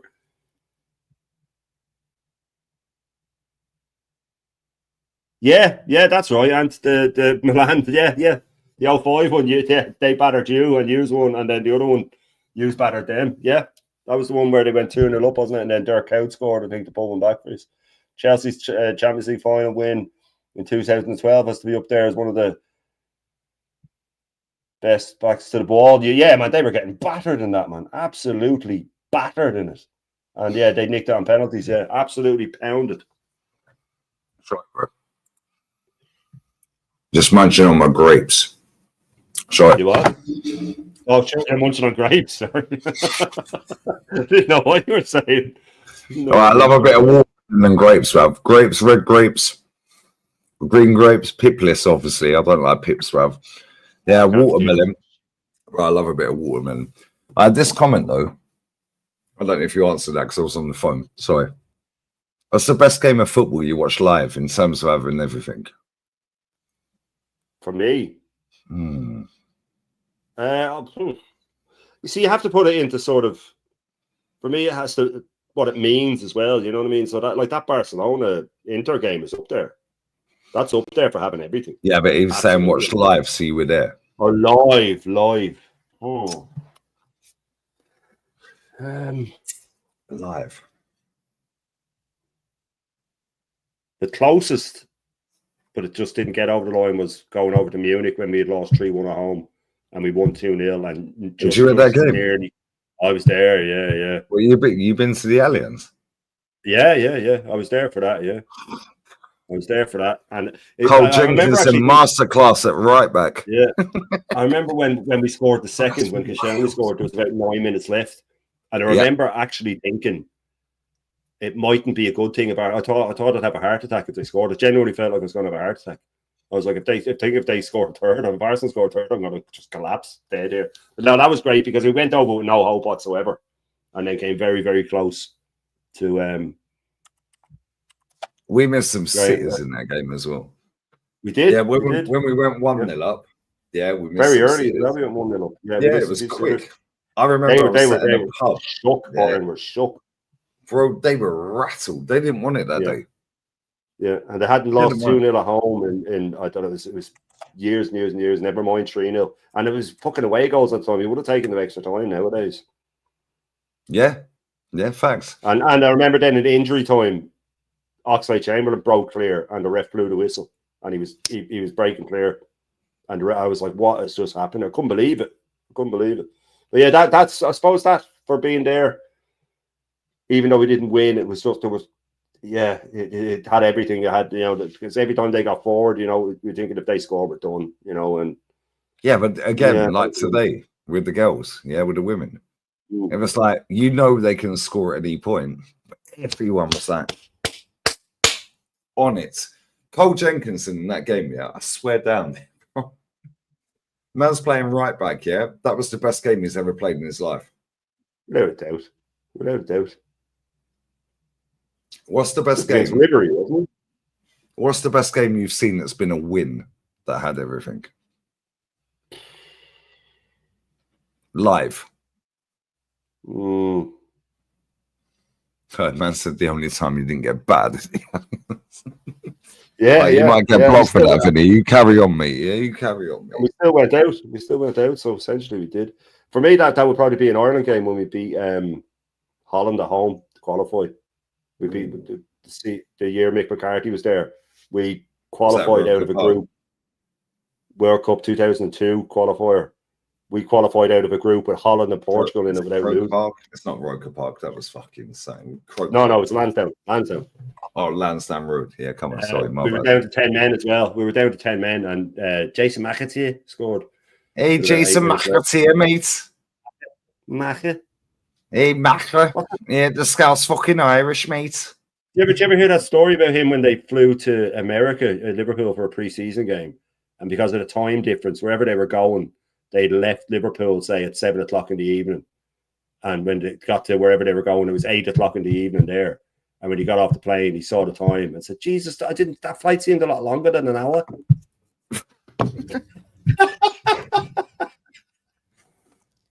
Nah, bro, what? Oh, he's meant to be take a shit, man. Take a shit. But that's what he thought. He thought, Jesus, I must have slept. It seemed like longer than an hour. It seemed not longer than... Yeah, man. What you a need game. to find the clip of that and send me that on a video, please. I'll make you.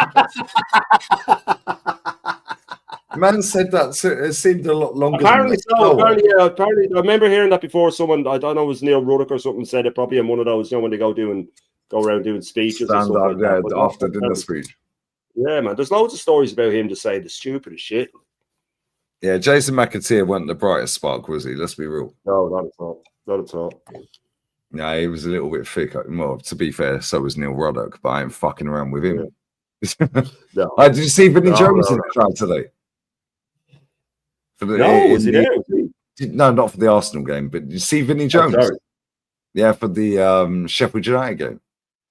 No, I didn't even watch Vinnie Jones was in the crowd, bro. Fucking Vinnie Jones. Yeah, the image I have every time I hear Vinnie Jones's name is him whacking that geezer's head off the fucking car. With the door. Yeah. You fucking with the leather jacket. It's just the camera angle and all makes it, man. It makes it mad. I can't lie. It's crazy. I love little things like that. Like we were saying with the Danny Dyer thing, that the cigarettes bend makes it, man. When he's saying, "Come on, girls, a couple of trailers," it's because the cigarettes bend that it makes. Yeah. Can we get on it? Nah, slosh, fuck. No, I'm gonna smash the fucking. Smash the fucking granny out of there. You want a couple of tequilas, girls? A couple of cheeky tequilas. All right, girls. All right. Couple of you all right, girl? You all right, girl? You all right, girl? Hey? You all right, girl? Couple of swords. Do you know what's mad? Yeah, I swear. Now it's summer in this area, bro. That's exactly like my Marbella and Portmanus. Yeah, exactly the same. Just slags everywhere. Men and women everywhere, bro. They're coming here to get lunched and plunged. I swear down. I swear down. I swear down. The Business is one of the greatest films ever made. I swear. It's very underrated. Very underrated. I know every fucking word of that film. Yeah, me too. Who's the best player you ever seen? Yeah, let me ask you this. Yeah, right. I think Lauren's going to jump on in a sec as well. Yeah, you're all right, girl. You're all right, girl. Right, the way they all right, girl. All right, girl. Yeah, the way they say cunts as well. Yeah, well, fucking cockneys. Yeah, my old man's cunt. Bro. They grit their teeth, but it's not their forcing it. Yeah, yeah. Feed them to the fucking pigs. They go through bone like butter. Yeah. Bricktop is one of the greatest characters. That film's goated as well. Yeah, I swear. Oh man, Bricktop is just That was filmed in Camden. A lot of that. Like, that was filmed in a lot of that was in Camden. All right, girl. Get me a cup of tea, Errol. Yeah, when they're trying. Yeah. It says no more bets. Yeah. She's so cold, man. She's brilliant. Which means no more fucking bets. Yeah. And then they're trying to get... Before the Germans get here. Do you know the funniest fucking thing is about that film? That man just strolled straight in the fucking door. They were trying to push it. Yeah. Ding. Yeah. The both of those Lock, Stock and Snatcher just unreal, man. Bro, I swear down them films are hilarious. Yeah, Siren Getaway Driver, bro. Oh, your man Tyrone, yeah. Bro. Yeah, and then when the dog fucking ended. Yeah. Anyone who ain't watched these films ain't got a clue what we're laughing about. The likes of them and the football factory in the business I've watched numerous times. Of Star Wars with Bricktop is one of the best pieces that ever been done on YouTube, where it's Bricktop as Darth Vader, man. It's just unbelievable. Oh, I've seen that. It's unbelievable, man. Give me the fucking shooter. Yeah, give me the fucking shooter. The way a proper Cockney, yeah. But I'm a Mockney. All my family are Bow Bells, yeah. Right. So anyone who doesn't know, yeah, if you could hear the chimes of the Bow Bells every hour, yeah, it's like Big Ben, but not Big Ben, if that makes sense. That was the Bow Bells. If you could hear that, yeah, and you were born in the area within the Bow Bells, you're Cockney. Yeah, right, okay. If you're born outside that, you're a Mockney. Right. Yeah, Chester, tell them more, Chester, tell them more. Yeah, because all my family, were born within the Bow Bells, but I weren't born in London. I've never lived in London, so I'm a Mockney. But my dad don't sound proper Cockney. Yeah, my dad's not. All right, you. Yeah. I swear down there. Yeah. My mum's like, Lee, I don't know why you speak. But bro, I swear down there. Yeah, proper West Ham, Bermondsey, all these areas, man. There's so many areas, man. Yeah, what's the other one? Is it Elton? Is it Elton? I don't know. I fucking ain't lived in England for time. I forget the areas. Yeah. Deptford. Yeah, all the areas where if you could hear the Bow Bells ringing every hour, 24 hours a day, if you were born within that vicinity, and you're proper Cockney, you're proper London, proper Cockney. Yeah, the rest of you fuck off. Yeah, so you've always had that term. You ain't a Cockney. Yeah, you ain't a Cockney. You weren't born in the boat. You weren't born in the bells, cunt.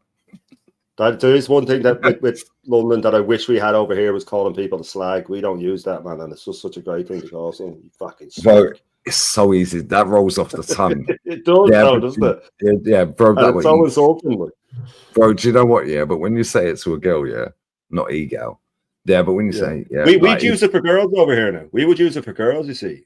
Yeah, but that's the thing. Yeah, we call it a slag, but it's never used for lads, and it's such an insultant. It hits so hard, like you fucking slag. But it's the same with the C word, yeah. The C word. Yeah, it just when you see Bricktop, you see when Bricktop, yeah. Like the way he says, feed them to the fucking pigs. Yeah. He's not even trying, bruv. It's just the accent is so thick, that he's gritting his teeth without even knowing he's doing it. Whereas I'm forcing it. Yeah, but it was just natural. You almost have to do it to get it to sound that way. Yeah. Yeah. All right, we have a celeb. Rushy. Hey, they're doing it for Roshila. What are you saying, babes? Hey, you going to see Slotty? Yeah. You going to see Transfer Well, mate? You going on the parade, la? What are you saying, Ludog? Well, can't fucking sleep tonight, this fucking jet lag. Jet Fucking lag. feels like 9:30. Feels like 9:30 on a Friday night. Fucking McAteer Fucking here. hell. Huh? Listen. 7 hour jet lag, you know, 7 hour flight and that. That's like flying to Dubai. You know, fucking hell. You know, you Like, get that's like driving from London to fucking Newcastle about fucking jet lag. What about drive lag? Jesus Christ. Calm down. Now listen, you know, when you're around all the Scousers, lad, you know, you fucking pick up on a few things, lad. Never mind that, you know, my granddad, he, you know, he was always, he had the Scouse accent as well, but he kind of sounded like this. He had the more of the old Scouse accent, lad. But you know, we're gonna go back to the modern Scouse accent because right now we only do absolutes, and we only go we're in Liverpool in the modern day. And this is how they sound, lad. Why'd you sound Jez had enough. Yeah, Jez has had enough of Lou Dog. He's had enough. He said, fuck this, yeah. She sounds tranquilized. Fuck this girl. See you later. I just asked you about 2 hours ago, jump on. You didn't send me a text, bro. Right, what we're doing here? Like, we used to be pals. Yeah. Jez is counting down the hours as he fucks off to France. Yeah, he's had enough. I'm sorry, Jez. Nah, bless up, Jezza. If your granddad spoke like that as a Scouser, he talked a little bit like this, like more of like a Blackpool, like the old school. Yeah, like more of the old school. No, go listen to any Scouser from like who were like they were born in the 30s or the 20s or the 40s. Trust me, it's a difference. It's way more like they. I don't know how to describe it, but that's how he sounded. He's been dead for a while, so I may not recollect it. Oh, Lord, for fuck's sake. What year did he pass, Lou Dog? What year? 2015. 10 years. Yo. He did see Klopp get hired, which is great. And that's the last memory he has. He didn't even see us win the Prems. 10 years ago, and now you're celebrating a title doing some shit Scouse accent. In Liverpool. Jet lagged after a 7-hour flight. Jet lagged, guys. 7-hour flight jet lagged. While she was in business class, by the way.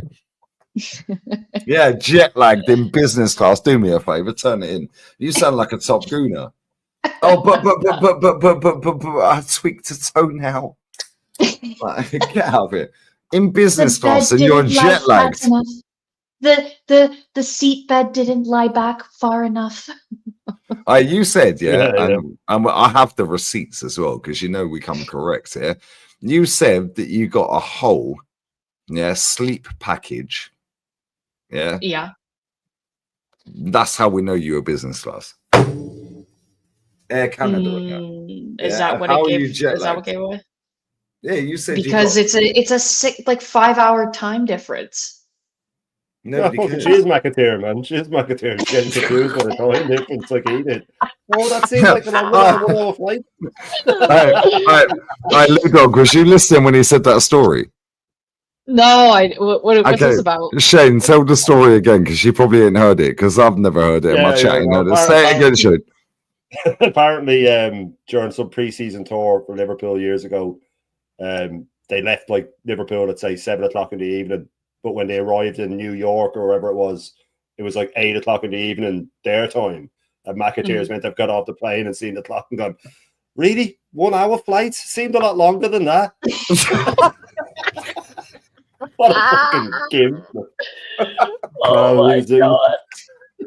Hey, it seemed longer, mate. He didn't get a message off you. He's saying he didn't get it. The Atlantic really pushed us across the border. Fucking hell, man. I watched 3 movies in an hour. I can't believe it. That's got to be some kind of record. 3 Titanics in 1 hour, lad.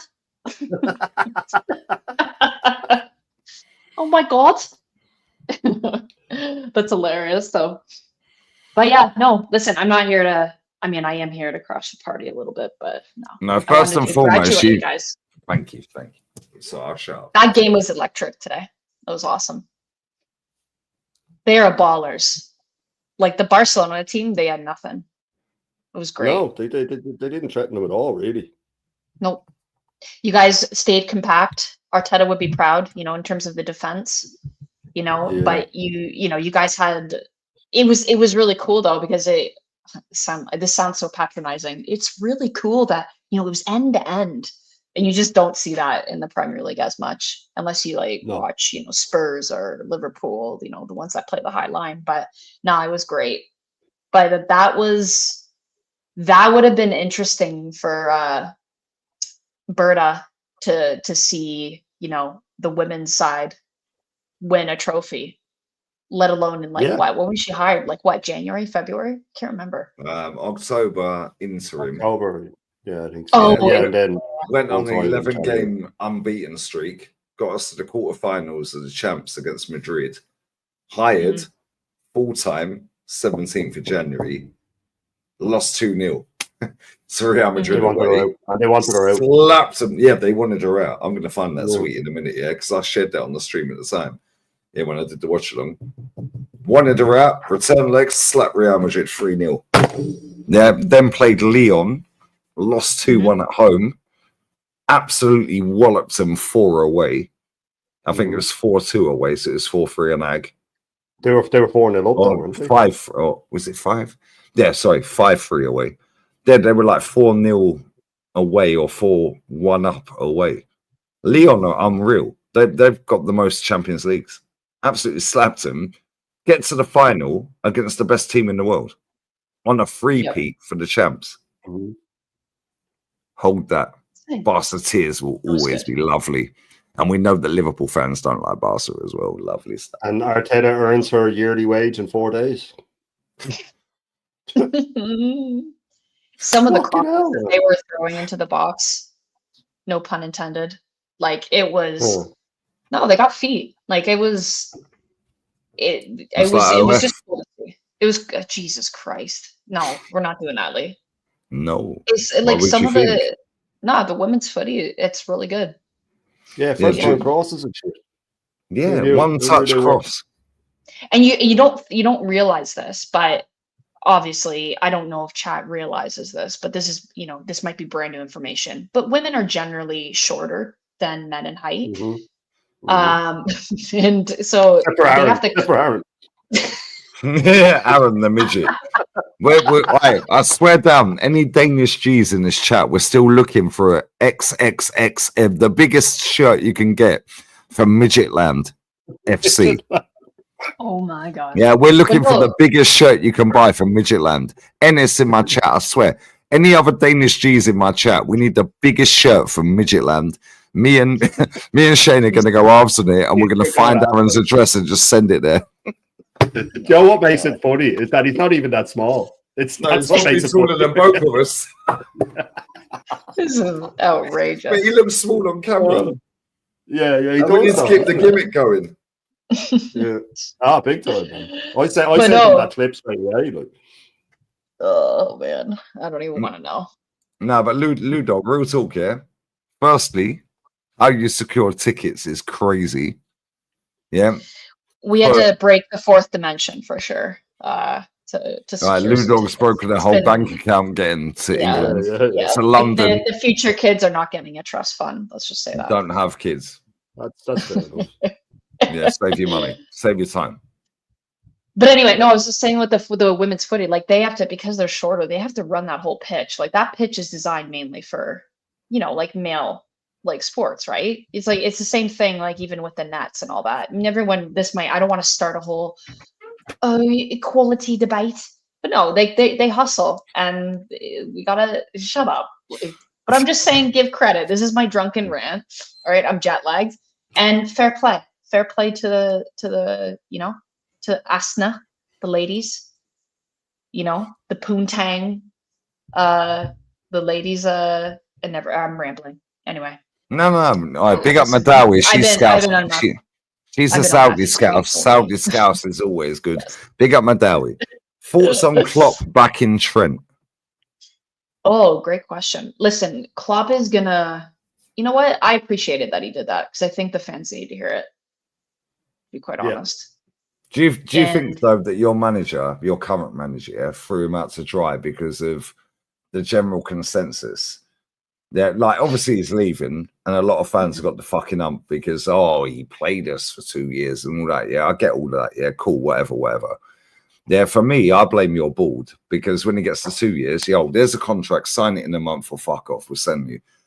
They failed. That never happened. Cool. Now he's going Madrid. We've seen the pictures and the footage the other day. Yeah, when you lost to Brighton.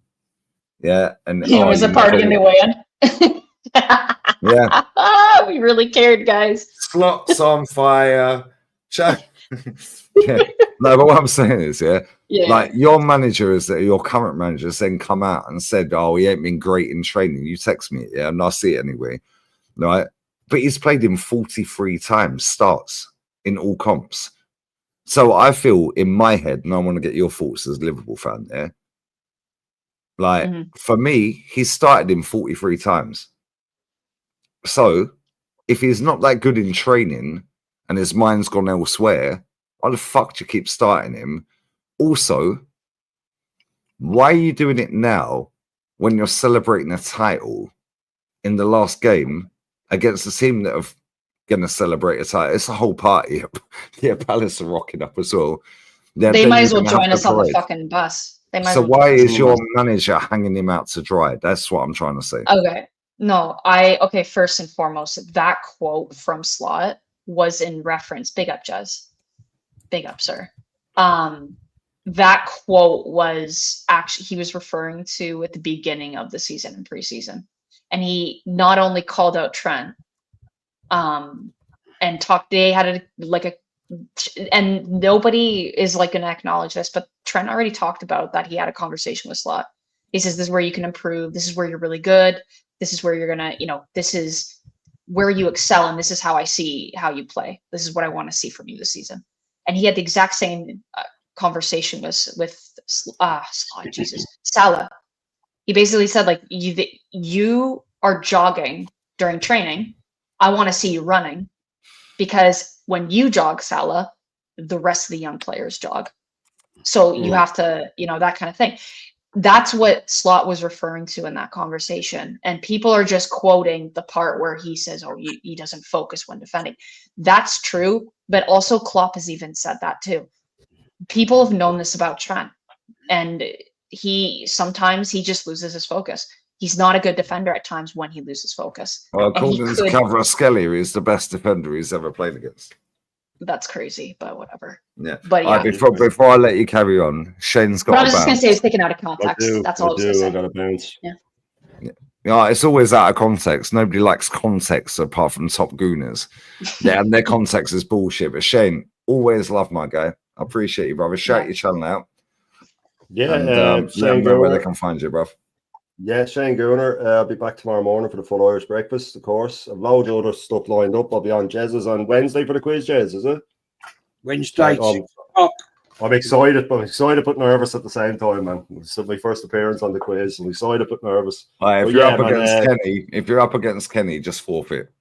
I'll give him a go. See what I have. You never know. But yeah, so I'll be on full Irish tomorrow. Then I'll have a match reaction tomorrow, straight after the match. And yeah, full Irish every day, and then I have the Bruce Banana thing on Thursdays, and I'm on with probably Aaron on Monday, and loads of stuff lined up, but always at 10:30 in the morning. The full Irish is there. I'll be cooking some top gooners as always. And big up to everybody in the chat. Big up to Lauren, of course, Jezza, of course. Sorry I couldn't stay longer, Jez, but the missus is going nuts and I'm making too much noise. Wow, no, well, they can't hear it. They can only hear me. She can only hear me. So, fantastic! Yeah, very nice, sexy time. Unless she's watching it on YouTube from the bedroom, then you're finished. Yeah. You see that league goal? Yeah, that fucking league goal. Yeah. I heard what he said. But yeah, there's a big up to everybody in the chat, of course. And yeah, sure, I'll see you again. I'm sure I'll be having you again soon enough. Nah, bless up, everybody. Have a good night. Man. Take care, brother. See ya, man. Jezza, we won a European trophy. Yes. What do you make of that? Did you watch it? I did. Yes, I did. I watched the Sunderland Sheffield United first. Big up to Sunderland. Great to see them back in the Premier League. Big up to Kevin Campbell's son, by the way. Yeah, That is going to be Tyrese Campbell. That is going to be one hell of a derby next season. Big up to Kevin Campbell's son, because that goal he fucking scored was sick, by the way. Shame he never got promoted. Unfortunately, I won a Sunderland, but sorry, Jez, go on. I did, yeah. Sunderland. I wanted them back in the Premier League. I'll tell you for why. And I know this. I'm not no disrespect. Sheffield United are a parachute team. They're I agree. like, Lauren. No, they are. Lauren, they're like a horse draws. They're up, down, they're up, down, they're up, down. Seriously. Lawrence just got accustomed to English banter. Yeah. No, I've heard wild shit all day today, so it's okay. You know, come on. Sunderland have got a great credit in their history. From look, yeah, we go back. They come on. I remember them winning the FA Cup as a little kid, 1973. Right. So, you know, I've got. Was you there? Was you there, Jezza? No, I watched it on TV, mate. No, you know, I'm second the best. You know, come on. I mean, they were the underdogs and against a great team, and they won. And yeah, I'm great to see them back. They've been in obviously top flight since, but let's be honest, Sheffield United are up and down, up and down, up and down, up and down. And I hope Sheffield United, I hope Sunderland don't do that. And credence to them. But let's get on to the real talk. The real talk. Liverpool are lifting the title tomorrow, Jez. No, let's get on to the real talk. No, we're talking about the goddamn Champions League. Let's get on to the real talk. The Arsenal ladies won the UCL. Incredible game. Isn't it fucking amazing that the men can't do it? So I've got a thing here, Lee. Go on, let's give the salaries of the men to the ladies, and let's give the salaries of the ladies to the men. Because the ladies actually win shit. Swap stadiums as well. Meadow Park, Emirates. Yeah. Watch how quick these dickers start winning. They actually win shit. You know? And, may I just add this into the comment as well? Arsenal ladies binned off their manager, got a new manager in, and they win. Hello. How's that work then? Maybe the Cronkies may look at this philosophy. And did you see David Dean was at the game today? I didn't see him there. People in my chat just was telling me I didn't see him. He was there. David Dean was there. Yeah. Josh Kroenke was there. Watching us get a fucking standing fucking ovation. Yeah. Guard of honor from the best team in the world. Was that the trust fund baby? Josh Kroenke? Anyway. Lauren, you're fucking hilarious. The trust fund baby that don't have a clue what day it is. Lauren, I bow down to Liverpool. Well done. No, go on, Jez. No, keep going with the Arsenal ladies. No, that's enough to talk about. Respect to Liverpool for what you've achieved. I've always thought Liverpool a great team. They've always taken the piss out of Arsenal way too many times, apart from 1989 and apart from 1971.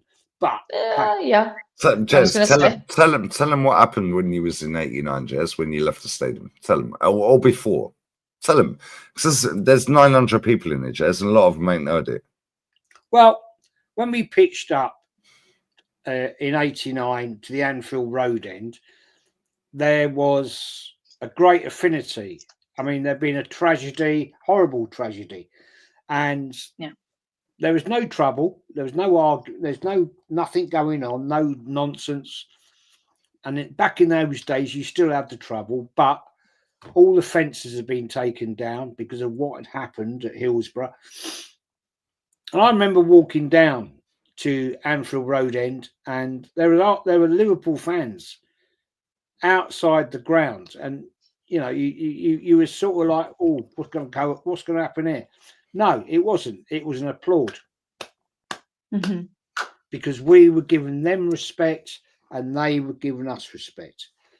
in the ground, it was amazing. Arsenal came out as a team, went round the ground, giving flowers to ladies in the Kop, east and west seated areas, and all that. And you know what happened in the game. I mean, we don't need to talk about that. Coming out of the ground, walking out to get back to the buses and the coaches and everything, Liverpool fans were coming up and shaking your hand and saying, "Well done, well done, well done, respect, well done." And it was like no issue of, there's no, how can I describe it? There is no of that oppression that you thought, oh shit, there's going to be trouble now. It's going to kick off. None of that. No. None of that at all. It was a relaxed, pleasant atmosphere. And we were like, shaking hands and hugging. Liverpool fans. Didn't that match get postponed though, Jez? I remember my papa telling me because of the whole thing with Hillsborough. Wasn't it originally in April? Yeah, it should have been April. Yeah. Yeah, so we would have, yeah. I remember him talking about it one time. This goes way back when I was younger. Liverpool games were 4 games were cancelled, 5 games were cancelled because of what happened at Hillsborough. Yeah. And it was a remark of respect to Liverpool fans and the players to have some time to,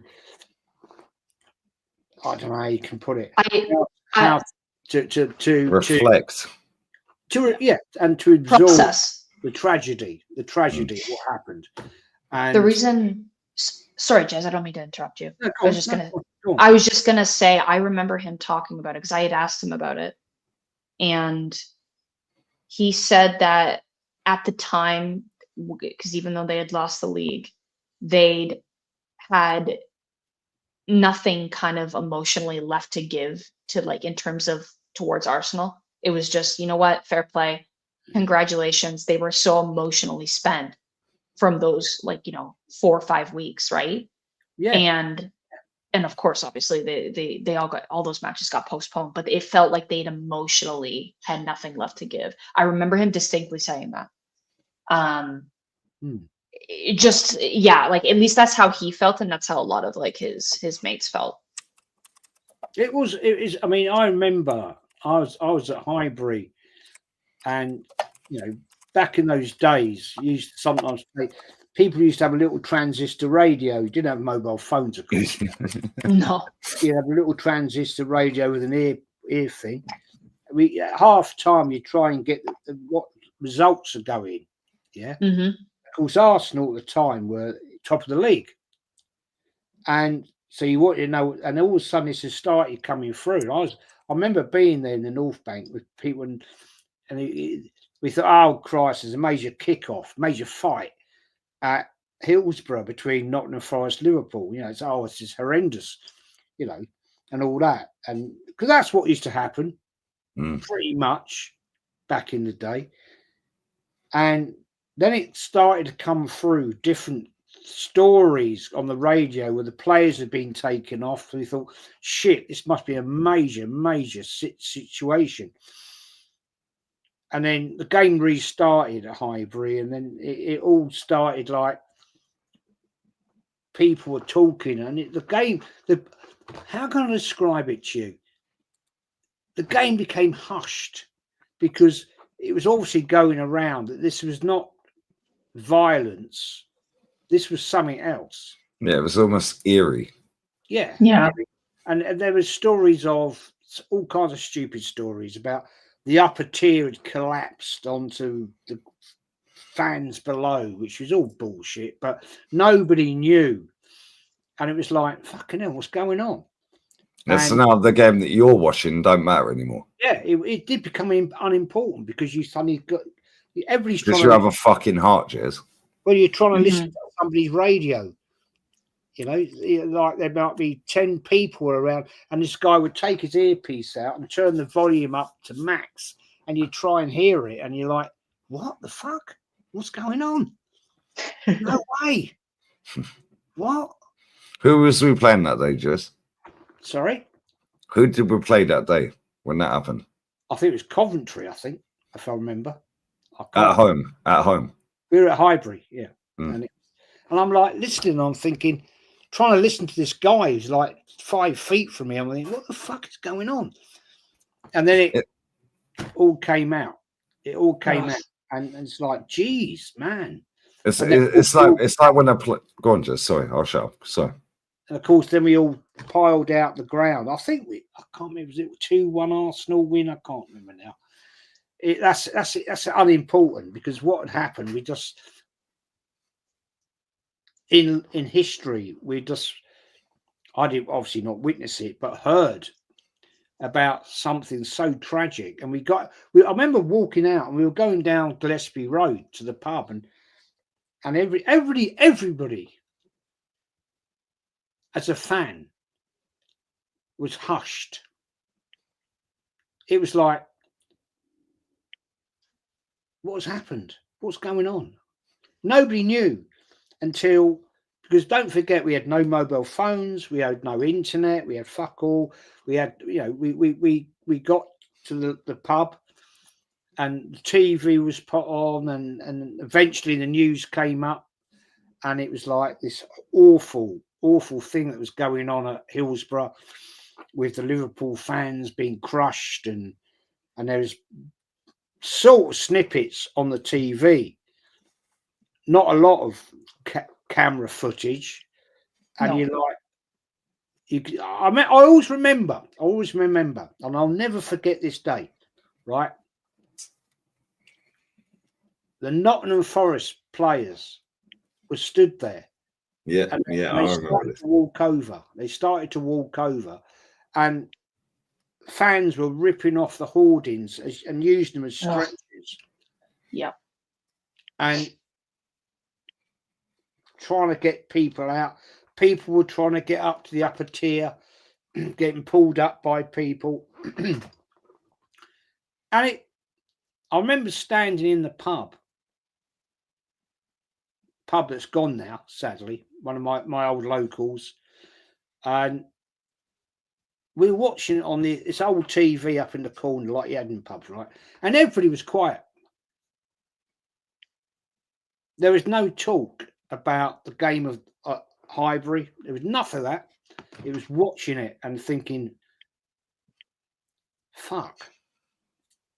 Because back in those days, we were all in that same position. Because you had the fences, you had the terrace bars, stanchions. That could be. And I remember talking to a mate of mine and saying, "Fuck me, that could have been us." And I've been in crutches at grounds. Who's I was talking to? I can't remember. It comes on all the channels with us, Lee, and DJB. Yeah, DJB, the OG as well. He said to me, he was in a horrendous crush once in the 50 years home and away, you know. And I said, yeah, they're scary days, man. They're scary days. And thank God I've never been in anything as bad as that. I've been in some bad ones. But nah, man. Let me ask Lou Dog here. Right, hold on. Arcav Nunu, whatever your name is. No, it wasn't the Liverpool fans' fault. Yeah, I ignored that, Ludo. Fucking. Don't. I have to bite my tongue. Yeah, just relax. That's why I see it and relax. Go ahead, lady. That's why I swerved straight. I was like, let me ask Lou Dog before she bites. But real talk here, as a Liverpool fan, obviously you know more about your football club than we do. However, there's so many fucking conspiracies, this and that, the fencing, the high sourcing, all this and that, all the bullshit. Yeah? Unless you were there, or lived in that era, You don't know, innit? Nope. And even if you lived in that era, if you weren't actually there, you don't fucking know. Now, that's why when people say, oh, this player, oh, he's in the Premier League best 11 of all time, bro, if you never see the whole Premier League, so sharp. Now, it's the same thing, same concept, yeah? But as a Liverpool fan, Lauren, I know you see mad shit, and Liverpool fans get a bad. I've been to Anfield maybe 6 times.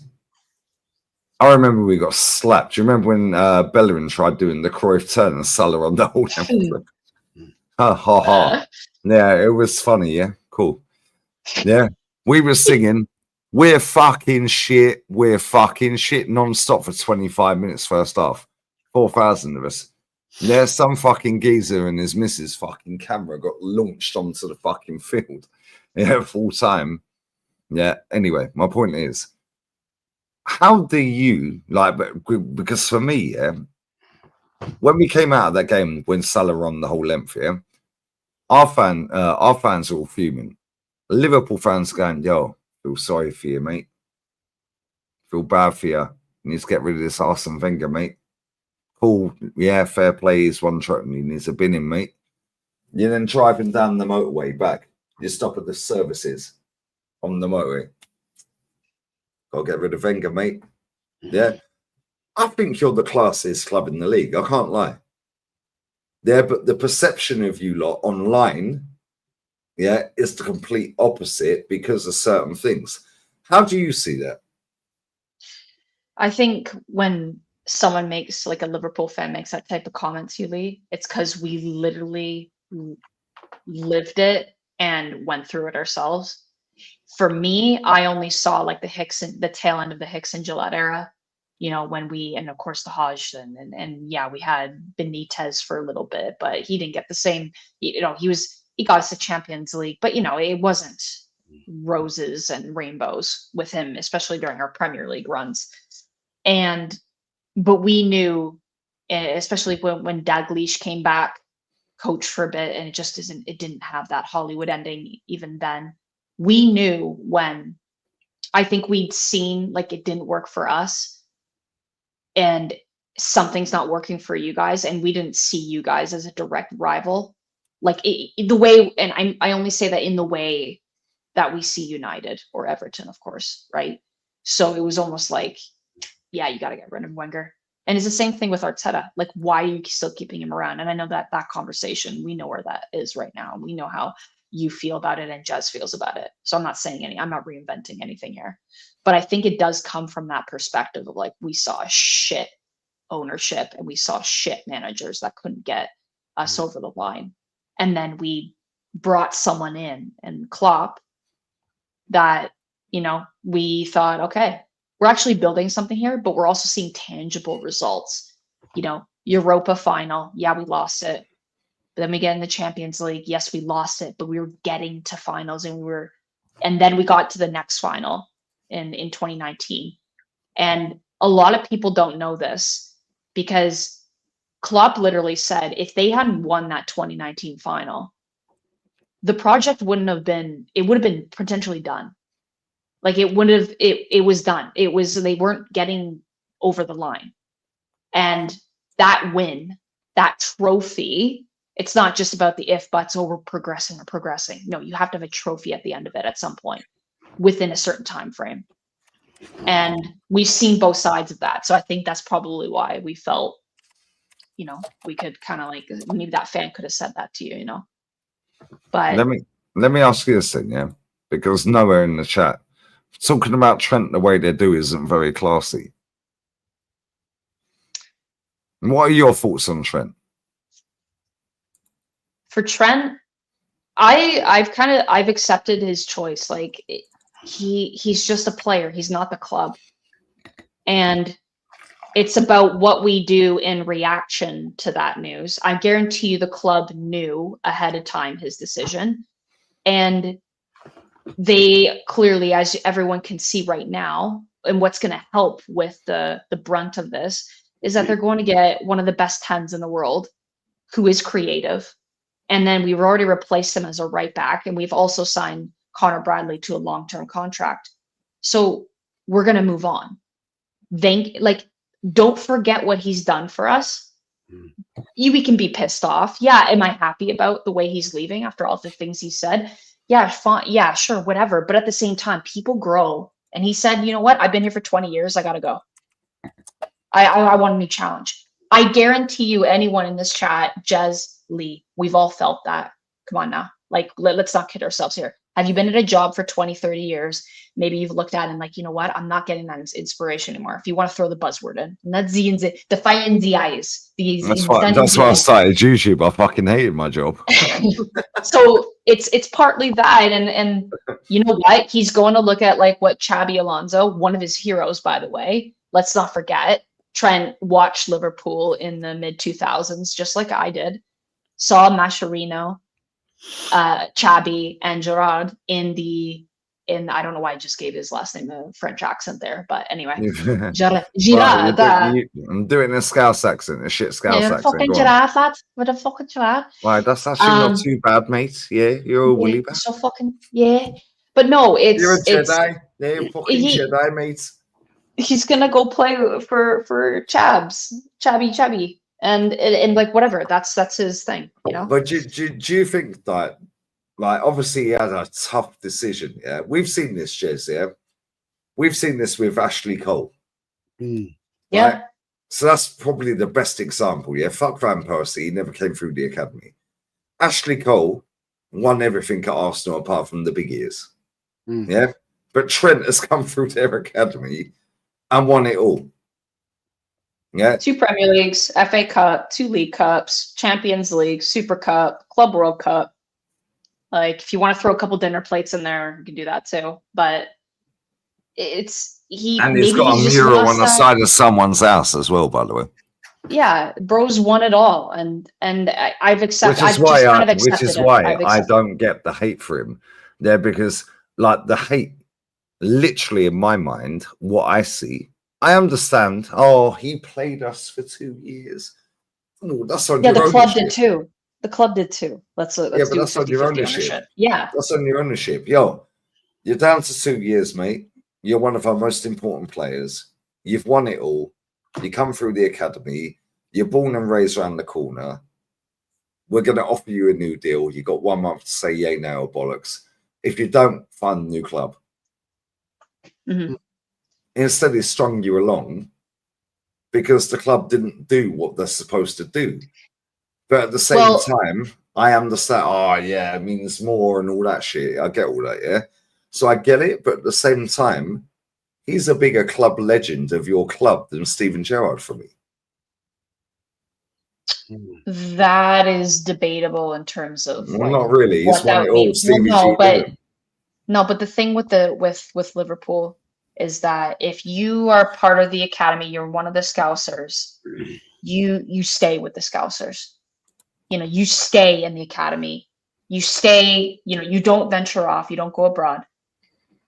And well, Michael Owen did. I know that, but that's what I'm getting to. My point is like Steve McManaman a lot of them think. No, I know, but a lot of them may think. They think that way. They don't want you to leave because so many of them fuck off to London. You know, whether if they're not in footy. Stevie G had his house fucking attacked him because he wanted to go to London. And he stayed, and that's why he's revered. He's won everything he can at the club, Lauren.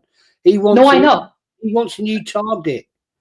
He wants to try and prove himself at another club, and that's what. And his boyfriend plays for Real Madrid. To be fair, that's probably the biggest reason. That's ambition, because respectfully to him, even though he came from your academy, and respectfully, he's won everything he can.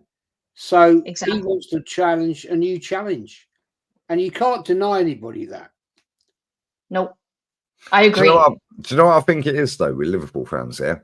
Oh my God, he's £100 million player. No, he ain't. Yeah, he's probably a 65 million pound player in this era. No, Lee, no. He's 85, 90, I would say. Well, let's say 80. Let's say 80. Yeah. Either way.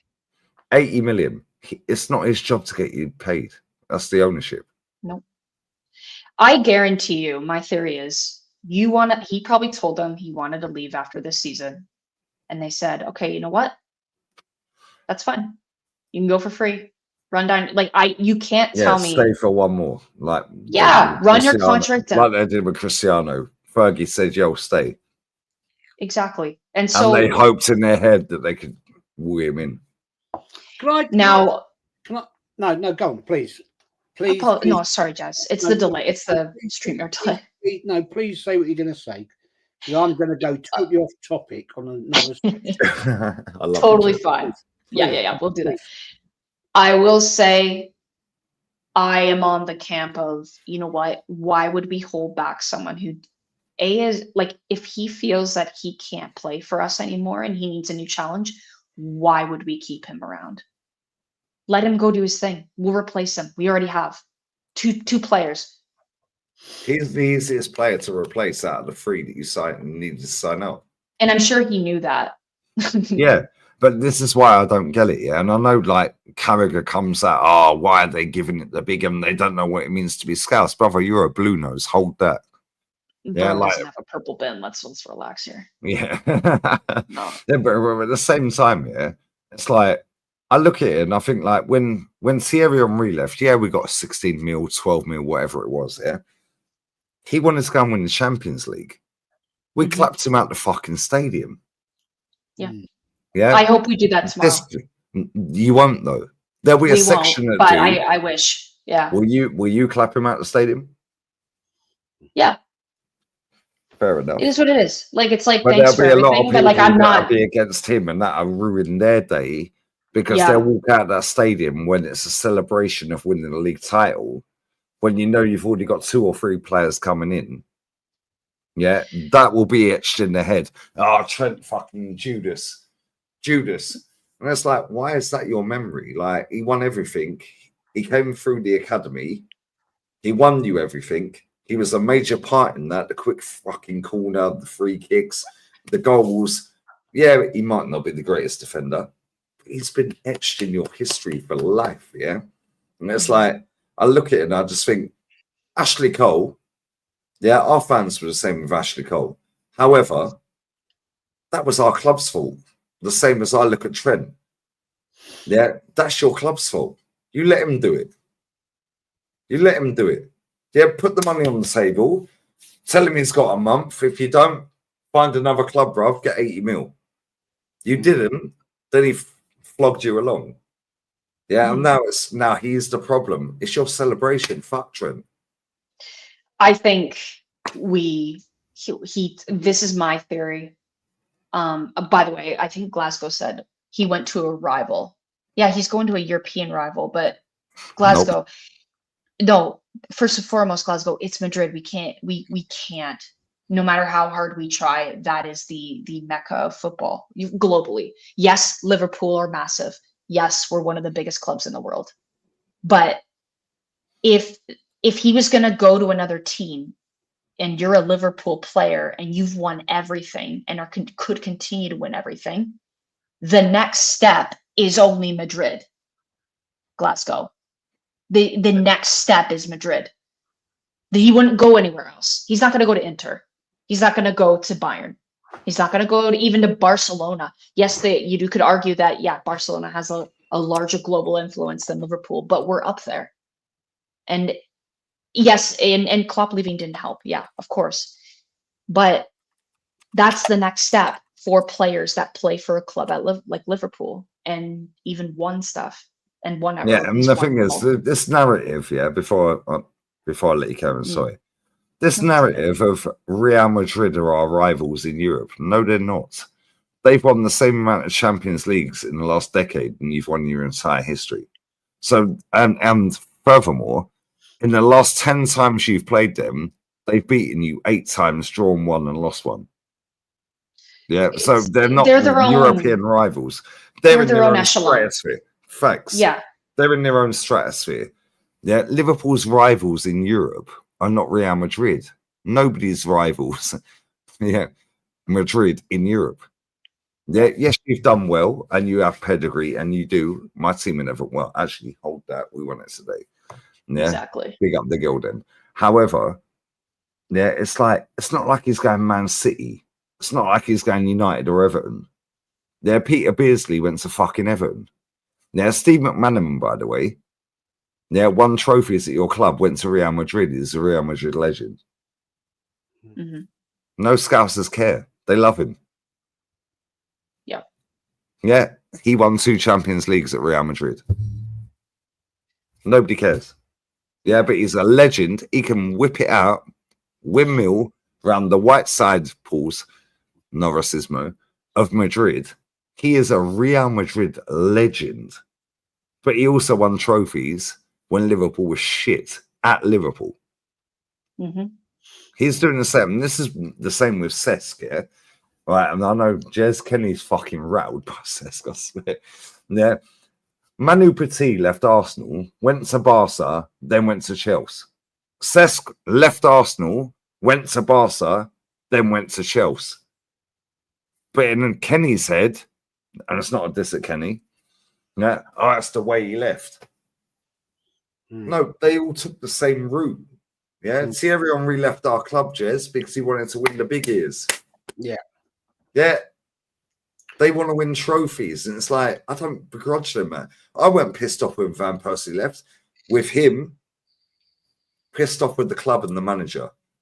Ashley Cole, pissed off with the club and the manager. Yeah, and I just feel, as an outsider, Lou Dog, yeah, I just feel that Liverpool fans are making this final day Trent's farewell a little bit more overshadowing the fact that your fucking manager slapped it this season and walked the Premier League comfortably, and now you're signing one of the best players in the world, Verts. You've already signed Frimpong, yeah, and you're signing Kirkes. Yeah, and it's like, I feel like that's going to just let him have his send-off, bruv. Yep. I think they, you know what, if they wanted to get the booing, if apparently the booing did quiet down towards the end, like it stopped getting, like every time he had the ball, it was a little bit less, you know, and I think Salah came out and you know, called it as it is, and then Klopp did. I just hope, like, I don't think it's going to overshadow the day tomorrow. Who knows? I'll let you guys know how the vibes in the in Hey, well, Jurgen's gonna be there, babes. You know what I'm saying? Man, like hell Jurgen. yeah, let's go. Yeah, that would be good. But anyways, it's it. Just give you this little bit of information I found out today. Right. You actually own the other half of the dam.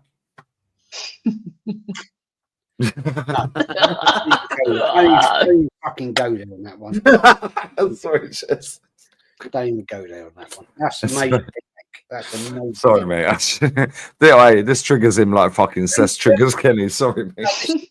I found this out today, right? I like trawling around and doing research. You know, I like to do my history shit, right? Arsene Wenger, right, had a scout in Spain. And it turns up this guy used to work with David Dean. His name was Artea Berta. Andrea Berta. Yeah. I'm thinking, no, this ain't the right. No, this ain't right. This ain't right. This ain't right. And it transpires this is the guy that David Dean employed as a Spanish scout. And David Dean was at the fucking women's final today. Now, hang on. Let me finish. Let me land it. Sorry, Jezza. David Dean hasn't been seen at the Emirates since when? Fucking time, Jez. Right? David Dean don't go to the Emirates, yet today he was there with him. Right? They were together. They were. Berta was at the game. He was there. You can fucking. Is that confirmed? I never see him, but everyone in my chat was going, Berta's at the game. I must have missed it. He was there with David Dean. Yeah. And Josh Kroenke. Right? Interesting. They're there. They're in the fucking executive area up there. Right? Yeah. I'm thinking, interesting. Because David Dean employed you as a scout in Spain 22 years ago. And now you're there with David Dean. Why is David Dean there when he's nothing? He's got nothing to do with Arsenal anymore. They frog marched the fucker out the club. Literally by a scruff of his neck. Yep. And No, Lou Dog, they actually frog marched him out the ground. No, I've heard that. Like I think I read an article about it somewhere. What's he doing there with That's Josh interesting, though. and Andrea Berta and David Dean? What's going on here? What's happening here? Facts. All right. Nothing to do with the men's team, admittedly, but something I thought interesting. I'm thinking David Dean, Josh Kroenke, and have you ever met David Dean? Sorry, have you ever met David Dean? I met David Dean and Sir Peter Hill Wood. Yeah, I did. Yeah, I met Sir Peter Hill Wood many occasions. He used to walk down Avenel Road. He was a proper nice fella, proper nice fella. He would stop and talk. He used to walk. I always remember him. I fucking love you, Jez. I love you so much. Tell them, Jez. I've never heard this. Tell them, brother. I love you. Cat, right?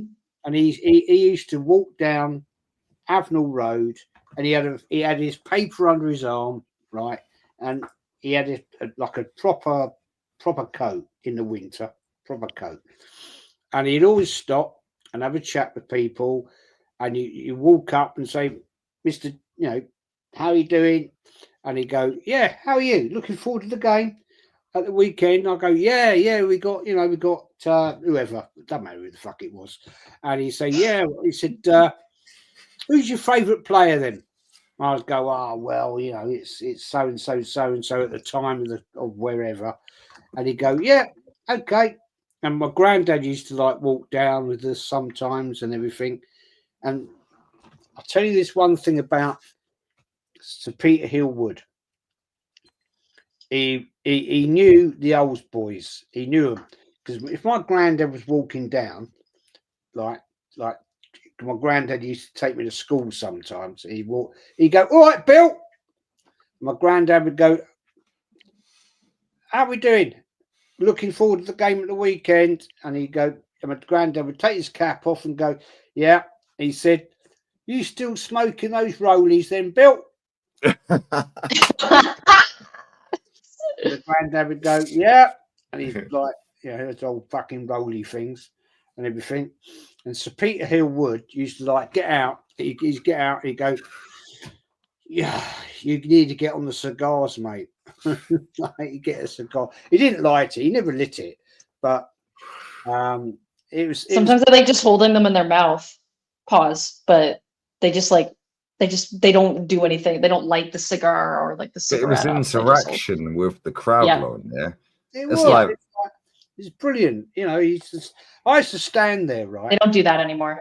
I used to stand there with other kids on the steps of the East Stand entrance, and we'd stand there. We didn't have doing asking for autographs. We just want to talk to the players. We go, Yeah.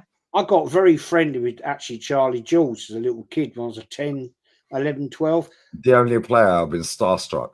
Yeah. I'd stand there and I'd like, "All right, Charlie." And he'd go, "All right, mate, how you doing?" I go, yeah. And I said, "We've got a great game this weekend. We've got Chelsea at home." And you go, "Yeah, big game, innit?" And I go, yeah. And all the other kids with me would go, "Yeah, crikey, Charlie, you're going to score a banger?" And he'd go, "Well, I'll do my best, mate. I'll do my best." And I was like, "Yeah, brilliant. And all that. They were proper footballers back in the day.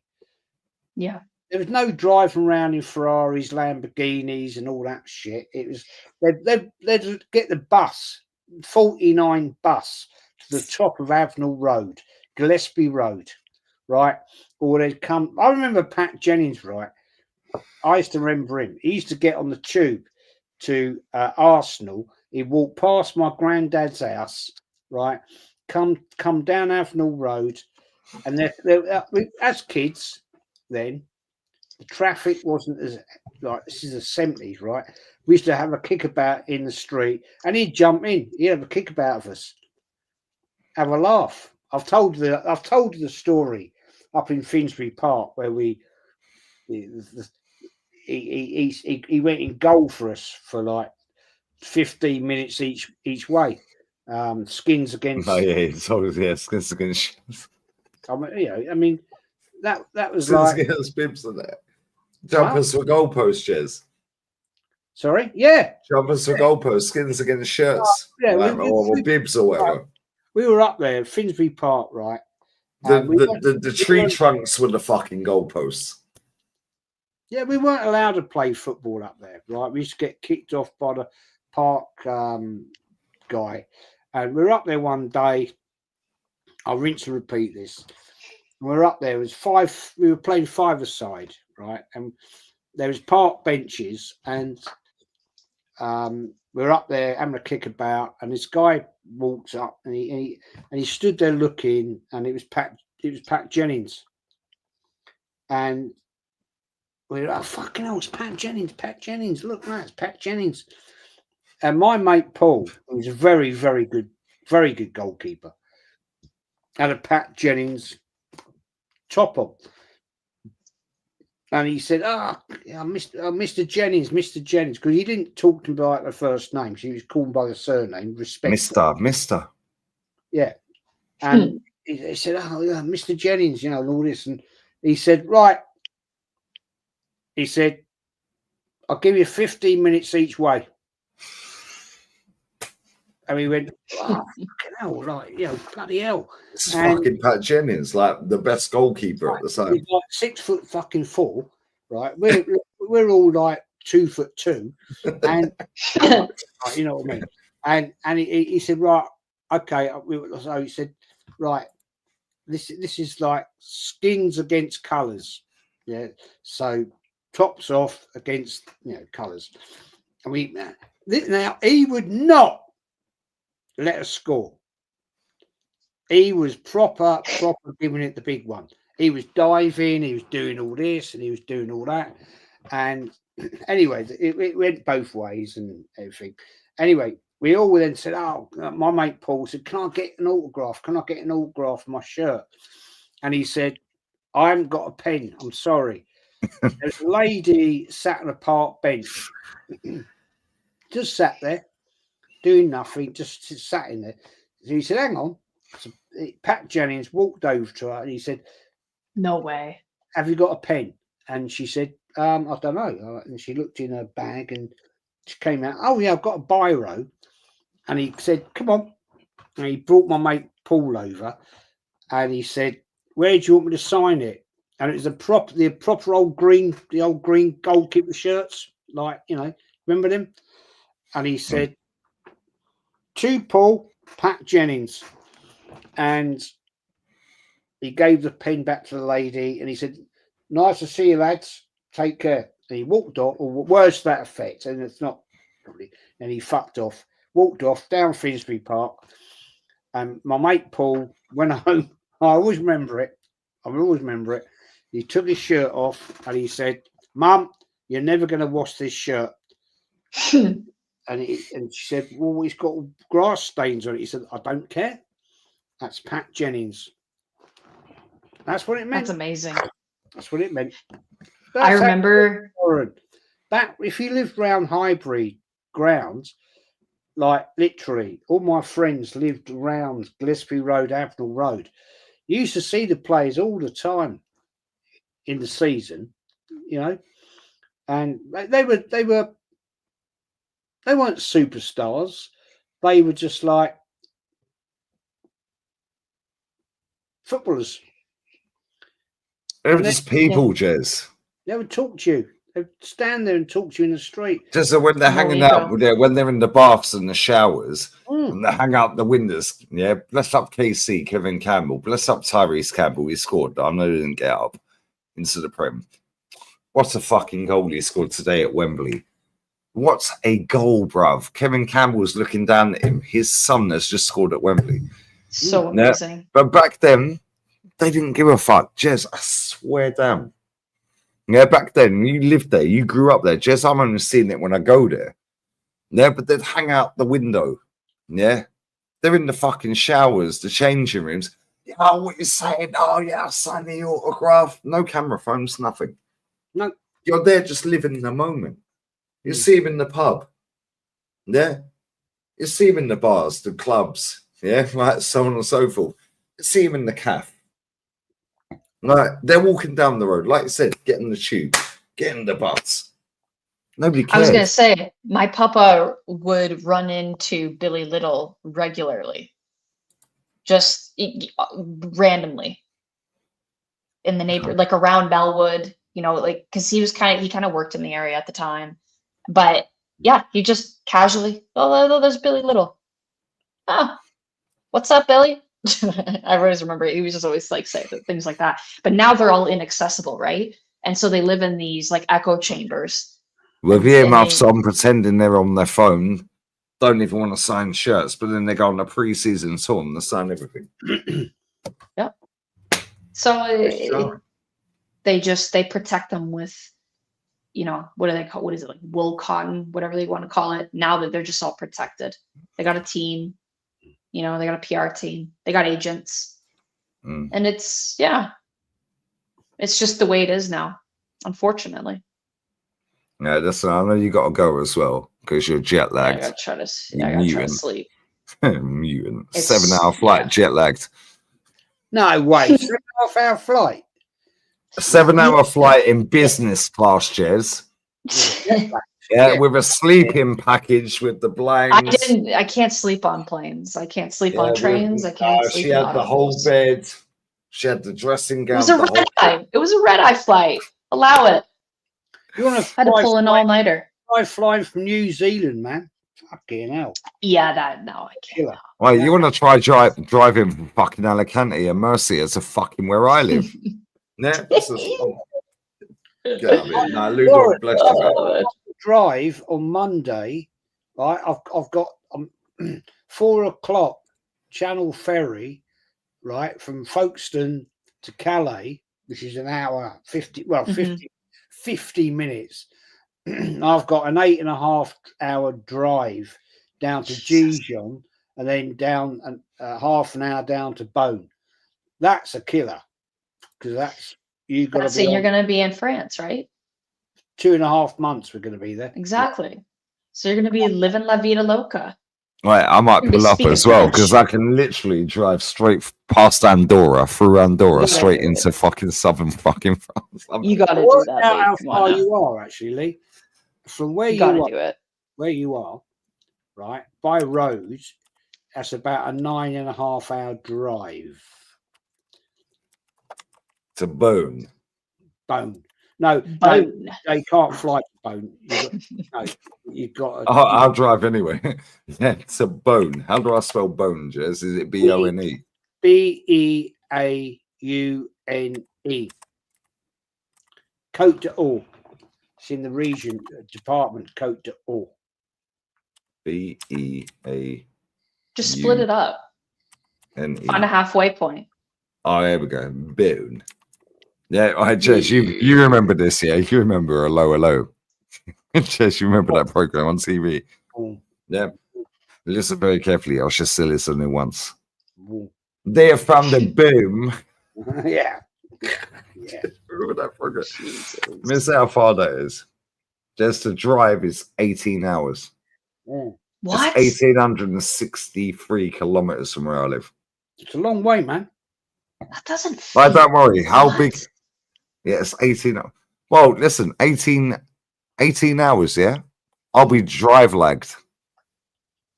If I go on public transportation, it's 23 hours. It's a long way. It's a long way, man. Just fly it. You can't get a flight there. What's the closest airport, Jezza? Dijon. What? Dijon. Marseille. How far is Marseille? Oh, that's a long way. It's a long. Yeah. So the way it's showing me to go from where I live is literally. Oh shit! I actually spelled the place wrong. Sorry, my bad.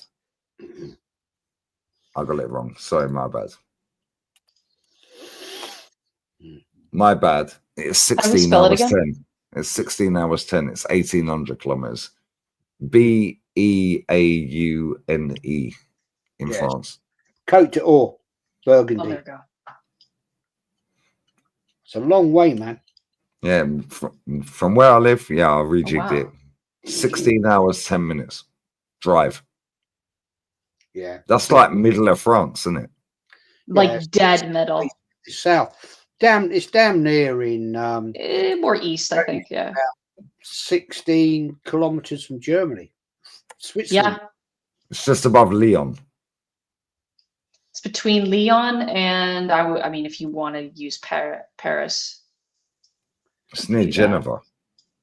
Yeah. It's a long way from where you are. It's a long Break way. it up into 2 trips. All right, Jezza, don't worry about that, mate. Yeah, you watch. Yeah, out of nowhere, you were there for 2.5 months. I'll find the gaff, bro. Yeah, I'll turn up, Jezza. I swear down. I'll tell you Yeah, I will literally. Yeah, we'll send me the location. I will literally drive, Jez. Yeah, right, all the way through up to Barcelona.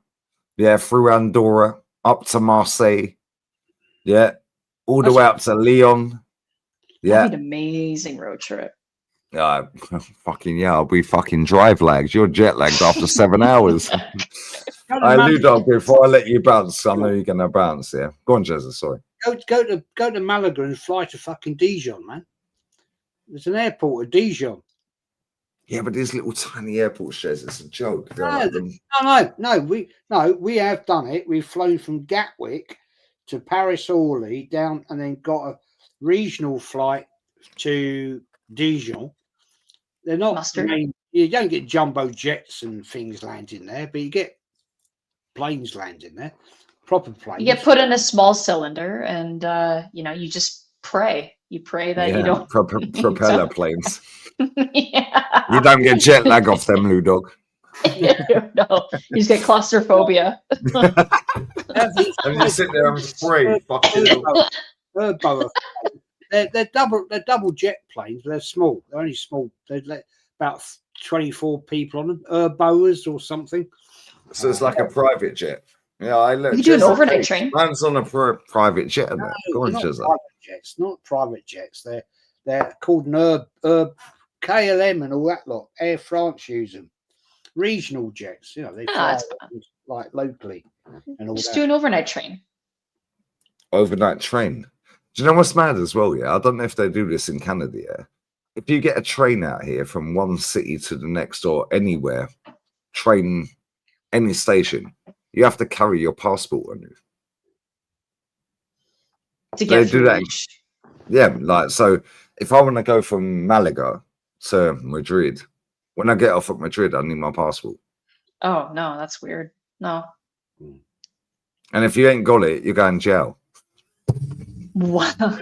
I swear down. I was gonna say our transportation and rail systems are like 30 years behind Europe. So yeah, but your snow system's crazy. I see these snow fucking clouds here. Oh, by the way, Lee and Lauren, I have hit the 7,000 million subs. Let's go. Let's go. By 3. 3. Right. We still have 900 people in here. Jezza's link, Arsenal history and more. Sub to Jezza. Come on. 7K, Jezza. Come on. Lauren, Lee, I want your opinion on this because you are the real ones. Somebody gave me a great title last night. Oh, it's changing. Sorry, go ahead. Loose cannon. No, mas. Jezza, no mas. Jez is Arsenal. Jez is Arsenal. I like the loose cannon, man. Nah, Jez, It's kind of cheeky. I like it. I like Jez that. is Arsenal. No, because a loose cannon means I'm like a loose cannon. And I am. Yeah, but no, yeah, we're all loose cannons, Jez, but Jez is Arsenal. Yeah, okay. Yeah, come on, Jez. I'll pull up at your gaff. I swear that. Don't give me the location. Watch, I'll find you. Don't give me the location. I'll pull up in the summer. Watch, I'll find you. They'll be like, what the fuck? How did you find my address? I like Listen. I'm gonna let Lou Dog bounce because she's jet lagged after a 7-hour flight and she's got a big day ahead because she's secured tickets for the trophy. Big up to you, Lauren. At the Well fucking done. stadium. I respect you. And then Thank you. she's going to be standing there, willing a fucking trench shirt above her head with the shades on and a cigar. Well, I'm not going to say what fucking Sunshine put in the chat. Oh no. That was hilarious. I can't lie. Yeah. She's going to be on top of the bus on the parade on Bank Holiday Monday. But Lou Dog, shout out whatever you got coming up, Pauls. And bless up for coming on. I appreciate you. Yeah. Listen, you flew all the way from Canada. Fake fan, guys. Yeah, guys, listen, we because I'm Canadian, we just simply don't know football, don't know about Liverpool, and it is what it is. No, I'm just kidding. Yeah, cannon fodder's not bad. No, he's not. Oh, okay, he's nodding his head. We'll figure it out. I actually don't mind the loose cannon. Anyways, no big up. I'm gonna try to sleep because now it feels like it's 11 p.m. here, or at least back. No, it's 5 a.m. It's 4 a.m. Yeah, no, but it feels like it's 11 p.m. for me. Well, But, if you slept in your business class with your fucking pajama set, I could. I got a face mask here. Oh my god, I got the fucking. Oh my god, I got the fucking blackout fucking mask. Yeah, the eye patches. All right, Gabrielle. Yeah, all right, Gabrielle. Yeah. I even got a wet cloth. Dreams can come. Oh, excuse me. Pause. No, I got a warm cloth to put on your face. A facial cloth. Can I have a giggle with you? Can I have a giggle with you? You know, the other week we were on Lee's show, right? Yeah. We were having a laugh, weren't we? And I said, look, I know you want the older man. I didn't realise. I swear down, right? This is where we're going with this, Jess. I didn't realise, right? The wife had come in from work and gone into our bedroom, and she. This is true story, right? She's come in from work. We were chatting on here, weren't we? And she's come in, and she was like, obviously, like, what the fuck's going on here? And she's gone into our bedroom, and she said to me, "Who the fuck were you talking to?" No. I said, I said, what do you mean? And she said, were you talking to some woman, right? And you're trying to tell them that you're too old for her and all this, and you're a sugar daddy in that. No. And I said, I was on Lee's channel. Oh, don't blame me. I'm always the problem. What the fuck did I do? Straight up. I said to her, I was on Lee's channel. I'm talking to Lauren. She lives in bloody Canada. And she's like, no, I'm not having this. Said, you've been chatting up some woman, right? Oh, this is why I don't have a channel. Online. I said, are you having a fucking laugh? So I had to replay her. The show. Yeah. And I said it was a laugh. It was a giggle. I said I was winding. We're having a bit of a wind up. Me and Lauren, like, I said, like, I know you want the older man and all this blah blah blah blah blah. And God, did she get the arse about it? Fucking hell. I feel so bad. No, oh man. Jesus. Listen, Seriously. Francis called off. We're not going to bone. Lauren, I was in. There's no bone. Seriously. There's no boning in bone there, Jess. How long have you been married, Jezza? 38 years this year. Incredible. That's how you know she loves you, Jezza, because she got jealous. She didn't that fucking night. Jesus. Oh man. Tell her I already have a fella. I said, Tell her we're having a giggle, man. I said to her, come on, be sensible. I was having a chat with Lee. Be sensible, Jez. I'm emptying this. Actually, you're hilarious. Man said, new channel name, Jez on the couch. Hey, couch chat with Jezza. Jez no bone. Oh, man. Seriously. Oh, man. Seriously. Bless her. Oh, that's funny, though. Lauren, honestly, I said, she lives in Canada. Oh, you're chatting her up and all this. And I said, no, I'm not. We're having a laugh. And like, fucking Jesus Christ. Not right. Yeah. Okay. Oh, that's too funny. That's too funny. But you know what? It got sorted. Have a great day tomorrow, or today, rather. Have a great day. Yeah. Yeah. Time. Well, it should be. I'm hoping it will be not too crazy. I'm jealous of you because we haven't had that for a very, very long time. Right, Graham, you're a dickhead. Yeah, no, this is crazy work. Right, Graham, No, I swear down, this chat's a fucking joke. Let's chat on YouTube by a mile. Lou Dog, you need to get some rest because it's 11 p.m. Well, it feels like that, so I'm in denial and saying it is, even though it's way too late. I said, Jesus Christ. Man, this chat's going. Lou Dog, shout out what you got coming up. She's got her boyfriend with her. Yes, who is fast asleep. Yeah, he's dreaming about Liverpool picking up a title. Yeah, he has no idea what's going to happen. But he does know what's going to happen. He's not ready. Does he support Liverpool? No, he's used to the Toronto Maple Leafs and the crowds in Canada. Oh, okay. So that's like watching Arsenal, guys. He is not ready for the what's about to happen in the parade. Does he actually support an English Premier League team? No. So he's just going along with like, yo, we're going to Anfield. This is a big thing, and he's just like, yeah, no, a bit like my missus. I'm like, yo. I'll text her before you go, Lauren. I'll let you go. Yeah. No, it's fine. Before she left, I said, yo, and I have to call it the big ears so she understands, yeah. Because if I say Champions League, she ain't got a clue. She's like, right. So I go, Arsenal ladies are playing the Champions League against Barcelona ladies. Who do you reckon wins? She went, Barcelona. Wow. So I text her.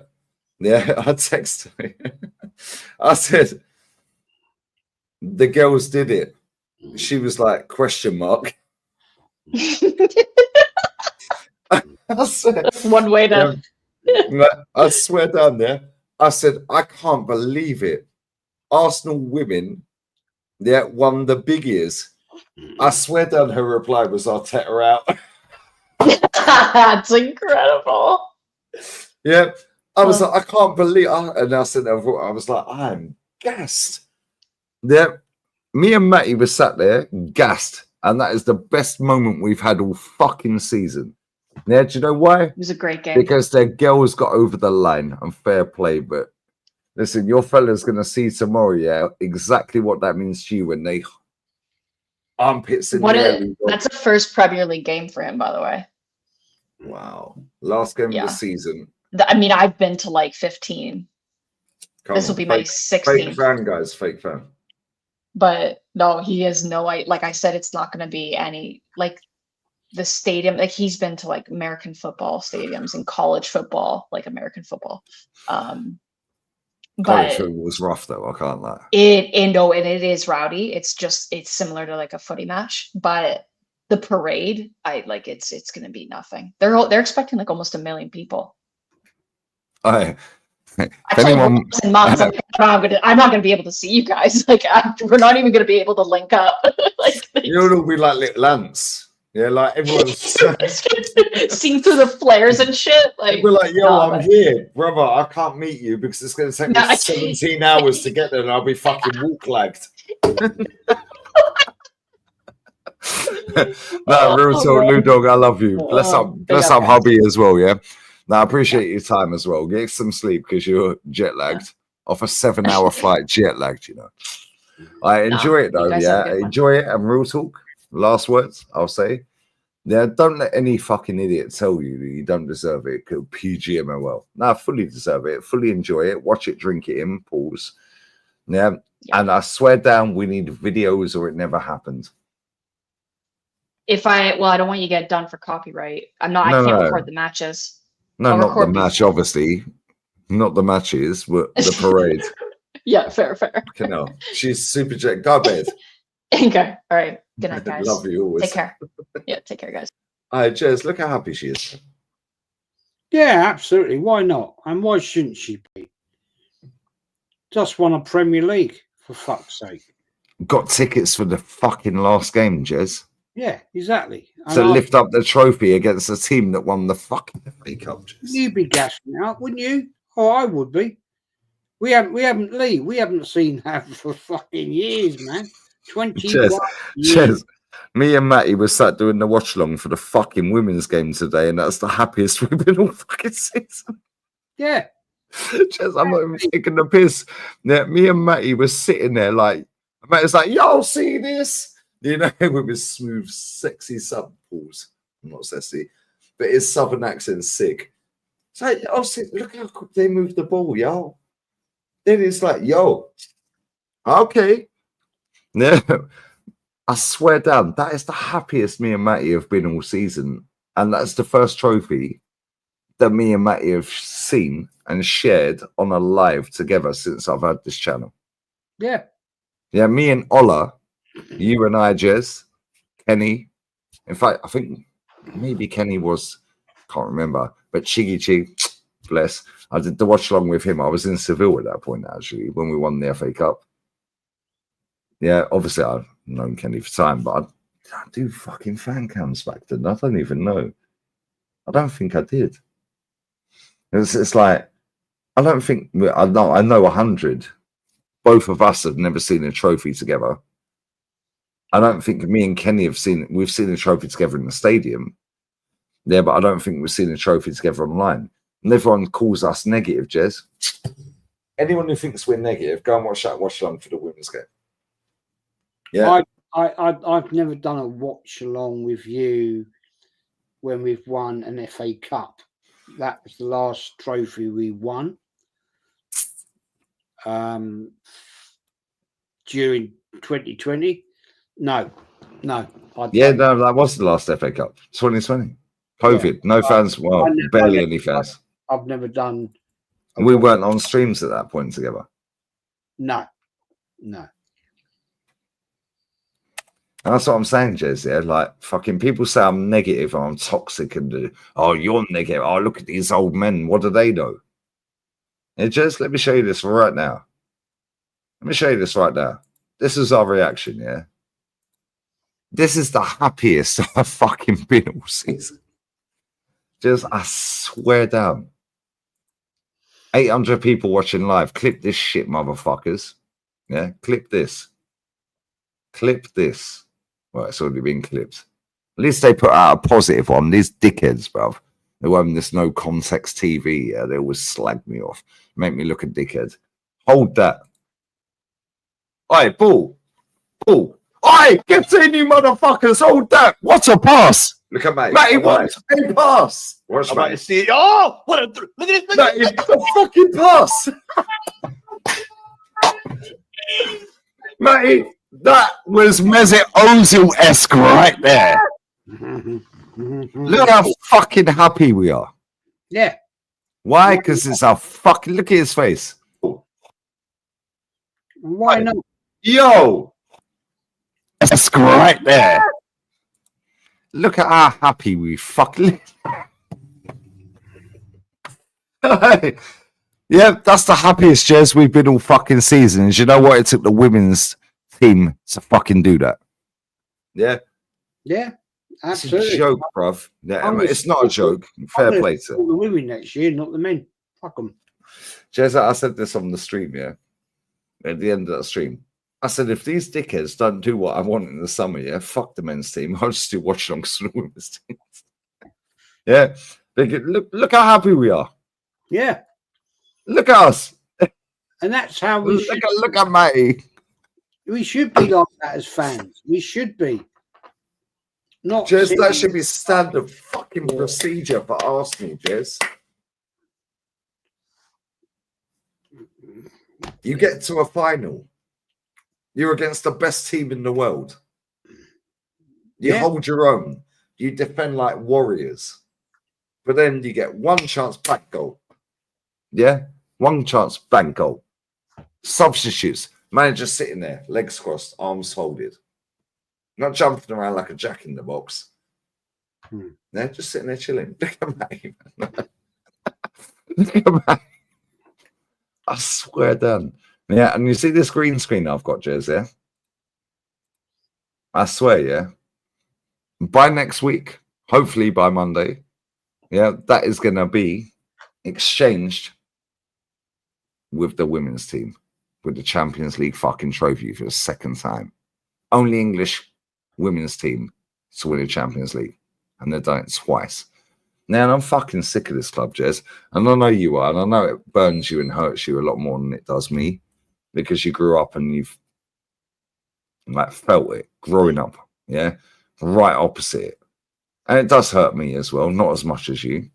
It's just I'm fucking bored, mate. I'm bored with it, man. I'm bored with it. I'm fed up with it, and it pains basically. And when I see certain people that come on your channel that talk absolute bullshit and bollocks, and then they haven't got the decency to stand there and actually debate their argument, and they cry off like a little girl, they're not fans. They're not real Arsenal. They're a disgrace to the club. Sorry if you don't like it, people, but people like that, they're not real Arsenal fans. They don't know anything about the club. I'd love to actually talk to that gentleman and debate with him what he knows about this club, because he knows nothing at all. And I will rip him a new one every day and twice on a Sunday. The guy's a clown. He's a prick. He's an idiot. Yeah, he thinks he can tell me and other people what's going on at this club. Nah, sorry. No. No. And yet, when he gets called out, he walks off the stream again on every channel. Every single channel, he does it. He's a clown. He's an idiot. And that is why certain channels don't invite me on, because I will call them out. Because I speak the facts. I speak the real Arsenal. And people don't like me for it, and I don't give a shit, because I'm a real Arsenal fan. I'll stand there. I stood on the terraces and called people out. And that's how it is with me. And yeah, if they don't like me, I don't give a shit. You know, Lee, you know, we don't always agree, but we are gentlemen and we talk about it, and that's fact. And I have people on my channel, I don't agree with them. I call them out, they call me out. Fact. But that is what it's all about, real talk with real Arsenal fans. We can debate, we can talk, and we may not always agree. But I'm fed up with listening to idiots like that guy. You know who I'm talking about. I'm not going to name him, but he's a prick. He's an arsehole. And when I saw the other night, Lee, that guy on a certain big, massive Arsenal channel clapping when Tottenham scored. Are you having a laugh? That's a disgrace, man. You are not. To be fair, just before you land, yeah, I did clap them. Yeah. And the only reason I clapped them, Jez, yeah, was after I got fucking mad angry when I see them engraving because it didn't hit me. I knew they'd won it. Yeah, and the final whistle went. When I see the fucking person engraving Tottenham Hotspur, Jess, I went crazy. Yeah, but then I deliberately sat there and made myself watch it. And I was like, fair play to Tottenham. Yeah. But the only reason I did that, Jez, is to self-harm. Yeah. Because now, fucking fuck off. They've won a European trophy. It's the only reason I've done it, Jez. Yeah, anyone in this chat that watched it, yeah, I swear down, I watched every single bit of that fucking celebration. Why? Because every time I see Lego Head's face, I'm going to be reminded of that. That's why I did it, Jez. And I clapped him. Fair play. Fully deserved it. Yeah, I know that don't resonate with you, and I get that. And that's why, we always agree. No, we don't. Jez just said it a minute ago, and we definitely don't agree on this. Yeah, but at the same time, just they fully deserved it. Credit where it's due. Yeah. And that fucking hurt me. But I was hiding my fucking hurt. Yeah, through the fake smile. Well done, Tottenham. Yeah, I sat there and watched the trophy parade earlier today. 300,000 people. Yeah. I played the clips last night. It says winners on the back of the bus. Jez, do you know how fucking painful that is? Do you know why I did that? Yeah, it's self-harm. Yeah, and people go, oh, you're fucking twisted. No, I had to watch that, Jez. Yeah, I had to watch that because you know what? That shit club from down the road, yeah, and I'll let you get your thoughts on because I know you're fucking fuming what I'm saying, right? But at the same time, I had to watch that, Jez. Yeah, because every time I see that motherfucker that's walking out, well, he ain't, he's banned tomorrow. He might actually fucking slap Southampton, might have half a chance. There might not be robotic. Every time I see that, see you next Tuesday, chat shit, Jez. All I remember is that. And that's why I did it. And fair fucking play to him. Enjoy your moment. Enjoy your fucking moment. Don't let anyone dismiss that. As painful it is for me, and it's more for you because you grew up right there, Jez. Yeah. But for me, it's like, no, I had to watch that, Jez. I had to give them their credit. They fucking deserve it, Jez. Yeah, no. Go on, Jez. I'll let you land because I know. Look at Jez. Yeah, I'm heartbroken, Jez. Them motherfuckers have won a European trophy. Fuck off. Yeah, for you growing up in the area, born and raised, granddad, parents, blah blah blah. Jez, it's different for you. I'm not saying that I'm like being a cunt or anything like that. However, it's the same for me, but it's different, if that makes sense. I don't feel it as hard as you, Jez, Pauls, because you grew up in that area, Jez. You walk out your front door, oh, you're Tottenham, they're running down the road. You're it's all kicking off. I didn't live that life, Jez. And that's not making me less of a fucking Arsenal fan. That's just saying I didn't grow up in that area. But at the same time, that fucking hurt me, Jez. And that's why I watched the whole fucking thing. And that's why I watched their whole fucking ceremony, their trophy parade. I watched it today. No. I watched it, Jez, because that's going to hurt me. And every time I see that dickhead's face, I'm going to be reminded of that. That was on his watch, Jez. Now, when Wenger, when they won it in 2008, the cup, yeah, Wenger had credit in the fucking bank. What's this geezer got? That's why I did it, Jez. Because I'm self-harming. Yeah, because I know every time I see that prick, it's going to burn me even more. And that's why I did it. That's why I did it, Jez. Yeah, fair enough.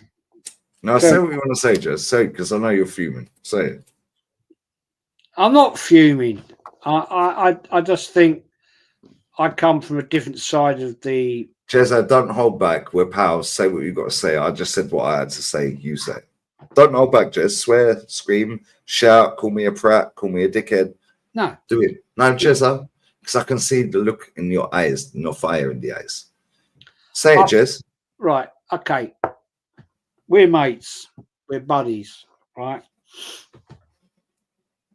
You don't get it. You don't get it because you weren't born round where I was born, where Kenny was, right? They are tribal, right? And it hurts so much to see them win a trophy before we have. No way, Lee, am I going to accept it. No way am I going to celebrate the fact or give any credit to them. They're the scum, man. They're scum.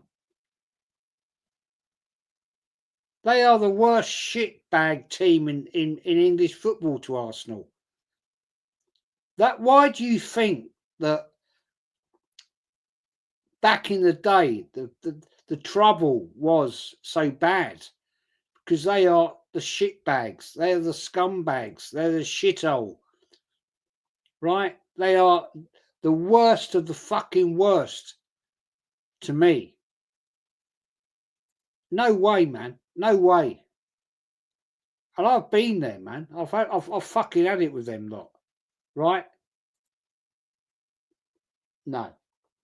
No, just keep speaking, because I need to hear this, Jez. I didn't live in that area, Jez, so I get it to a certain degree. I've always said to you, they my rival, Jez. I put in your chat earlier, the war chant, going down the lane, EIE, going down the lane. That was the chant from the proper firm. Going down the lane, EIE, going down the lane. Right? That was the chant from the proper Arsenal fucking gooners and the herd. That meant everything. No way can I accept this from them. No way. It hurts now, still. It annoys me. Pisses me off, man. They are the scum of the scum of the scum. If you live in fucking Islington or were born there, it hurts you more than you'll ever fucking know in your world. For this lot to win something before Arsenal have done in all these years, to win a fucking European trophy, man. A European fucking trophy. And we haven't won one since 1994. The pain of the pain of the pain. I swear down right now. I swear down, Lee, you are going to see some proper fucking trouble, right, next season at White Hart Lane. I don't think you'll see a lot at the Emirates with the supposed, the big Arsenal, Ashburton Army, all 20 of you, fuck off. You wouldn't stand up and walk 5 fucking metres, mate. You'd all run down the fucking road. I think you will see something at Tottenham next year. I think you might see a few of the old boys coming down and say, no, we ain't had none of this. We ain't have none of this shit. I can't accept this at all. It pains me more. I still haven't got over it, Lee. I mean, you could be sitting there, right, and you're thinking, Jez, you're talking bollocks. No. No, I'm listening, Jez. It pains me like you would never fucking believe.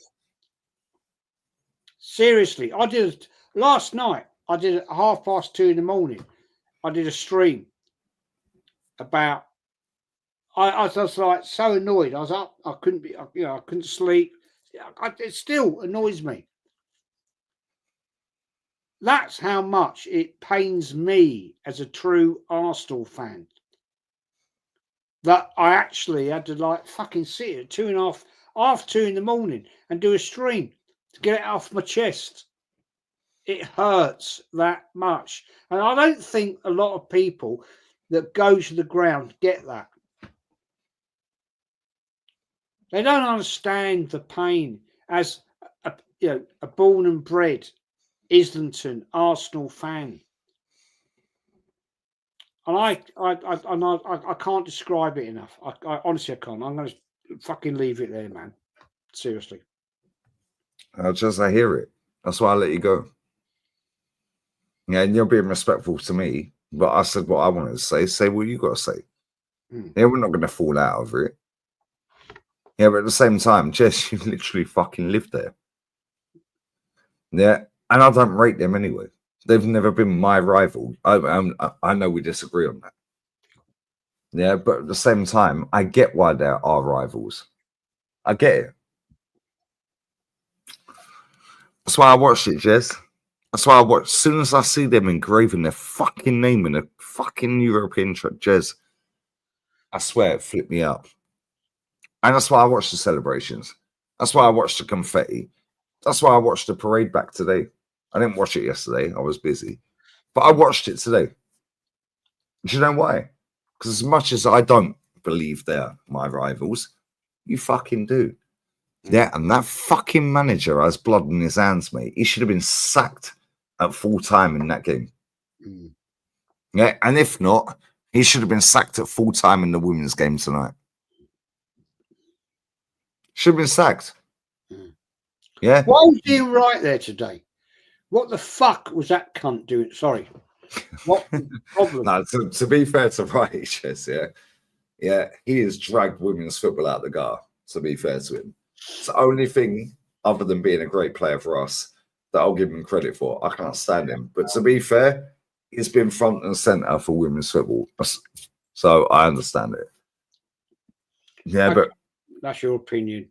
But I think the guy's an arsewipe for Arsenal. But he is. Yeah, because he chats shit, Jez. Yeah, for the men's game. For the women's game, totally different. Anyway, let me grab these super chats. Big up football quick clips. Gooners forget Arteta bottled the Europa League 2. Yep. Facts. Big up Gaz. Big up Gaza, bruv. New member, my G, bruv. Big up T Dot. Shane tells us, oh, sorry, these have been there for time, bruv. Nearly 2 hours. Tell us about USA 94. How did you celebrate? T Dot, put that in as another comment when Shane's on next, and I'll read it. Don't pay for it. I don't want your money anyway. I keep saying you guys stop the name. Another manager for the 115. Chris Davis, Birmingham City, won the league. Won League One, sorry. 111 points. Phase 1. That's record-breaking points as well, right? Big up Scotty. Watch Jokeris and Rodrigo go to Sunderland. He's the only goalkeeper scoring the Charity Shield. Who's that? Who are we talking about? Don't know. That was 50 minutes ago. Scotty, if you're still here, who are we talking about? Don't know. Don't know. Was it fucking Gordon Banks? Hmm. Who you were talking about goalkeepers? Oh, oh God, yes, I know who it is now. Pat Jennings. Yeah. Was it Pat Jennings? No, it was Phil Parks. Phil Parks. There you go. Man, sorry, Scotty. Sorry, the super chat's been sat there for time. Sorry, guys. Big up to Anthony Lafleur. I've done an 8-hour plus road trip from Florida to Louisiana. So a 16-hour road trip would be an interesting trip. Bro, let me tell you right now, you don't want to do that trip, bruv. That's long. Even 8 hours is long. Big up Andy Hart. Jez, they know nothing. Never change your views. Top class. Arsenal ladies embarrassed Arteta again. Wouldn't even have him coaching the under-7s. No. True. True. My guy, you know. Bless up to you, Andy. Every time, my guy. Big up Jam Jam. About David Dean. Can we hear more? I'll tell you a lot about David Dean. Met him many a time. He's class. I met him outside Chelsea at Stamford Bridge. Right. Always suited and booted. You see how that fucking Sheffield United manager turned up at Wembley today, Jez? It looked like he was wearing fucking pajamas. Yeah. Yeah. you see the Aberdeen manager? Aberdeen's manager. Suit, shirt, tie, big fucking rose. As it should be. Thank you. Major final. Should be. Yeah, you walk out there in a fucking suit. And all the players that didn't partake in that game all had the same suit. Yeah? Fuck off. You're walking out in fucking Hampden Park. Yeah, you're walking out of Wembley. Yeah, have some respect, innit? Yeah. Yeah. Yeah, have a bit of respect, mate. They're fucking that dickhead, Chris Wilder, yeah? Walking out in fucking... I swear he pissed me off. I looked at him and somebody put it in the chat and I couldn't unsee it. He goes, looks like he's wearing his pajamas. Yeah. I was like, you're taking the fucking piss. You're at Wembley, mate. You're at Wembley. Look at the other day at Wembley. Jez, it's so fucking annoying, yeah? And for you, I know, respectfully, you're a bit above me, yeah, in age. That's why I get it, Jez. That's why I wanted you to tell me. Yeah, because I get it to a certain degree, but you fucking lived it, Jez. Yeah, I didn't. Yeah, I live it to a certain level, but I didn't grow up having to shit. Oh, shit, Spurs are cut. I didn't. Oh, shit, Millwall, West Chelsea. Oh, fucking hell. Oh, now we're cornered. Yeah, we're at Kings. Oh, shit, everyone's here. Yeah, now everyone's there. Now you got to duck the bricks. Now you got to fucking... Jez, when you go crew and change your crew. Yeah, my old man's told me all about this shit, yeah? Yeah, my old man's 67 in August. My old man's told me a lot of stuff, yeah? But it's like, my old man's not saying it on YouTube, Jez. Yeah, so it's just my dad telling me this. Yeah, it's like when you're saying it and you live there, the stadium's there, Jez. Speaking to Peter fucking Illwood.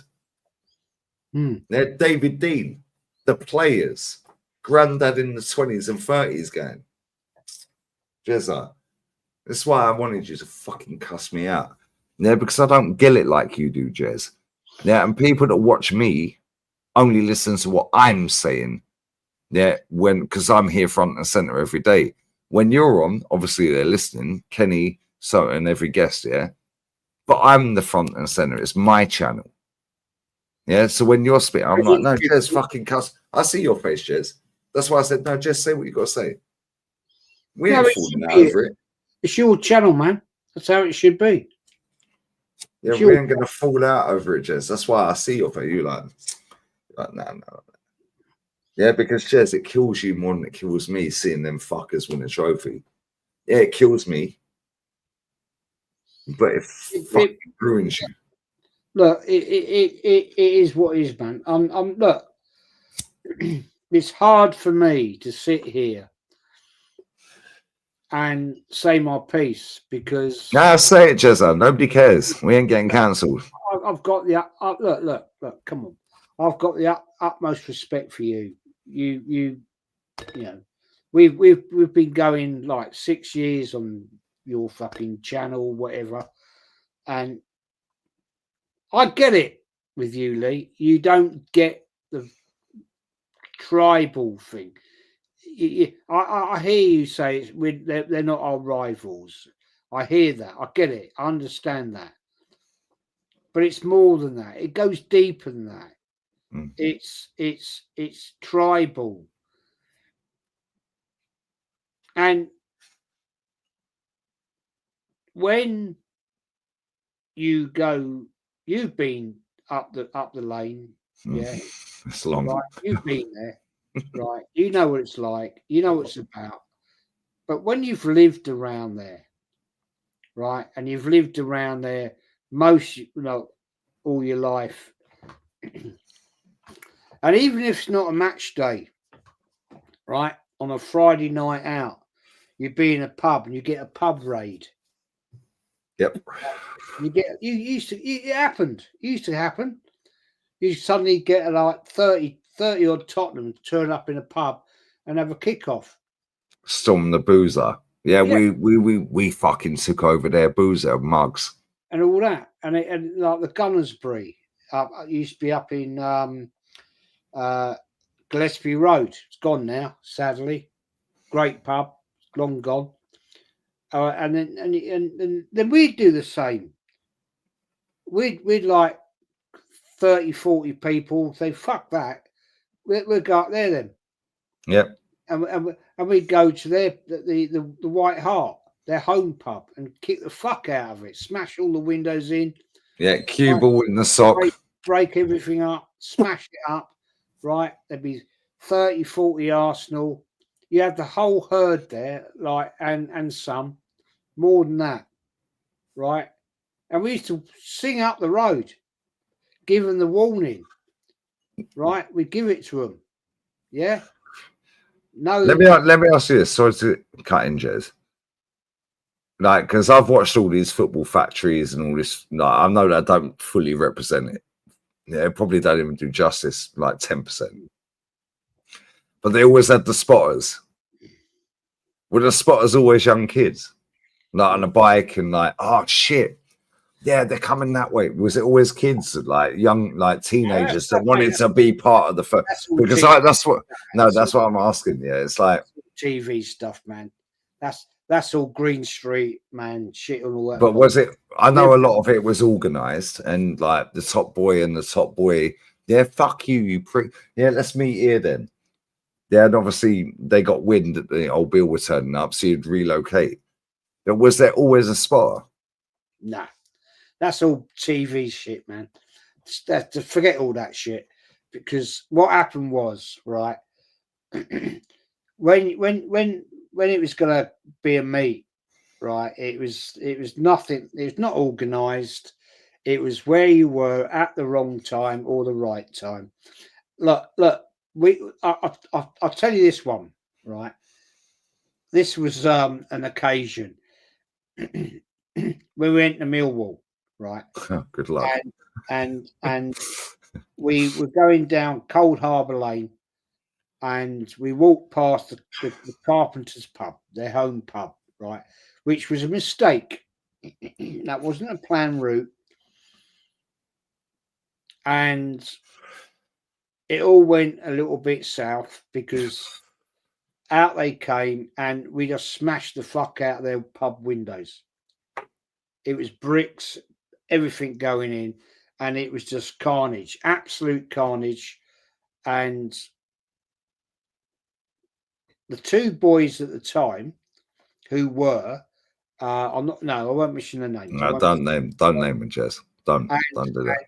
It was not organised. Nothing was organised at all. Yeah, so when you watch these films, it sounds like it's all organised. The top boys on the nothing like that. You got spotters. No, it's nothing. That's bullshit, man. That's bullshit. That's what I'm asking, because it's like that's how I've seen it, because I ain't lived that life, Jez. There's no kids on bikes and all that and everything like that. It's not. That wasn't how it happened. It happened or it didn't happen, and sometimes it was unplanned, because you could sometimes go down the wrong area. And we did that one night. We went down to Millwall. It's the FA Cup. We went down Cold Harbour Lane, turned down, and we walked past the Carpenters, their home pub, where all their top boys were. And it went how it went. And it went absolutely mental. And there was about, I don't know, 60 Arsenal, and about in that pub. Don't even say it, Jess. About 60 Arsenal, I suppose, and there's about 50 of them. So it was about 1-on-1, but it went wrong because basically at the end of the day, all of a sudden there's about another 200 Millwall come down, and it was like fucking carnage, man. And it was get in the ground as quick as you can, because you're going to be in trouble here, serious trouble. And even sorry to cut in, sorry. Even if you were an innocent bystander, you catch it as well, innit? Fuck me, man. Anyone. And they prided themselves, on taking over the home end, of every stadium, right? Millwall. Yeah, so they stormed the North Bank, innit? What year was that? That was 1992, man. But they. But that was their like big flag. Yo, they didn't know. They didn't. What happened was I'll tell you what happened. No, go on. Sorry, because I'm only seeing this and hearing this from different sources. I'll tell you Sorry. what happened was right. They were down in the quadrant and in Highbury. They were down in the away end, in the clock end. Right. They infiltrated with a way through the east stands. Right. And they got across and they got into the North Bank and they got hammered up into the, and I mean hammered up into the top right corner, left corner, north. If you right, there's the pitch. There's the pitch, right? That corner, and the police held them there until half time. Then marched them back down to the clock end, right? Then it all kicked off again in the clock end, and they then got into the west stand through the lower west and then tried to make their way back into the clock, the North Bank, and it all kicked off again. And they were brutal. They, in the west stand, lower west, they were beating up anybody.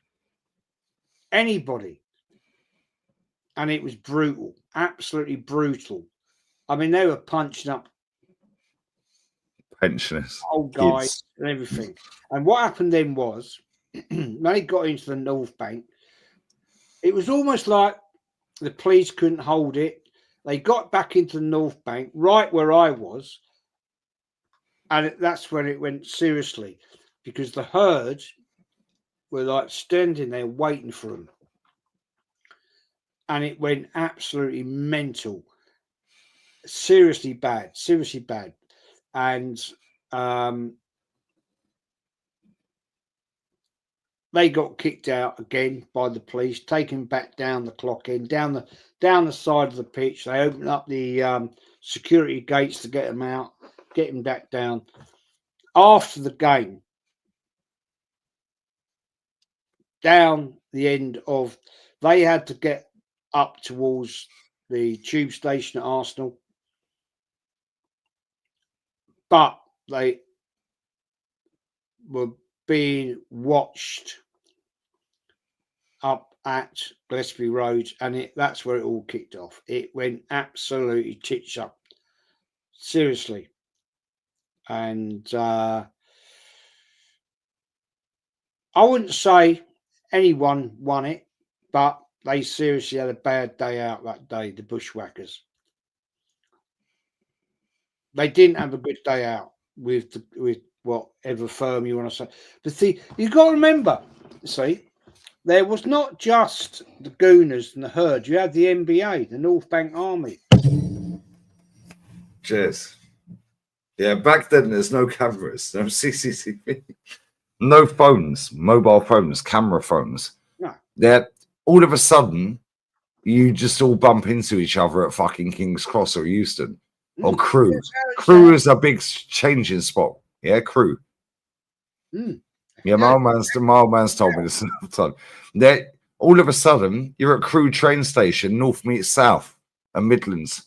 All of a sudden, you're fucking 7 firms rocked up. It's like bang on site.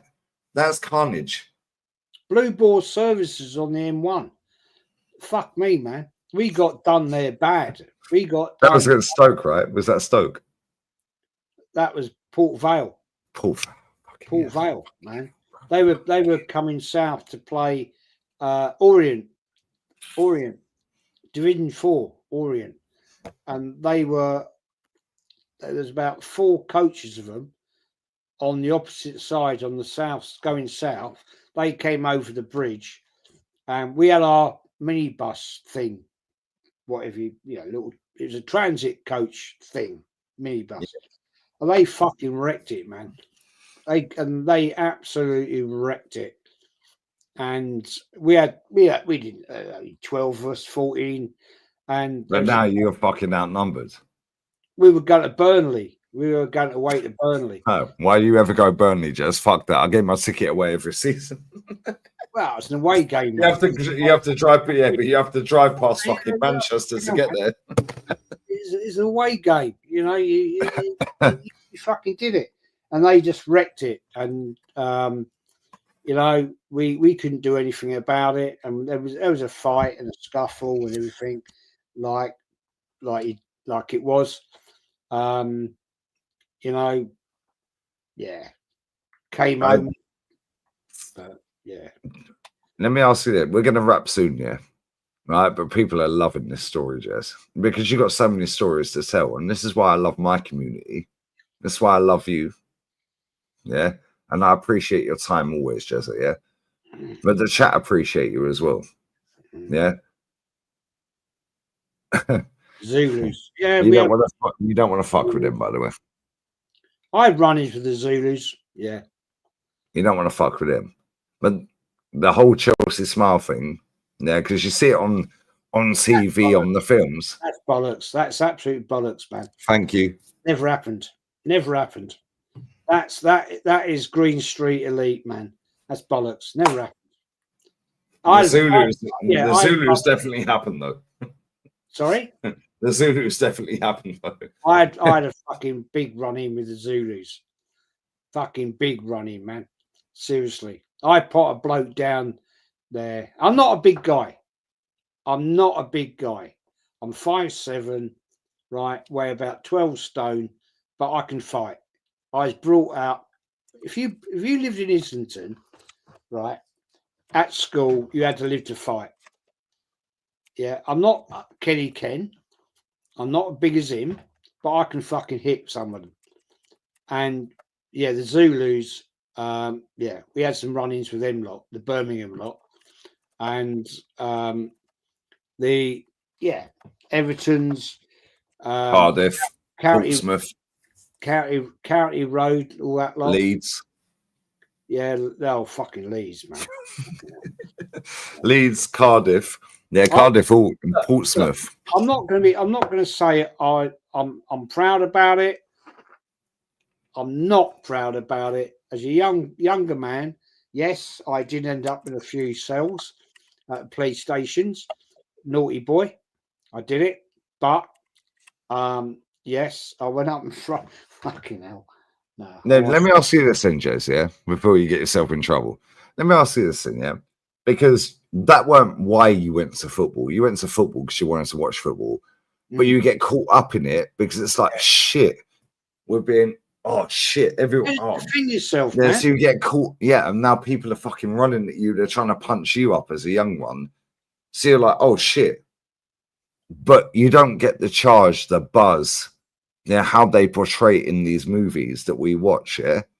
And I do like all the movies, I can't lie. The films, I love them. Yeah. But I know factually that most of it's a load of bollocks. Right? Not because just you telling me, my old man telling me as well, yeah.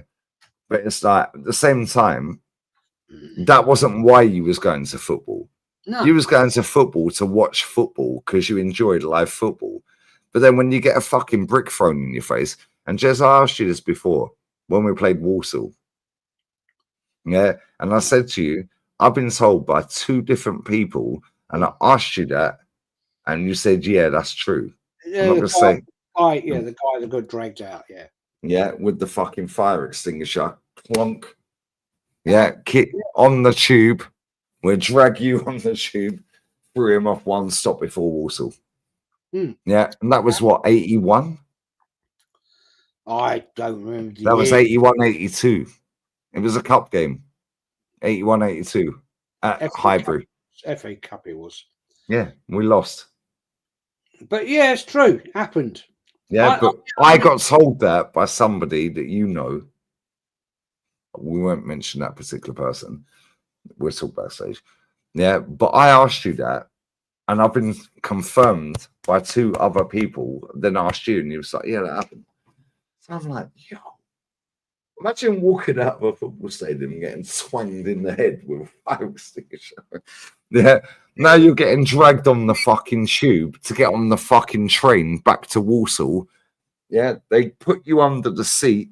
Every time you wake up, they just backheel you in the air. Ticketmaster comes round, fuck off. Yeah, then they throw you on the platform. That's how it was, you know. Crazy. I don't know if I told you this one. This is funny, actually. I was coming back from the Emirates. This is about 2013, 2014. I was coming back up from Finsbury Park, got a train back down, coming through, stopped at East Croydon, and it was Palace. No, sorry, I lie. It was Pompey playing. Yeah, Portsmouth were nasty back then. And I sat on the train on my own, right, in like everything, and this load came on. I thought, oh fucking hell!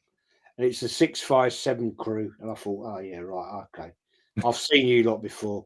And I'm sat there on my own, and I'm sat there, just looking at like you do. You look out the window, do you?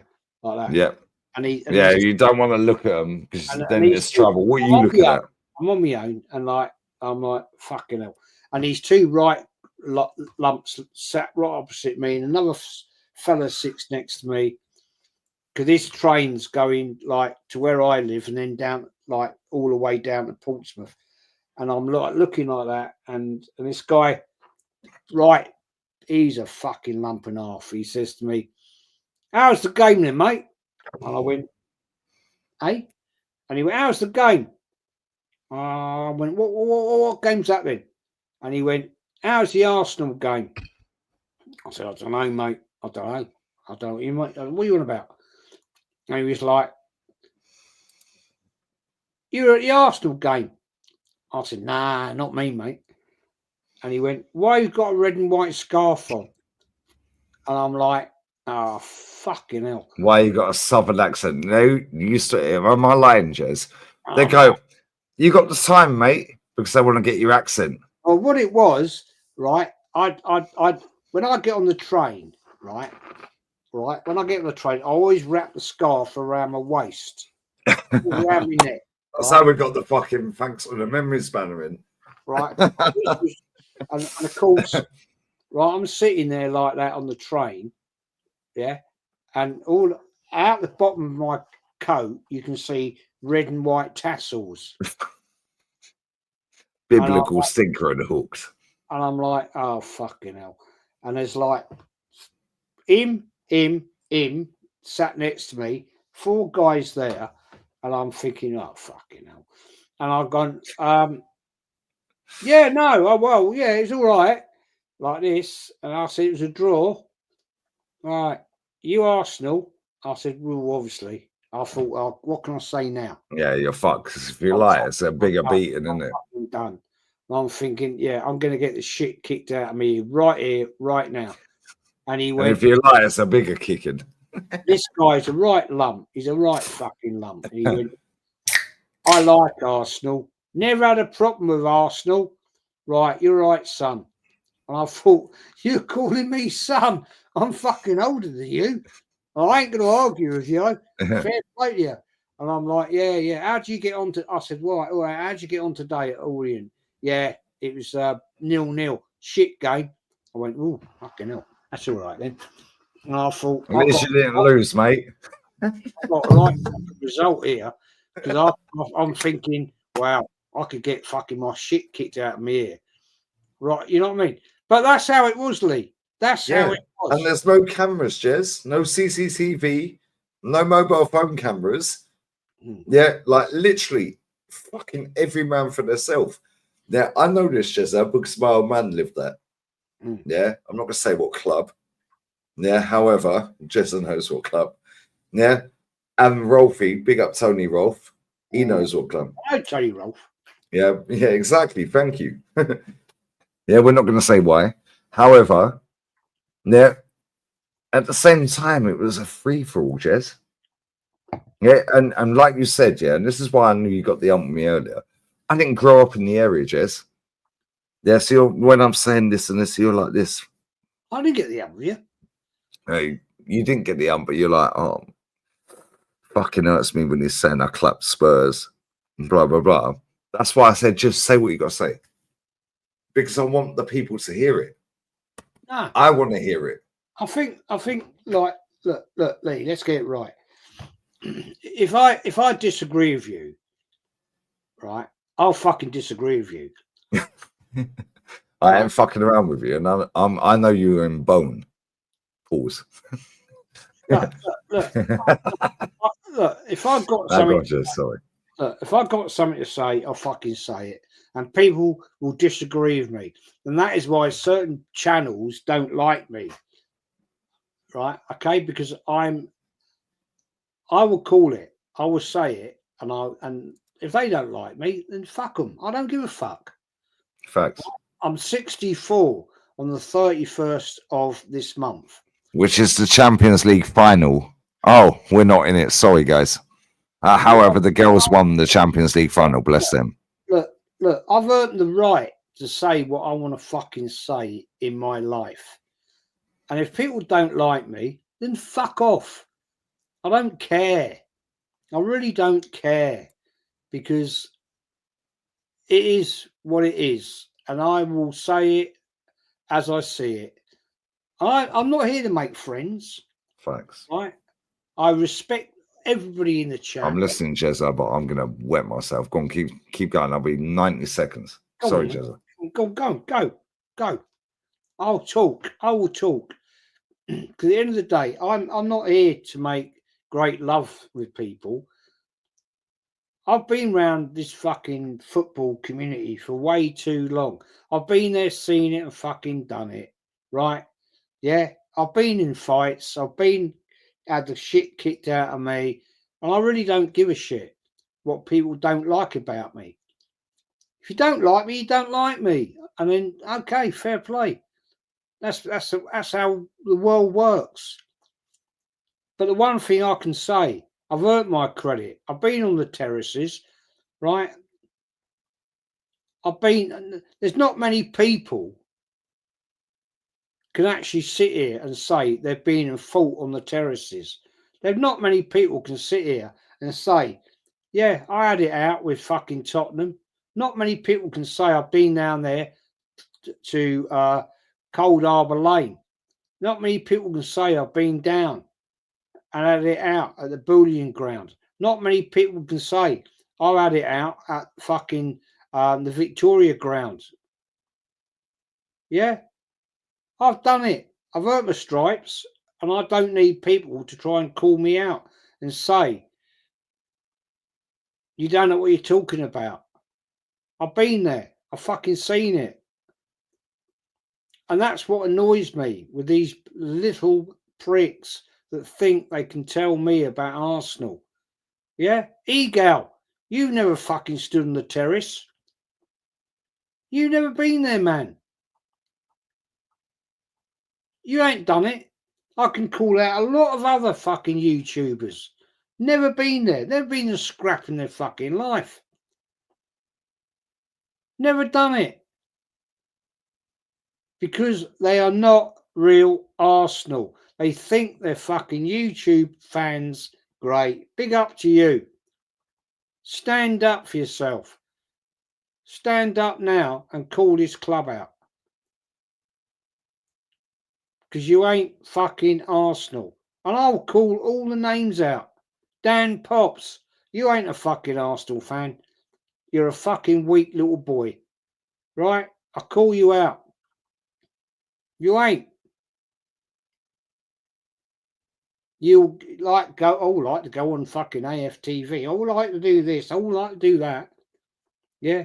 Fuck off, man. You ain't a fucking Arsenal fan. You ain't stood there. You ain't been there.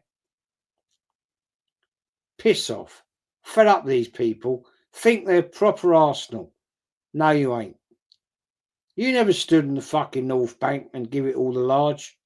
Piss off. Fucking fed up with a lot of you. Seriously. To be fair, Jezza, neither have I. Yeah, but at least you say it as it is. The one thing I will say, Jez, I've told you this offline. Yeah, I don't give a fuck, Jez, so I'm not trying to get a fucking deal. Yeah, I'm just saying what I think. I tell people to stop donating. Jez, how many times have I told you privately, offline, and online, just don't donate to my channel. How many times? Multiple times, Jez. Yeah, I tell everyone, don't donate to me. I don't want your donations, bro. Yeah, I shared earlier, on my stream. Yeah. Oh, a deal coming in from AliExpress and this and that for kitchen utensils and this and that. My missus just bought an apartment around the corner. It's a new kitchen. I have to fucking pay for it because I lost a bet with her. Yeah. So we could do with kitchen utensils and all the bullshit. Cool. Can you tell me your fee? Yeah. 2-minute video, 2.5 grand. 8 to 10-minute video, 5 grand. I know they're not coming back with that. Why? Because I ain't fucking interested, mate. Yeah, the reason, and yes, it is my job. The reason I set this channel up is some fucked off with this club, Jez. Then it was my release, and it's now turned into a job. But Jez, I'll be honest with you, yeah, and anyone who watches me on the rigs, yeah, and there's still over 800. Smash the like, sub to Jezza, yeah, pinned comment. I'll be honest with you, Jez, I'm happier watching other teams than Arsenal. And that is why, when I played that clip earlier of me and Matty celebrating that fucking goal for the women's game, Jez, that's the happiest we've been. I thoroughly enjoyed that game, man. So did I. Do you know why, Jez? The goalkeeper was sus, I can't lie. For the first 20 minutes, she was dropping everything. Throw a tennis ball at a woman. It's one of them ones, yeah. After that, to be fair, she was sick. Yeah. Can I just answer a question very quickly? Right, people in the chat. The reason I've called out Dan Potts, he's disrespected me so much. The guy is a clown, right? And I'll tell you why. It is painful to me, right? I've worked with Lee for a long time. And yet, for some reason, he's disrespected me. And I find it insulting. The fact that I've been working on channels for 5 years and he gets on other people. 7 years, Jez. Sorry? 6-7 years. And I don't care that you're calling Potsy out, by the way, because me and Potts are mates, as you know. You say what you got to say, Jez, because me and Potts ain't falling out. I mean, you ain't falling out. And if you want to say what you want to say it, Jez. No. Because it's your truth, so you say it. I just think he's been very disrespectful to me because I've been always true to him, right? When he's ever wanted me to come on his channel, I've been on. I've never been disrespectful to anyone. But new people that have joined YouTube, he has them on all the time. I find that a bit annoying. And I am a sort of person that will call that out because I will say it as I see it, right? The one thing I am is very loyal to people. That's how facts. That is facts. I live, and that's how I am. That guy is not. And if he watches this, good luck to you, fella, because I will call you out every single fucking day of the week because you ain't gonna ever fucking beat me. I will call you every single day of the year because there's no need for whatever reason. You've never ever had the respect or the honesty to come and say to me why you beam me off. You're not a man. If you had the bollocks, then you'd come and say, Jez, this is the reason why. No, you ain't got it, mate. You're a pussy. And that's enough of that. No, just listen, you can say what you want. I say this all the time to people, yeah. And you know I get on very well with him. Yeah. I get on very well with you, Jez. I class you both as friends. I've never met either of you. However, say what the fuck you want, Jez. Yeah. I'm not saying it. I don't necessarily always agree. Yeah, on some of the points, I don't agree. Mm. Yeah. And we've already had these conversations, but guess what? I get on with you both. So I'm just going, yo, cool. Cheers, vent. Dan ain't going to hold that against me. Do you know why? Because he's an adult. We're not kids. Yeah. If Dan tells me shit or says shit, yeah, whilst he's on here, that you're about you or anybody else, I ain't going to hold it against him. Do you know why? Because we're fucking adults, Jez.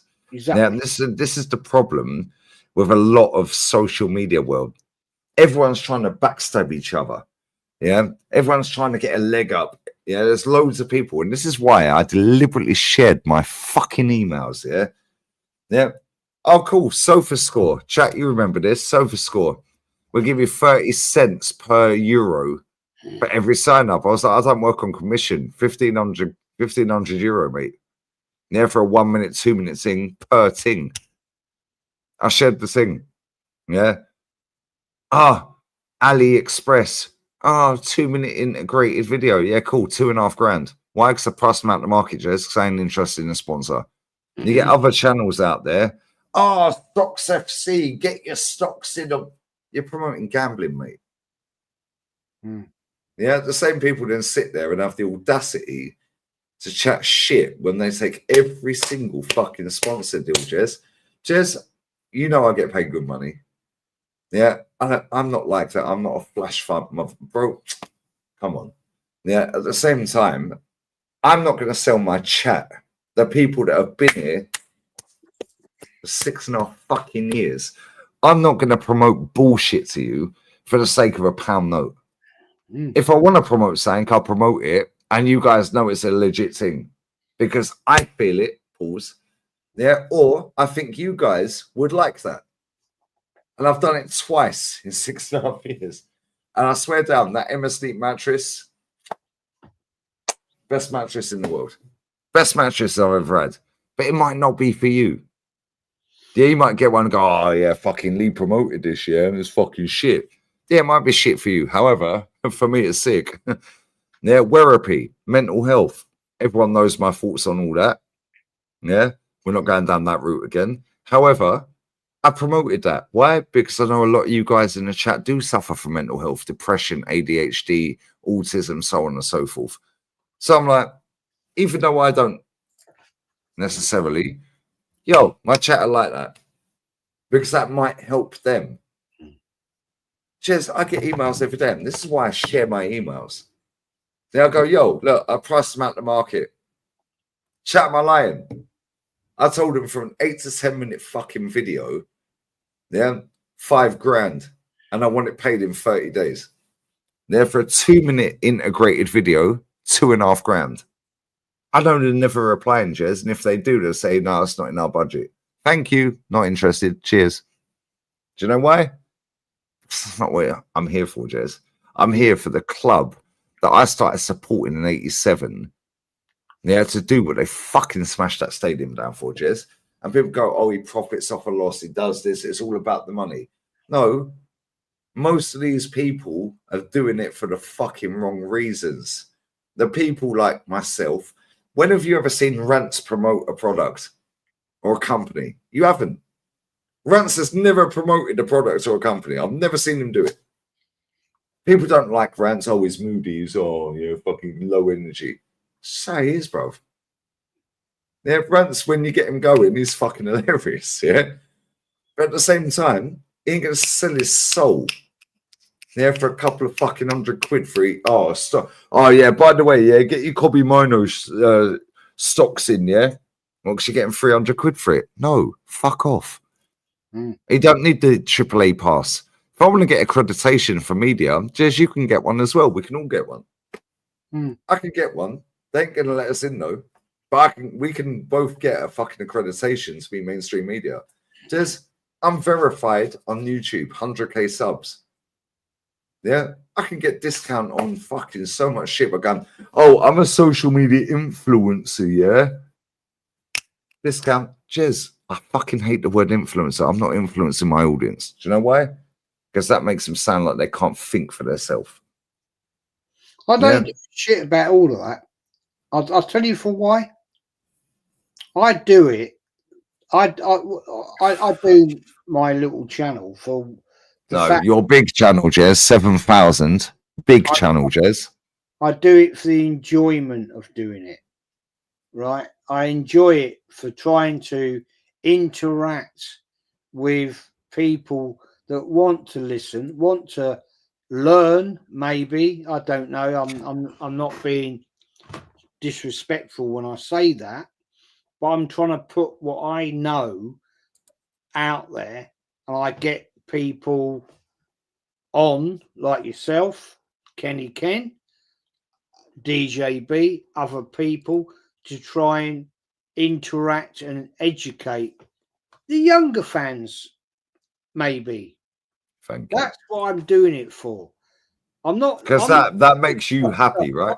I'm not looking here to make thousands and thousands of pounds or friends. That's never gonna happen, right?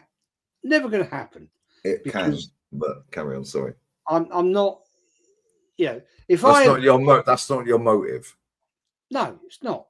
What my ambition is to educate people, the younger people, about the great club we once had, the great club that is now falling away into the pit. And by getting on people like Kenny, yourself, Lee, DJB, Shane, people that know.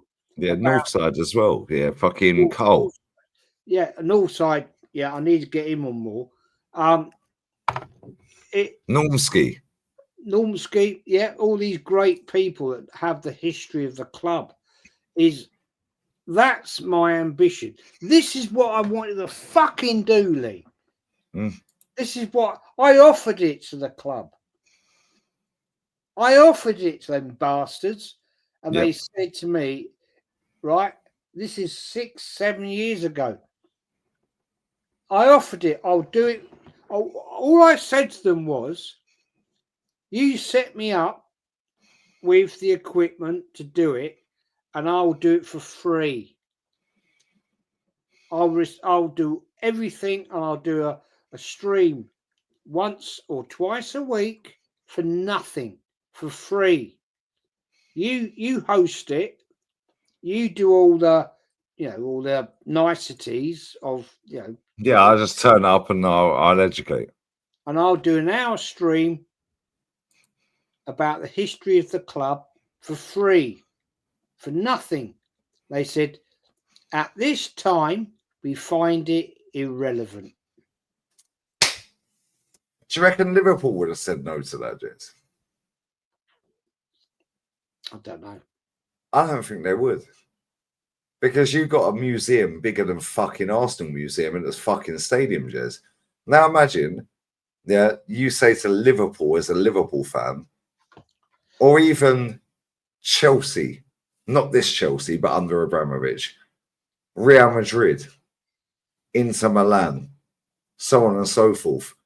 Classy football clubs that get a bad rep because they have ultras that hold the fucking standards. Not Liverpool necessarily, because they don't.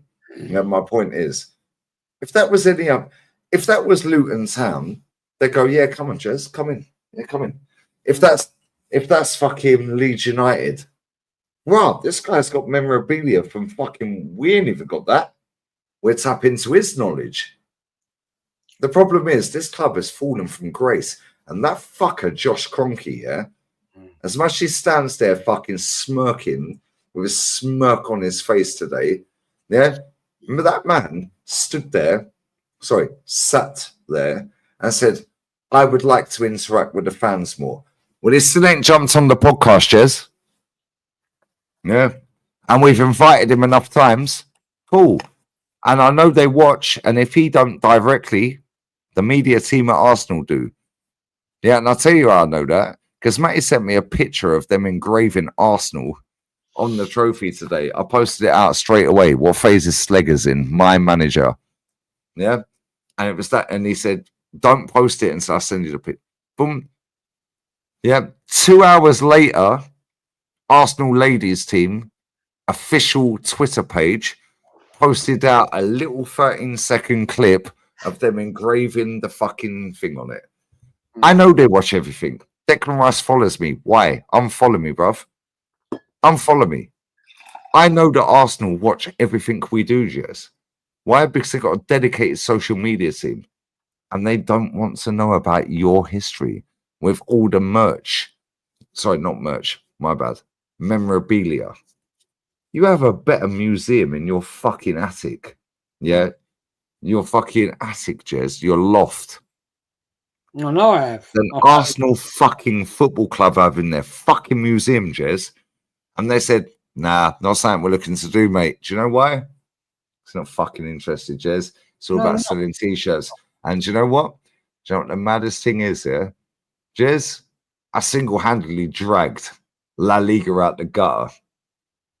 If I have to swerve every Arsenal men's game next season and do every Arsenal ladies game next season and do fan cams for them, even though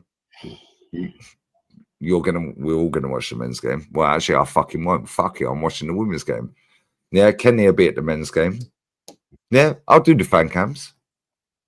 I will single-handedly fucking drag that shit out the gutter on YouTube if I have to. Because you know what? Every Arsenal fan in this chat, young or old, all you scumbags that sit and don't even type, yeah, that don't like me, all the ones that don't type, that do like us, fair play. But I know there's a lot of haters that watch me. I don't give a fuck. Yeah, because I'll tell you now, I'm buying a lady's shirt with Slegers 1 on the back. I'm just waiting for the one with the 2 stars. As soon as I see the shirt with the 2 stars on it, I'm buying it. And I'm getting the Champions League badges on the arms. Hopefully they sell one with the fucking date. You know, they're the one they wore today. And I'll buy the authentic one, the one they actually wore today. Yeah, the authentic Matchday shirt. Yeah. And I'll buy that. And if I have to drag women's football out of the gutter on here, fuck Arsenal men's team. They're shit. They don't care about us, Jez. It's a shadow. In fact, it's not even a shadow for you. It's a shadow for me, Jez. Jez, it's dust for you from what you started supporting, mate. Yeah, and I hear it, Jez, and that's why you're angry. I'm fucking angry, Jez, but you're more angry than me because you fucking burned you, Jez. Yeah, because you were there. Right there. Literally there. Hello? Oh, shit. Oh, cigar. Literally there. Just there. Bruv, I swear down. What can I throw at the fucking patio door? Yeah, I'll throw this fucking remote control. Watch this. Don't just sit the fucking patio door. It's like East Stand Highbury, bruv, from his front door. Just there. So I get it, Jez. Do you know what the problem is, Jez? Most of these fucking idiots don't get it. And I don't get it as much as you, but I still get it, Jez. Yeah, and I swear down, I promise you, Jez, and I promise everyone watching this right now, yeah, I swear down, if these fucking idiots don't do what I want them to do, I forget everyone else on the planet, it's me. Yeah, if they don't do what I fucking want them to do in the summer, yeah, I swear down, I'm doing women's watch-alongs. Don't care. Yeah, fuck the men's team. Bunch of overpaid, yeah, absolute fucking charlatans. Yeah, PR merchants. No arm waves today, Jez. No arm waves. No arguing with the referee. I don't think, Lee, I don't think the trouble is that... And Jez, I'll still get the same views. Fuck this club. I don't think people get... I don't think a lot of people understand the pain. It don't hurt them, Jez. That it means... you know, I don't think people get it. Certainly not the likes of Egal. They don't hurt him, mate. It don't hurt him. Fucking clue, man. They ain't got a clue. They don't. Sorry to cut in, Jez, yeah, because I know I was waffling.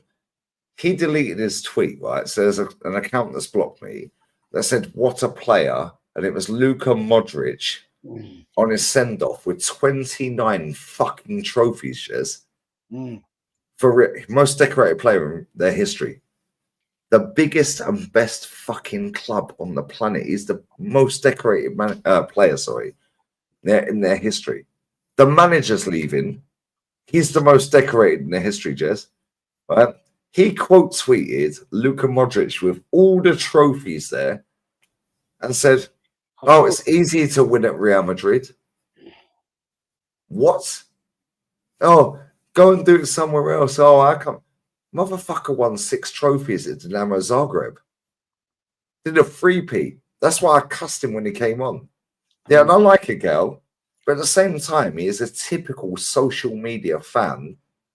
Yeah, that does go to the odd game. And fair play to him. He lives. I know where he lives roughly. Yeah, and it is a bit of a trek for him. It's a bit like you to get to the Emirates, like last trains. I get it. Yeah. But at the same time, Jez, yeah, don't chat shit. Don't chat fucking shit. Yeah, don't chat shit.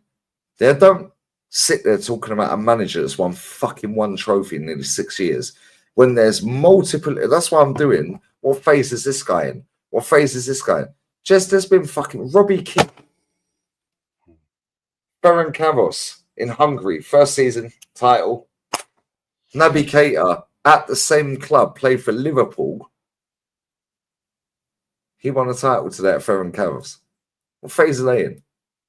Yeah, every single example I post out, Conte, Jesse took 3 fucking different teams from 7th and 10th to title first season.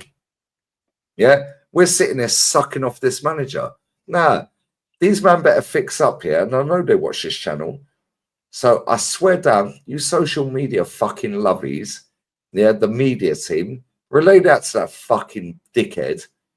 Yeah, he was standing there today watching our women, yeah, win a title, the biggest title, getting a fucking guard of honor from the best team in the world.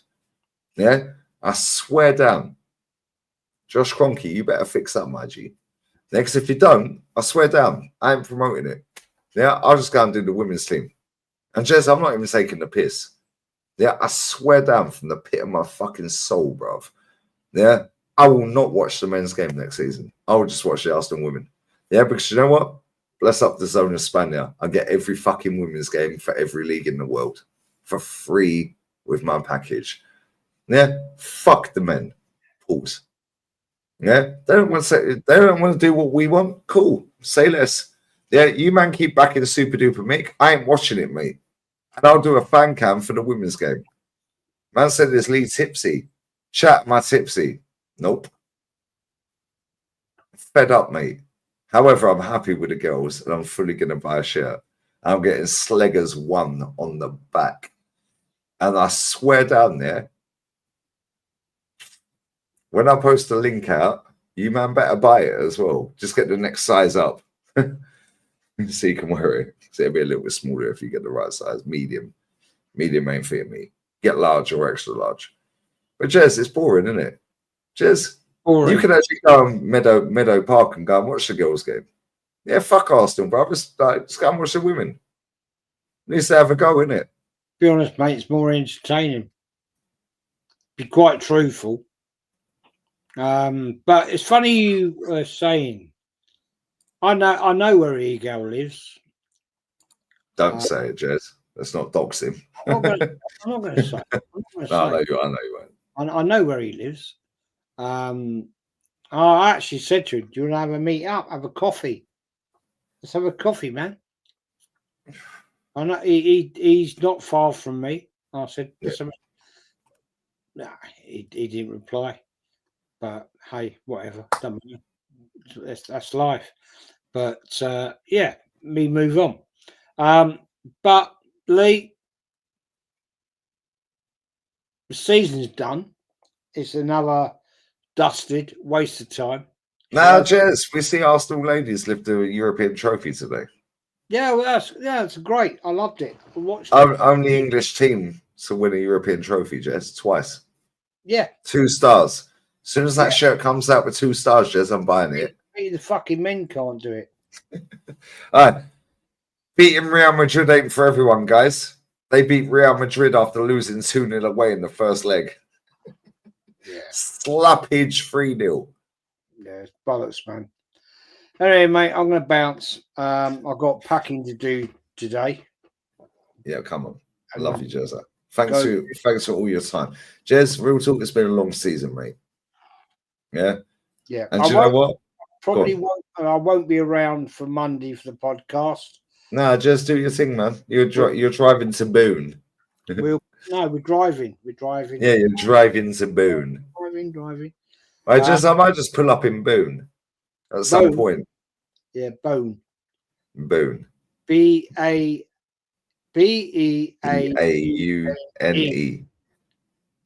Top Gooners might find you, Jez. They might be on the other side of the dam.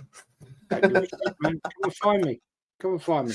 And Jez, I love you, man. Shout your channel out. Bless up for 7,000 subscribers. Make sure you sub to this guy, bruv. Yeah, I swear down. Most knowledgeable Arsenal fan I've ever met in my entire life. And I ain't met him face to face. Apart from Kenny Kane, come on. Well, he's an encyclopedia of football. However, I'd actually go as far to say, it's not a diss at Kenny, and I'm blessed I know them both. I'd say you know more about Arsenal than he does. On football in general, yeah, you're struggling. We all are, because Kenny knows everything. Yeah, when it comes to Arsenal, when it comes to... Mate, this guy can fucking name every FA Cup final, everything about fucking 60s, 70s, 30s. But when it comes to Arsenal, Jez, you're the godfather on this app, mate. Yeah, that's why I always appreciate your time. You don't have to be a Jez. It's fucking what? 5:30 in the morning. Bank holiday weekend. Yeah. Crystal Palace are doing a parade. Tottenham have just done a parade. Liverpool are going to do a parade on Monday. Don't. Oh, by the way, the ladies are doing a parade as well. Bless them. Yeah, that's good. They're doing the parade, Jess. They're doing the parade. Yeah, that's good. No, that's good. I'm right. Okay. What was I going to say? I forgot what I fucking say now. See, I've stumbled him. Jess has lost her words. Fucking hell, that don't happen often. Yeah, no. I probably won't be around. No, I'll be around tomorrow for match reactions, whatever. Blah blah blah blah. And then you're going away for 2.5 months. Forget about the club, Jez. I'm doing the Arsenal quiz on Wednesday. On 6 o'clock, 7 o'clock 6 o'clock UK, 7 o'clock France. The end of season, Arsenal quiz, 40 questions, and it's going to be it's going to be a bastard one. I'm going to be a nasty. I'm going to be nasty. Right, it's going to be just going deep into the pits of doom. And then I will be Lee. If you're doing podcasts on Mondays, I'll be there around in France because we now have broadband at the house, so I will be around. I'm taking this thing and my green screen with me. See, Jezza's committed. See, sub to Jezza. So I'm taking that bloody thing. And Jez, after that, yeah, fuck it off for the whole summer, mate. Yeah, we're going for 2.5 months, man. Yeah, fuck it off for the whole 2.5, Jez. Do the podcast Monday and fuck it off, mate. Yeah, well, I'll be fishing and having a great time. Yeah, so fuck it off, Jez. Don't even stream. No, don't do a video. Don't do a stream. No, don't jump on any pods. If I don't stream, the subscribers fuck off, don't they? No, nobody cares, Jez. Yeah, you're enjoying your time. Yeah, and then we go again in August. Jez, fuck it, because I ain't doing it. Well, I say I'm not doing it. Yeah, you know, every year I don't do the podcast in the summer. Yeah, so fuck it off, Jez. Yeah. Just fuck it off. Like real talk, fuck it off. Come out and see us, man. I will. I'm going to drive there, Jez. I'm going to drive all the way up to Andorra. And it's a long drive. Don't worry about the drive, Jez. Yeah, I will drive up with the missus. Yeah, I will drive up to your gaff. Yeah, in France. I'll drive and Andorra. My parents have been to Andorra and then France and all the way down there. They do it on their motorbikes there. 18 hours, man. Fucking come on. Jez, I ain't doing it in one day, mate. Get a flight. Get a flight. Nah, Jez, fuck that. It's the destination or the journey, guys. Yeah, look at the views you see on the way. Bro, I can drive through Andorra and I see fucking snow. I drive through Granada, Sierra Nevada in Granada, pause. Yeah, I'm a poet, I fully know it. Jez, that's in Andalusia, southern Spain. You're seeing snow. Jez, it's literally 2 hours that way and it's snowing, but the sun's out. It's snowing, Jez. Wow, okay. Google it, Jez. Sierra Nevada, Andalusia. It's in Granada. Jez, the sun is shining and it's snowing. And when I say snowing, it's fucking snowing. Yeah, it's mad. Yeah, I'm going to come meet you in the summer. I promise you. I will meet you. Jez, you're there 2.5 months. I promise you I'll come meet you. I don't know when, but I will pull up and I'm driving. Yeah, I want to go Andorra. I've never been there. I need to set my YouTube channel up to Andorra as a tax haven. These motherfuckers just sent me a tax bill to pussies, bruv. Yeah, have fucking account and he's Go to Andorra, you might as well pop into Monaco and have a little look around there. Right, any tax haven, yeah, hit me up. Like Monaco, I've never been there myself. I've never been there, but yeah, you got to come down the south coast and then come up north up the A31, I think it is, from Montpellier, and yeah, it's cool, man. It's cool. It's cool. Lovely, Jezza. Listen, get some rest, man. Yeah, we're doing the show. Well, we're doing the fan cams tomorrow. Yeah, the show on Monday. Yeah, if you're not around Monday, well, obviously the trip. I won't be around Monday, mate. We'll be okay. So fuck the podcast Monday. Yeah, but let me just tell you, I bank holiday Monday as well. Just to let you know what you should do. Well, you can do what you want. However, Arsenal ladies will hold a victory celebration outside the Emirates Stadium on Monday after winning the Champions League for the first time in 18 years. Yeah. The victory is Arsenal's first European title since 2007. Oh, what did we do? Oh, yeah, we fouled at the Emirates. Okay, cool. Yeah. I won't be around, man, for that because we're leaving at 5:30 in the morning, getting down to Folkestone for 7. We'll be on the Channel Tunnel, and then we got 8-hour drive. So yeah, nah. And you're talking about long drive, Jez. Don't worry, I'll say Madrid, Barcelona, Andorra. Yeah, it'll be a road trip. I can vlog it. We'll be. Yeah. And very quickly before you go, yeah, the celebration for the ladies who actually achieved the aim of the game by winning a fucking trophy. Bless up the girls. Yeah, will take place on Monday, the 26th of May, which is Bank Holiday Monday. Yeah, May Day, Bank Holiday weekend, guys. Yeah, 26th of May. Going, man. That's when I'm leaving. 10 a.m. Anyway, I'm going to say. Go on, Jess.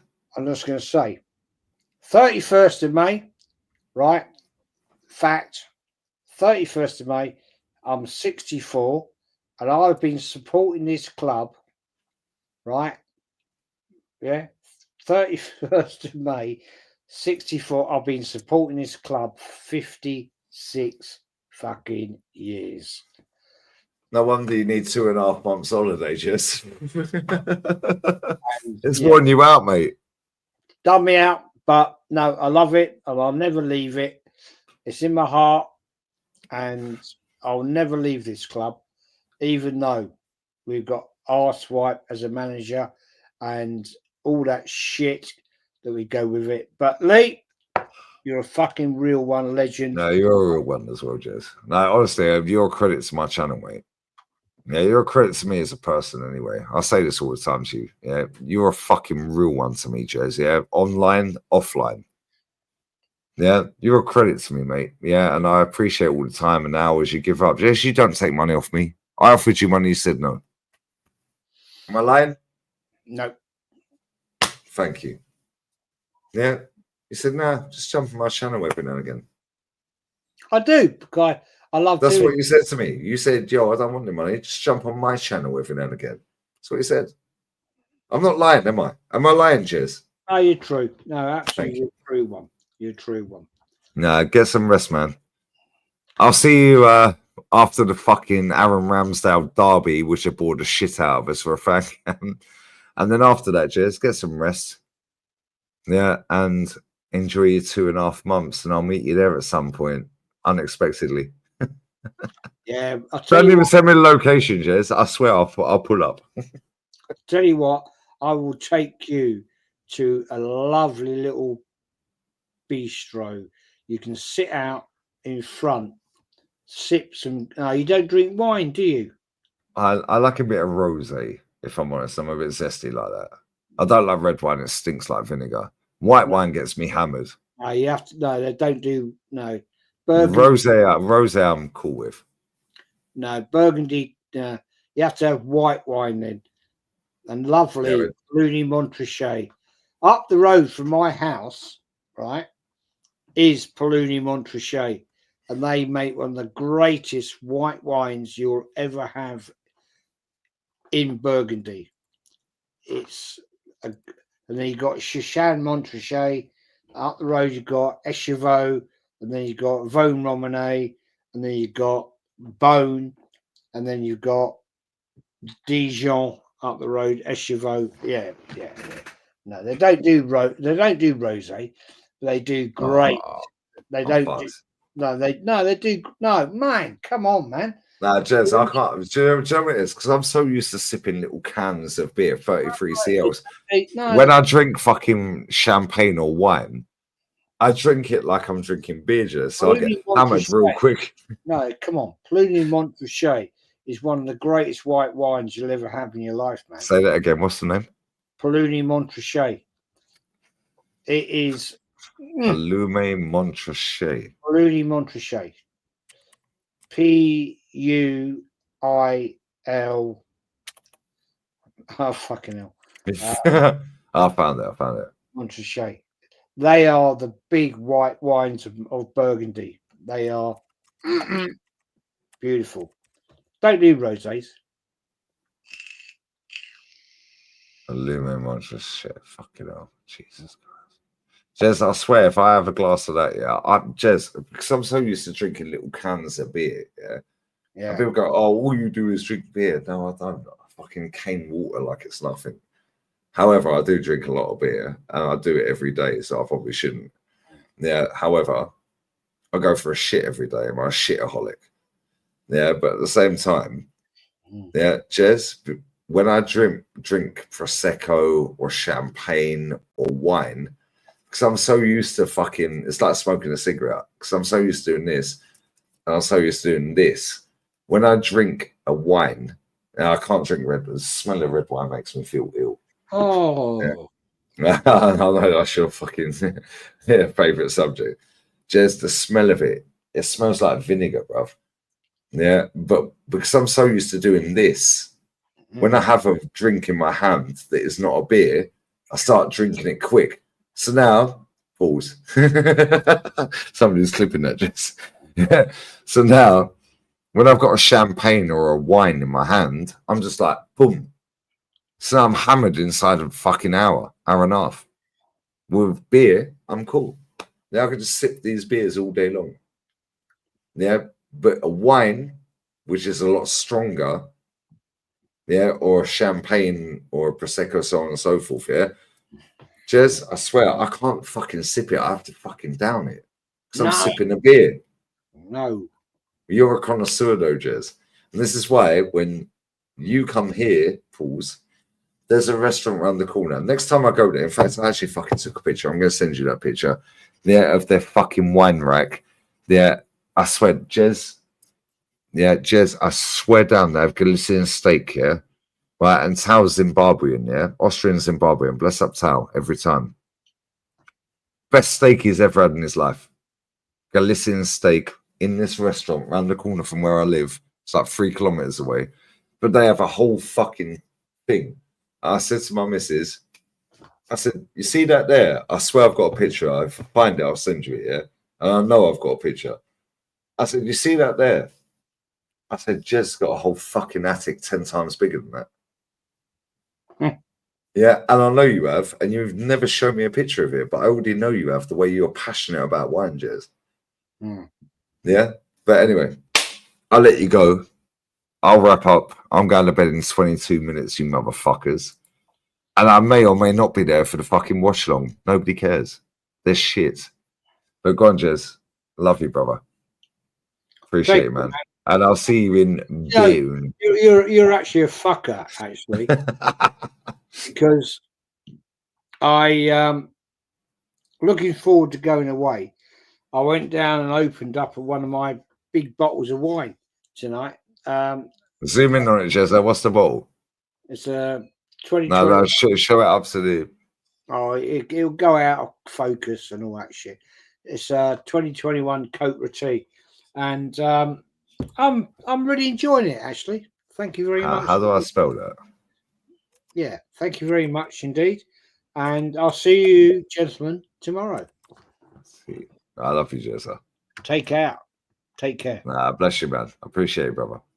Take care, man. Take care, man. How do I spell this wine?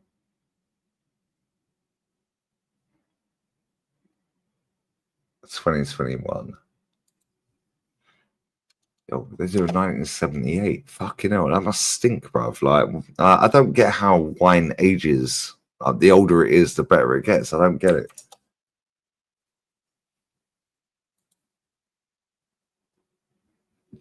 I don't get it. Yo, Jezza knows wine, you know. Jezza knows wine.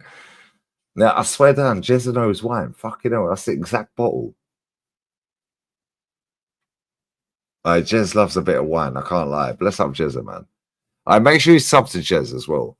Yeah, he's mad disrespected on this app, and it pisses me off. Like, honestly, it really winds me up. Like, honestly, it fucks me off. Yeah. This guy don't get the respect he deserves. Yeah, I love this guy, man. Yeah, he's like my dad. Respectfully to Jezza. Yeah. He's like my dad. Yeah, it's like, I fucking feel like he's been there my entire life. And that sounds a bit weird to say that because I've never met him face to face. Yeah, but at the same time, yeah, this guy is the most knowledgeable person I've ever met without meeting face to face about this football club. And I get why he's angry in it. Yeah. And I am going to fully pull up in fucking France. I swear. And when I pull up in France, if you ain't got Wi-Fi, Jez, nobody cares. I'll have 5G. I'm streaming and we're going to go live together. Yeah, bless up Jez up. Bless him, man. I love that guy. I love that geezer, man. Yeah, he has given so much credibility to this channel.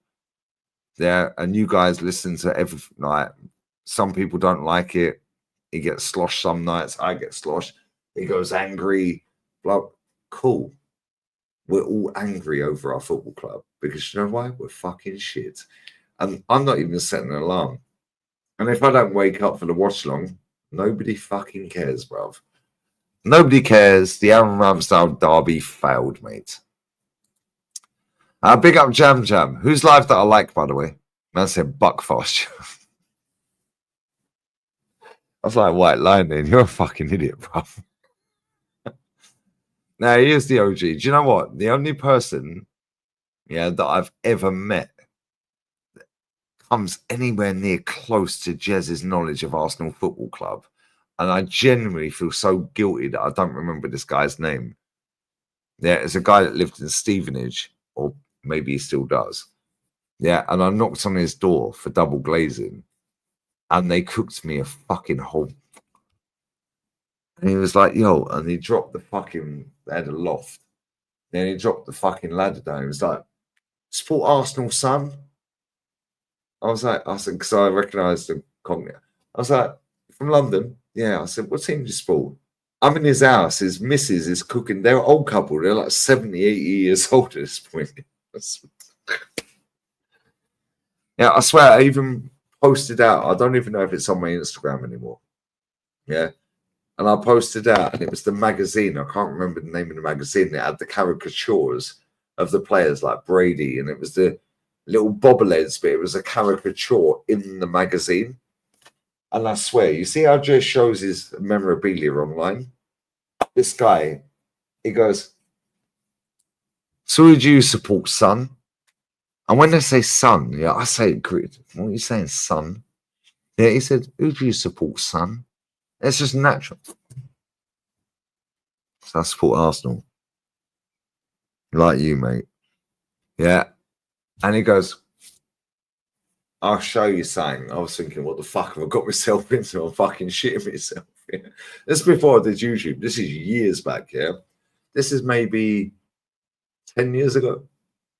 Yeah, maybe about 10 years ago, 2015 maybe. The ladder comes down. I'm thinking, I'm going up in the fucking loft. Like, I could be finished here, mate. Yeah, I go up into the loft, and I swear to God, yeah, this guy had more memorabilia than Arsenal fucking museum. I swear down. And I sat in his gaff for about 6 hours. I was there when the sales rep turned up and sold him the fucking windows and I swear down. And then I went back, yeah, because I used to get the job sheet, yeah. So it's like, oh, the window or the products are being fitted. Here's the fit sheet, yeah. So I'd go, bang. Yeah, and I'd be like, oh, do you know Mr. and Mrs. So-and-so? Fucking pisses me off. I don't know that geezer's fucking name. Yeah, and he tried to give me, and I swear down, pause. It's Egal, fucking mosquito form. He tried to give me, yeah, an XL, extra large, pause, you dickheads, an extra large, yeah, 2006 last season Highbury shirt with Vieira's name on the back. And he had a season ticket, but he was mad disabled at that point. He could barely walk, bless him. Yeah, it was like late 70s, mid to late 70s. But as soon as I said I'm Arsenal as well, like Jez, they get their mojo back.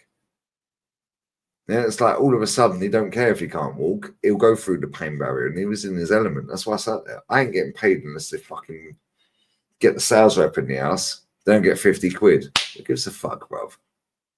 Yeah, and if they buy it, I'll get 8% of gross sales value. Cool, whatever, mate. That gets me a next target. Nobody cares, bruv. Nobody cares. And I remember they brought the windows, but not the patio door or the front door.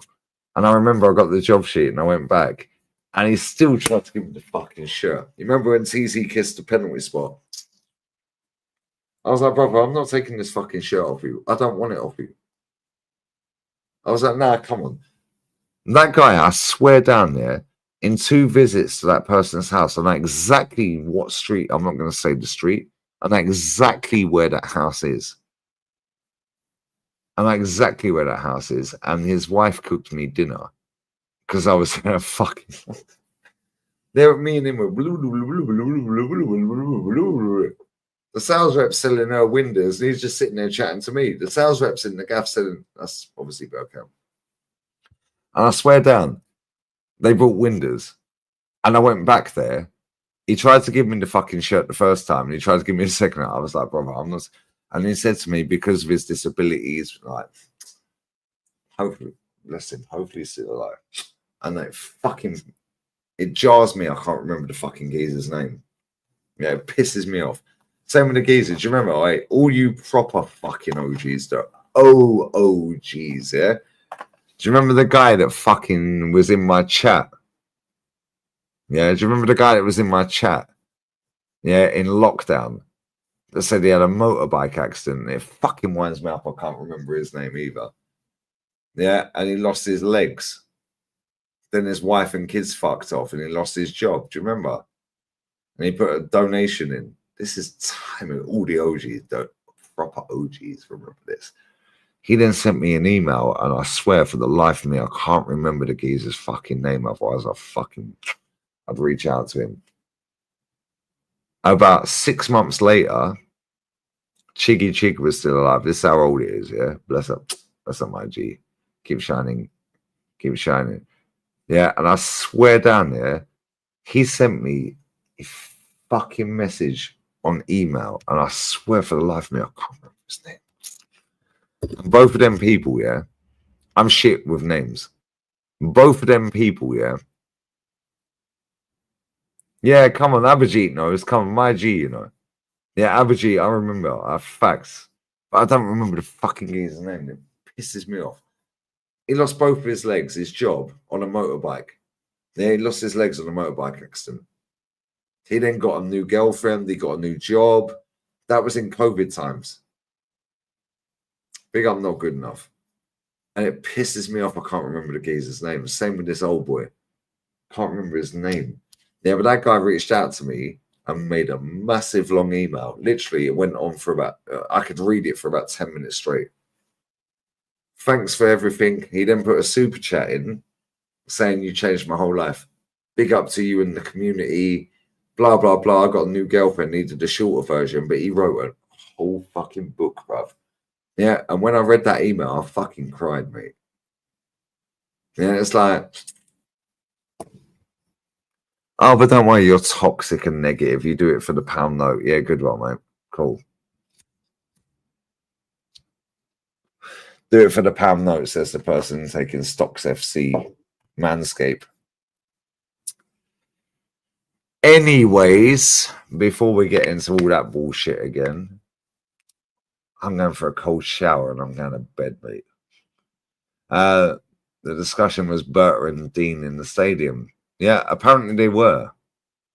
I didn't see it, though. I can't lie.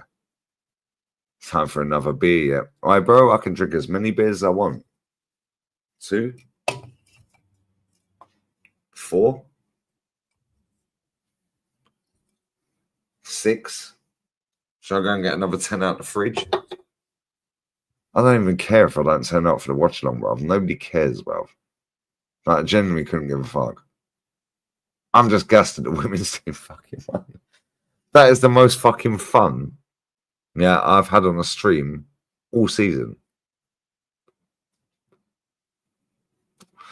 Why? Because they won a trophy. Start drinking vodka. Don't like vodka apart from caramello vodka. Don't like vodka, bruv. It's disgusting. Devil juice. Caramello vodka is nice, though. Big up to Andy Hart. The ICF were naughty. Yep. I'm not going to say anything. I'm just going to move on from here. Whose lives that I like? Yeah, beer all the way. Bro, this is the thing, yeah? Oh, you drink so much beer. Bro, I'm getting 96 litres of water delivered tomorrow. Nobody cares, mate.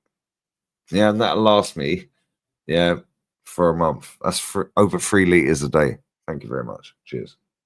Nobody cares, bro. Oh, will you drink beer on stream? Oh, why do you drink beer and smoke on stream? Do you know why? Because I can, mate. I'm not trying to get a deal. I'm not trying to get a Sky Sports. Oh, look at me. I made my debut on Sky Sports. And then I sit there. Yeah. In fact, let me play this clip because this fucking retard. This fucking idiot. This is an idiot, by the way. Yeah. And you can fucking hold that. Yeah. About be excited. Yeah. How about pull up on my fucking podcast Monday, mate? Hold that. Oh, I want to interact with the fans. No, you don't, mate. You're chatting shit. But anyway, even if I was absolutely weighed in, trolleyed, absolutely fucking unconscious here, I would still know 99.9. The only one I didn't know, by the way, was the Bergkamp right eating.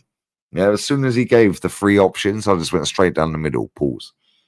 Yeah, but this is who's representing us on in there. I said, go sleep. Nah, man, fuck sleep, bruv. I'll sleep when I'm dead. But anyway, let's listen to Sam Smith. Chat absolute bollocks. Yes, we're at it. Okay. What team did Arsene Wenger join Arsenal from? Monaco. No. Who was Mikel? Let's stop that right there. What team did Arsene Wenger join from? Listen to Carragher mud this motherfucker 3 times in this clip. I'm going to play the clip. I'm going to go and fucking drain the main feed. I'm going to smoke the rest of this cigarette and I'm going to bed. And if I wake up to watch long, happy fucking days. When's the world tour? I don't do auditions, mate. Yes, we're at it. Okay. What team did Arsene Wenger join Arsenal from? Monaco. No. Who was Mikel Arteta's first signing as Arsenal manager? Cedric Suarez. No. Who scored the winner for Arsenal v Chelsea in the 2017 FA Cup final? Aaron Ramsey. Name the Arsenal midfield legend that was signed from AC Milan in '95. Petit. No, you're having a nightmare. Arsenal have had Arsenal have had 5 shared sponsors in their history. Name 4 of them. JVC, Fly Emirates, JVC. Pass. Dennis Bergkamp and Ian Wright scored a combined total of how many Arsenal goals? That's a hard one, that. 275, 305 or 335? 335. No. Arsenal failed to defeat which 2 sides in the Premier League during 03-04 Invincible season? United and Liverpool. United and Portsmouth. Who scored the last goal at Highbury? Henri. Yes. Which Arsenal midfielder was known as the Romford Pele? Ray Parlour. How many Arsenal fans, what was Per Mertesacker's nickname? BFG. Yeah. Which Chilean international scored 80 goals for Arsenal? Sanchez. Tony Adams scored the 4th goal of the final home game of the 98 title-winning season against who? Spurs. You don't remember the Tony Adams goal? I was 2. Oh. Arsenal were the first team to win both the League Cup and FA Cup in the same season. Who did they beat in that final? You repeat the question, sorry. I've started, so I can't hear it. He needs it. Arsenal were the first team to win both League Cup and FA Cup in the same season. Which side did they beat in both finals? Are you winding me up like this? If I answer it, can I take a point off him? Sheffield Wednesday. Yes. I was born in 97. I don't know half of these. It was Everton as well. I was born in 03. Yeah. And Wenger was 5. Wenger was a Japanese 5, team. 4. There's Grand Passate. Nah, they were tough. The one. Them were tough to do that. 4. Roche and you're buzzing there. I sound like stuff. Man said, "Are you winding me up? Are you being serious? Are you being serious, bro?" These are the people that represent our fan base. Absolute scumbags. Get them out of here. Who's live? I'm going.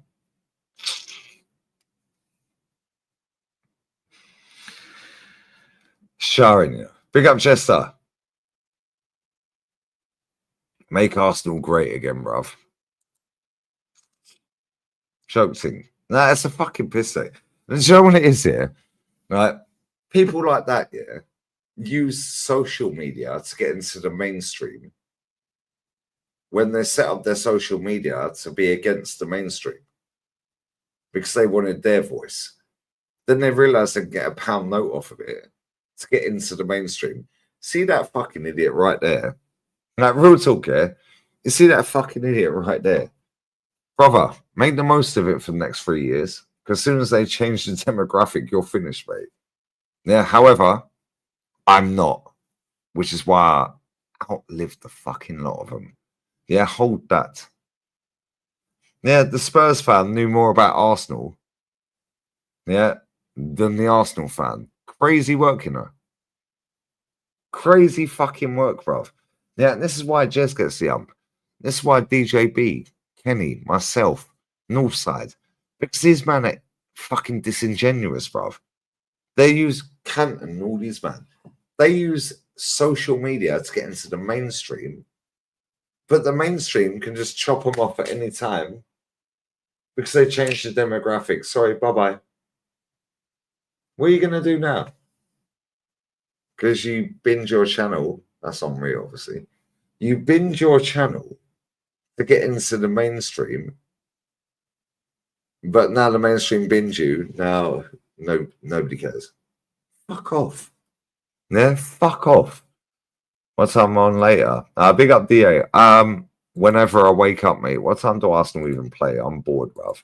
I've seen Arsenal ladies win a child today. I'm gassed, bruv, and I'm gonna buy Slegers 1 on the women's shirt. As soon as they get the 2-star thing on there, yeah, I will single-handedly drag Arsenal women's football out the gutter, like I did La Liga, by the way. Yeah, De Zona España, Movistar. Yeah, hit me up in it. That's when football YouTube was authentic, bruv. We're still authentic. The problem is, I'll call these pricks out for what they are, bruv. They're fucking scumbags. Yeah, they're all rattled, bruv. There's a certain person fucking DMing and texting all these man them. Oh, can you give me this number? Yeah, that's how I know the people I associate with. Yeah, the real G's. Yeah, I've ruined that geezer's entire weekend because man's been talking the hardest, asking everyone for my phone number. Hold that. I'll give you it when I want to give it to you. Hold that. And then you're gonna come on my channel, pause, and you're gonna explain your fucking crimes against my football club. How about that? Yeah, agents and that. Yeah. Imagine having a fucking agent when you fucking... Why do you need an agent, bruv? No, real talk. Why do you need an agent, bruv? Tells you all you need to know. Oh, you need to talk to my agent. What? Are you tapped? Why do you need an agent? You're a football fan talking into a camera, bruv. Get man. These men are fucking idiots. They're disingenuous, the fucking lot of them. They're doing it all for the wrong reasons, yeah? Right? And they start off with good intentions, but they then realize, oh shit, I can get into the mainstream that are copying the social media world. But they can get me a link to this player, this interview, oh, this gig, this red carpet, send a call, oh, look at me. Oh, I'm with this person now. Oh, look at me, I'm here, there, and everywhere. No fucker cares, bruv, because in 5 years' time, you're finished. I'm not. Rant saying. Do you know why? Because we interact with the people that actually make us do this for a living when we never wanted to do it for a living in the fucking first place. However, Ayo, you see that guy? That guy's an agent. Yeah, and when I say agent, I'm not saying undercover. He's actually an agent, bruv. And look at the way he speaks. Wags is keeping the gig going. Yeah, like I said the other day about a particular dickhead who's been trying all weekend to get my phone up from. I'll give it to you when I'm ready. Yeah, you can hold that. Yeah, and when I'm ready, you're jumping on my channel and you're going to fucking answer the questions, bruv. My chat will be respectful because that's how they roll. They're not dickheads. However, and I know he watches it because he's rattled. I hope I've ruined his whole bank holiday. And I know I have already. Hold that. The same as Arsenal ladies are holding a trophy, bruv, saying Super Duper Mick couldn't do. But don't worry, guys. Don't worry, guys. His idol retired when he was 2. Funny old game, isn't it? But Lee Gunner's always drunk. Cool. Lee Gunner's always drunk. No, Lee Gunner's bored, mate. He's bored. I said, who's he talking about? Figure it out, my guy. Figure it out. Figure it out. I swear, this chat's hilarious. And I know that that said person is watching because he's been DMing enough people, you know. Yeah. Audio, Instagram calling enough people, you know. You can hold that expeditiously, my G. Ain't my fault people ain't comfortable giving my phone number out, even though I call it on and say give the phone number out. Ain't my fault, mate. I involve certain people in the conversation. They don't feel comfortable with it. Ain't my problem, mate. Certain mandem haven't DM'd me or emailed me saying, yo, I tried to do this and this and this, yeah? And the fact that this dickhead still ain't got my fucking phone number is hilarious. That's how I know my circle is tight. Yeah, keep your circle small, people. Yeah, keep the circle small. Because when I want to get a phone number, I'm getting it, mate. Do you know why? Because they don't care about you, brother. They don't care about you. No, they don't care about you, bro. I swear down. Yeah, if I want to get somebody's phone number, this is why I said to Jez, don't give me the address. I'll just pull up. Don't tell me the address. I know you told me the area. I'll find it. And I will find it. And they'll be like, yo, fucking hell. Fucking hell. And I will find it, you know. And I will. Yeah. The fact that certain people ain't got my number yet, when I say yo, got a problem in that. Yeah, cool. Certain man don't want to fucking feel comfortable giving my number out, even though I told him giving the number out. I involve certain people for no apparent reason. My bad. However, man said waffle settings, bruv. Nobody cares what you think because I'm going to go to bed, and if I wake up at 10 p.m., no fucker cares, bruv. If I wake up in 3 hours, nobody cares, bruv. I'm not even setting the watch along up. Do you know why? Because no fucker cares, bruv. Yeah, nobody cares. Nobody cares, bruv. And my missus is getting here in 8 hours. I have to take her to the airport. Bye-bye. I'll see you when I see you, mate. It's what it is.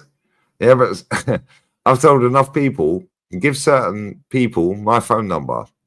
However, because I'm a real one and they're real ones, they don't actually feel comfortable giving my phone number out or taking my man's phone numbers and giving them to me. Real ones. There's certain man out there and go, yo, you got so-and-so's phone number? Yeah, cool. If somebody asks me for a phone number for somebody, I'll go, yo, open the text. Yeah, cool. So-and-so asked for your phone number. Are you cool with me giving it to him? That's how I know. My circle's fucking legit, bruv. Yeah, because certain man them still ain't got my phone number and they're rattled, and I know they're watching it. You can fucking hold that expeditiously.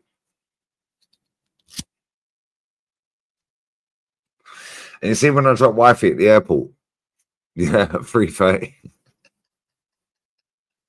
I swear down, I'm buying the fattest cigar, yeah, and I'm gonna fucking smoke that. As soon as that shirt comes out with the 2 stars in it, I'm buying it as well. And we're going to drag women's football out the gutter next season. Swear down, I promise you. Fuck the men's game, it's shit. Anyways, is there any cunt live that we like? I say keep going.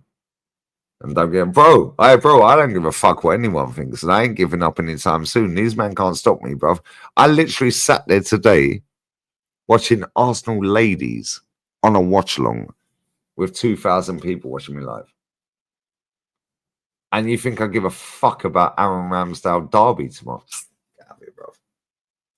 Bro, I appreciate all of you. Real talk. Whether you like me, don't like me, nobody cares, bro. Nobody cares. You guys have been saying to me, oh, you need to do the merch, Stinker and Hooked. You need to do what phase is he in. Yeah, oh, you need to do Nobody Cares. Oh, blah, blah, all. Bro, I got mad phrases. What phase is he in? Bro, I could fucking copyright that if I want.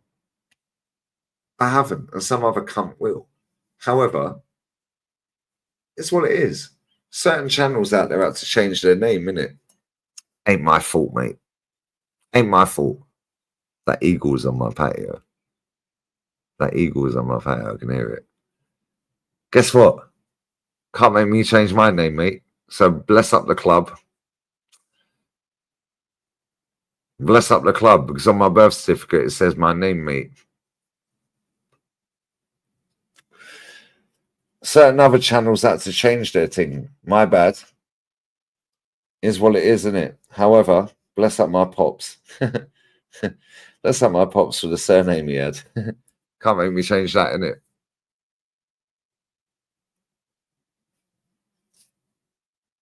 Sinker and Hooked. Sinker and Hooked. What phase is he in?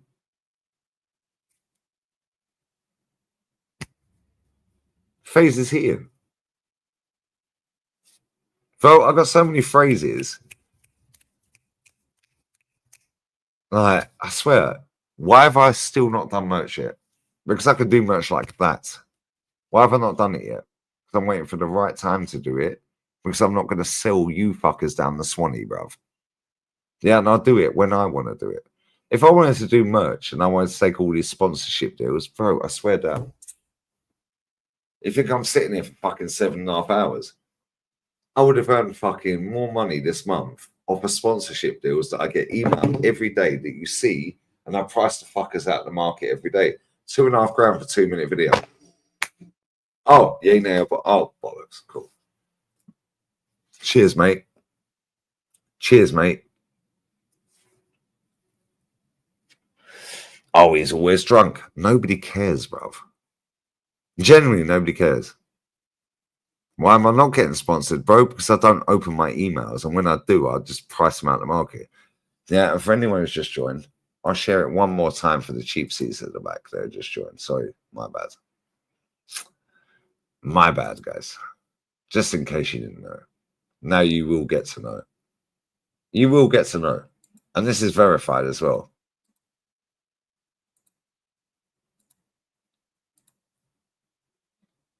And if you don't believe this email, let's up Emma Johnson. Just copy and paste, the fucking email into a Google search. It comes up with their LinkedIn and it's cool. Bless up to her. She's kind of hot as well, I can't lie. Bless up to her. Oh, sliding again, babes. However, hello, Lee. Hope this email finds you well. I'm Emma. Big up, Emma. A leading influencer. I fucking hate that word. I'm not an influencer. That means that you guys are thick, bruv. Yeah, who are you influencing? What, you telling me my audience are stupid? You mad? However, she is certified, and I've verified it, and it is a blah, blah, blah, blah, blah, blah, blah, so on and so on. Campaign highlights. Read it, watch it, drink it in. A 2-minute integrated video. Or a dedicated 8 to 10 minute video. 10 product links. They'll give me 10 products for free. Says it right there. 10 products for free. Small home appliances. My missus just bought an apartment. A repossession property. We're knocking the wall out. We're doing the kitchen. We're doing the whole gaff up. So I could do with all of this right now because I fucking lost a bet and I've got to fucking knock the wall out and fucking buy the kitchen as well. Now I've got to pay for the wall getting knocked out and buy the kitchen because I lost a bet with her. That's going to cost me the best part of $6 grand. Would you be interested? If so, share your rates. Cool. 2-minute video, 2.5 grand. 2.5 grand. 5 grand for a 10-minute video. Payment. I missed the why. Why are you gay? I should have said delivery. Payment within 30 days. No reply, guys. Sofa score. We see the sofa score one, innit? We see the sofa score one before, innit? I slag them fuckers off every day. Sofa score, yeah? Cool.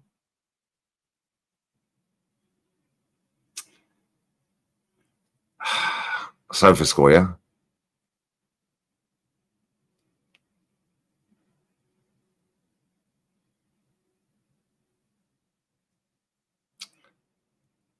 Sofa score. Every day. Yeah? Sofa score. I swear down here, I get millions of these every fucking year. You're offering me 30 cents out of €1. Not Lenny. But I do it for the money, guys. I'm the problem. Profit off a loss. Cool. These men are fucking taking every sponsorship. Oh, yeah, whatever, mate. Nobody fucking cares, bro. I tell you every day, don't donate to my channel. Don't want your money. I get paid anyway. Get paid anyway. Don't donate. You still donate. It's your money. You can do what the fuck you want. Why? Because you can. Yeah, and I'm sick and tired of these fucking idiots. And I swear down there, I'm that fucking close. That's fucking close. Yeah. To just doing women's games next season. And I swear I'll do it for a whole season. Nobody cares. Nobody cares. Ain't interested. This men's team's a fucking disgrace. Yeah, and by the end of next week, this green screen will be our women with the trophy, and I'll get it sorted properly. Do you know why? Because I can. And guess what? We dragged La Liga out the mud. Now everyone's doing La Liga watch-alongs. Funny that. The Zone hit me up. Big up Jibsy. Do you remember Jamal Abdul, who sent you an Instagram DM, then a super chat in 21? That's the guy. Thank you, my G. All my fucking days. Brother.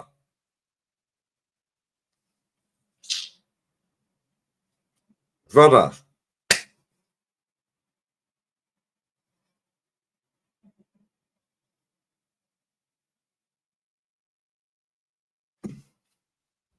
Thank you so fucking much, brother. Because it fucking winds me up. I can't remember the guy's name.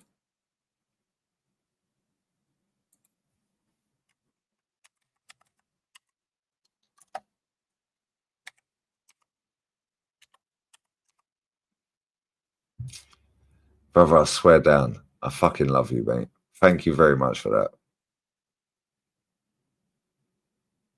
Nah, honestly, mate. I swear it fucking winds me up.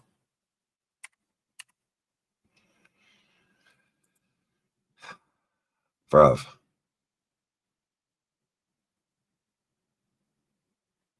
Bruv, I swear down.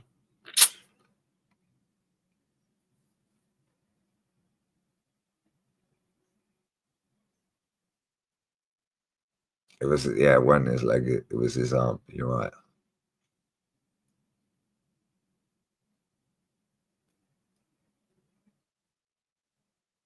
And that guy lost it. Fucking hell, bro. Bruv. Somebody please tell me the name of the guy that lost his legs. Please. Because he emailed me. Fucking, genuinely, it fucking winds me up, bruv. Genuinely winds me up.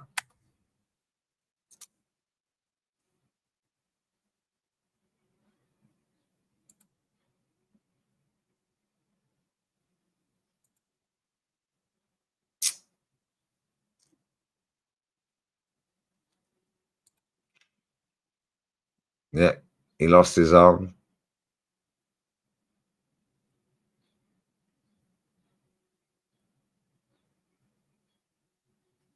Bro, I swear down, the guy that lost his legs, I didn't read it wrong. I read it right. And I remember that.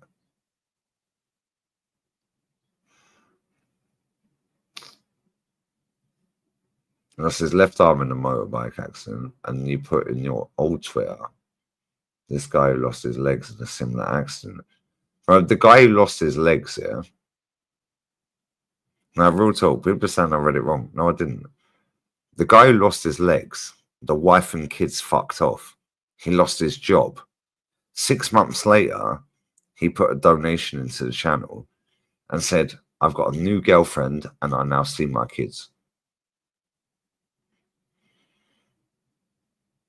And I got my life back together. And thank you. Yeah, because I don't comment all the time, but I listen to you. Yeah, and you got me through lockdown. And bro. These men want to chat to me. Go suck your mum in it. Like, real talk, fuck off. Yeah, the community we have on here is different, bruv. Yeah, it's two different people he's talking about. I know what he's talking about. No, I know what he's talking about.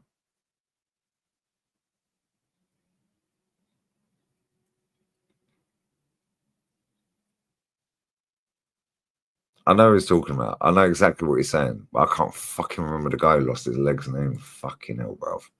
There's a guy who lost his arm. I know what he's saying. I know exactly what he's saying, but I can't remember the fucking geezer's name. It fucking winds me up, bruv. No, it pisses me off, bruv.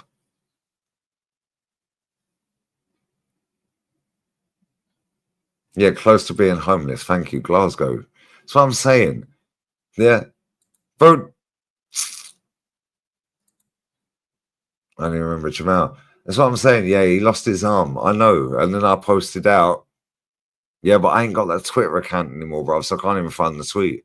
And I can't remember the geezer who lost his legs. Yeah, and he lost his legs.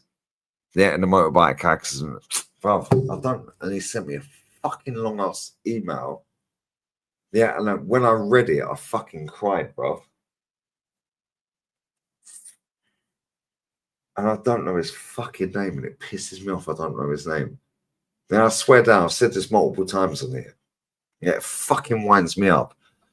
Winds me up, I can't remember his name, because that's my fucking problem. Yeah, and I can't remember what stream it was, otherwise I'll go and look at it.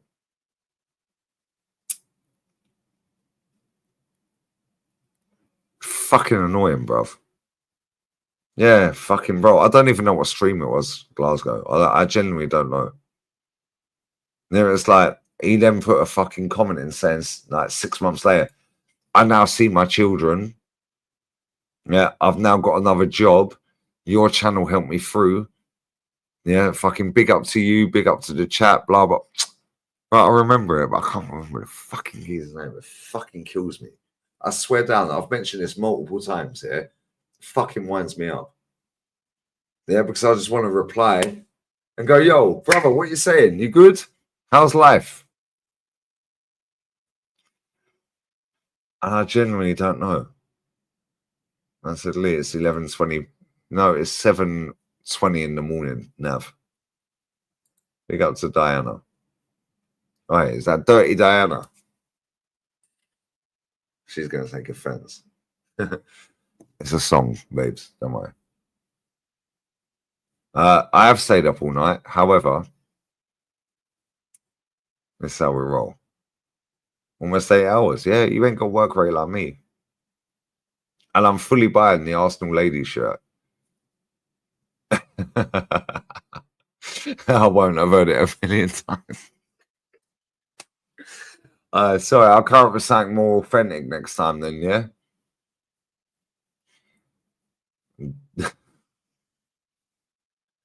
I won't say what I was going to say. Who's live? Let's redirect. It's funny for me with friends. So it's a ball game. Bro, I don't even give a fuck if I turn up for the Southampton game because you know why? I'm bored of this fucking football club. Yeah, the ladies, the girl, them, they did the thing today. Bless up to them. Bless up to them. And they fully deserve everything they're getting. Yeah, fair play to them. Yeah, we dragged literally fucking real talk, yeah. Bless up to all you lot. I swear down there. And the Lee Reacts community, which is slightly different here, but a lot of you are over there as well. We single-handedly, for the last 2 years, dragged fucking La Liga out the mud. Should we do the same with women's football and bin the fucking Arsenal men's team off next season? I might have to put that out as a poll. Pause. Because I'll fully bid it and just do women's games. Don't care. I get every fucking league for women's football on the Zone of Spania. Literally every league. I'm not even taking the piss. I'll do fan cams for the games and everything. Swear down, I'm not even taking the piss. I get Saudi fucking Women's League on the Zone of Spania. €24.99 a month. I get every Premier League game. I get every Women's League in the world. Yeah, I get some of the Bundesliga, some of Serie A, League. What else do we get? We get fucking snooker, darts, chess, yeah, F1, tennis. €24.99. You man are getting mugged off in England, mate. Now, I swear down, I will fully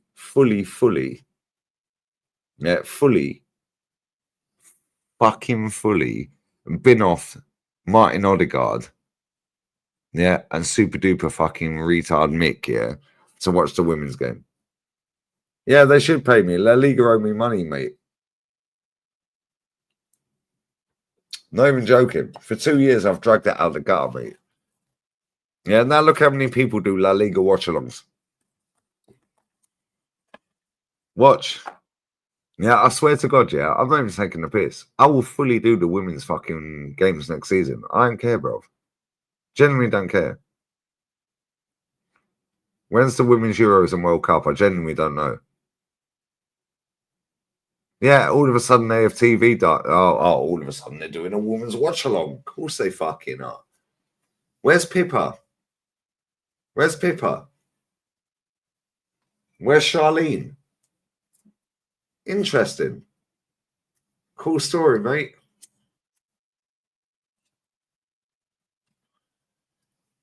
Cool story. Yeah, I love you lot, mate. I swear down, I love you guys, yeah? Because you know what? I swear, just do the important games. Facts.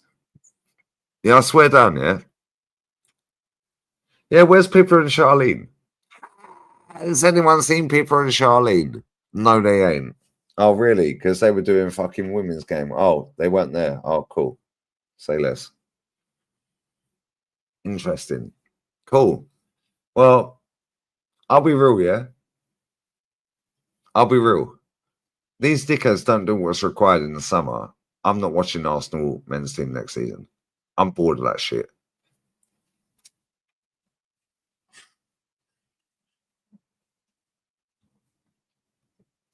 Rolling around like retards, like dead cockroach. Fuck off, mate. I've watched the women's team actually fucking give it 100. Yeah, and actually fucking do what's required. I swear down. What phase is the women's team in? Well, according to Egal, they're in phase 5.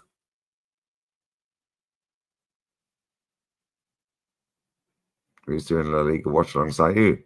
Bro, nobody. However, when it comes to the big games, everyone wants to do a La Liga watch along, innit?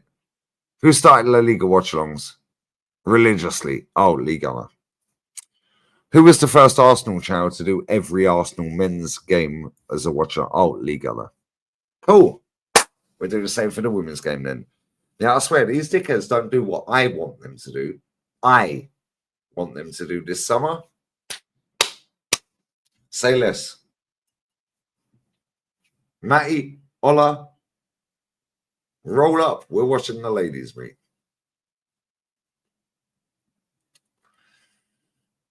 I swear I'll do it all year. And watch how quick everyone jumps on the women's game. AFTV will be all over it like a rush. Anyway, is there any fuck alive that I like? Because I'm going to bed.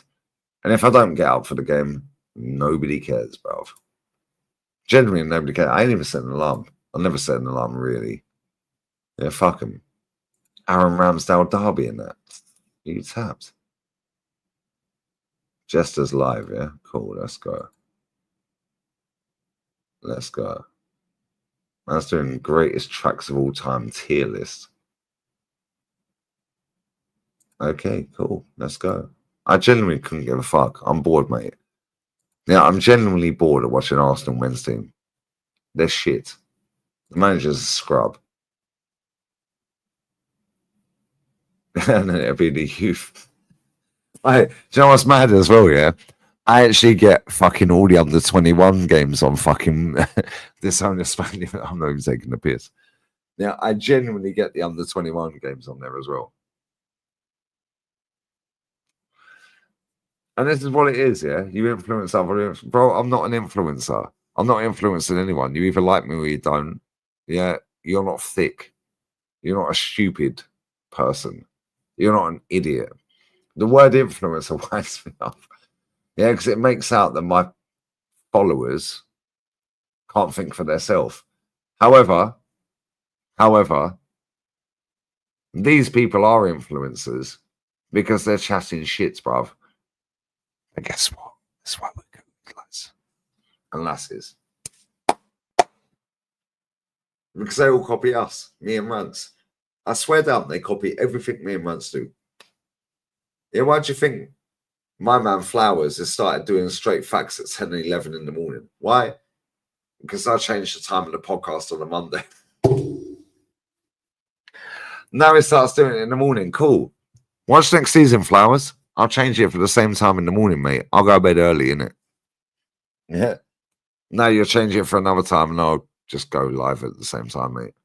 No drama to me, mate. I don't give a fuck who's live. Now, real talk. I deliberately, and I swear down, yeah, this is true.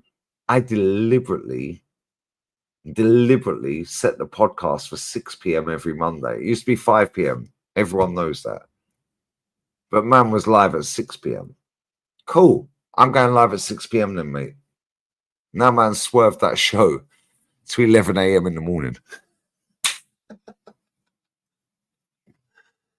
Say less, brother. Say less. Hold that. Yeah, I'm going to do more La Liga streams next season. Trust me, I'm going to do La Liga DOS as well. Yeah, I'm going to sit down this summer.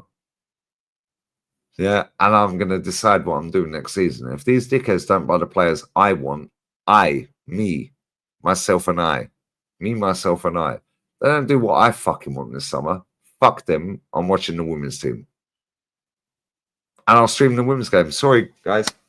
Nobody cares about Arsenal versus Man United men's team. I'm watching Arsenal versus Coventry or Leicester or Man City women's team.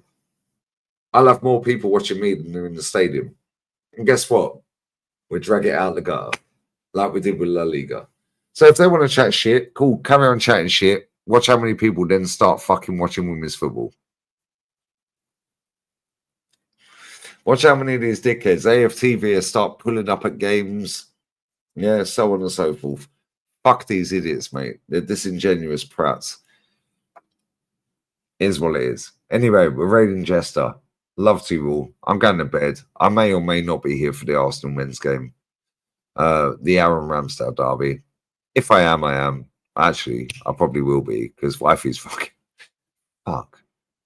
She's rocking up in 7.5 hours. I need to drop her at the airport. Oh, stinker in the hooked guns. Stinker, for fuck's sake. I need to actually drop her at the airport at fucking 3 p.m. and it's 7:30. 7. I'm going to bed. Good night. Good night, guys. Anyway, bless up the girls.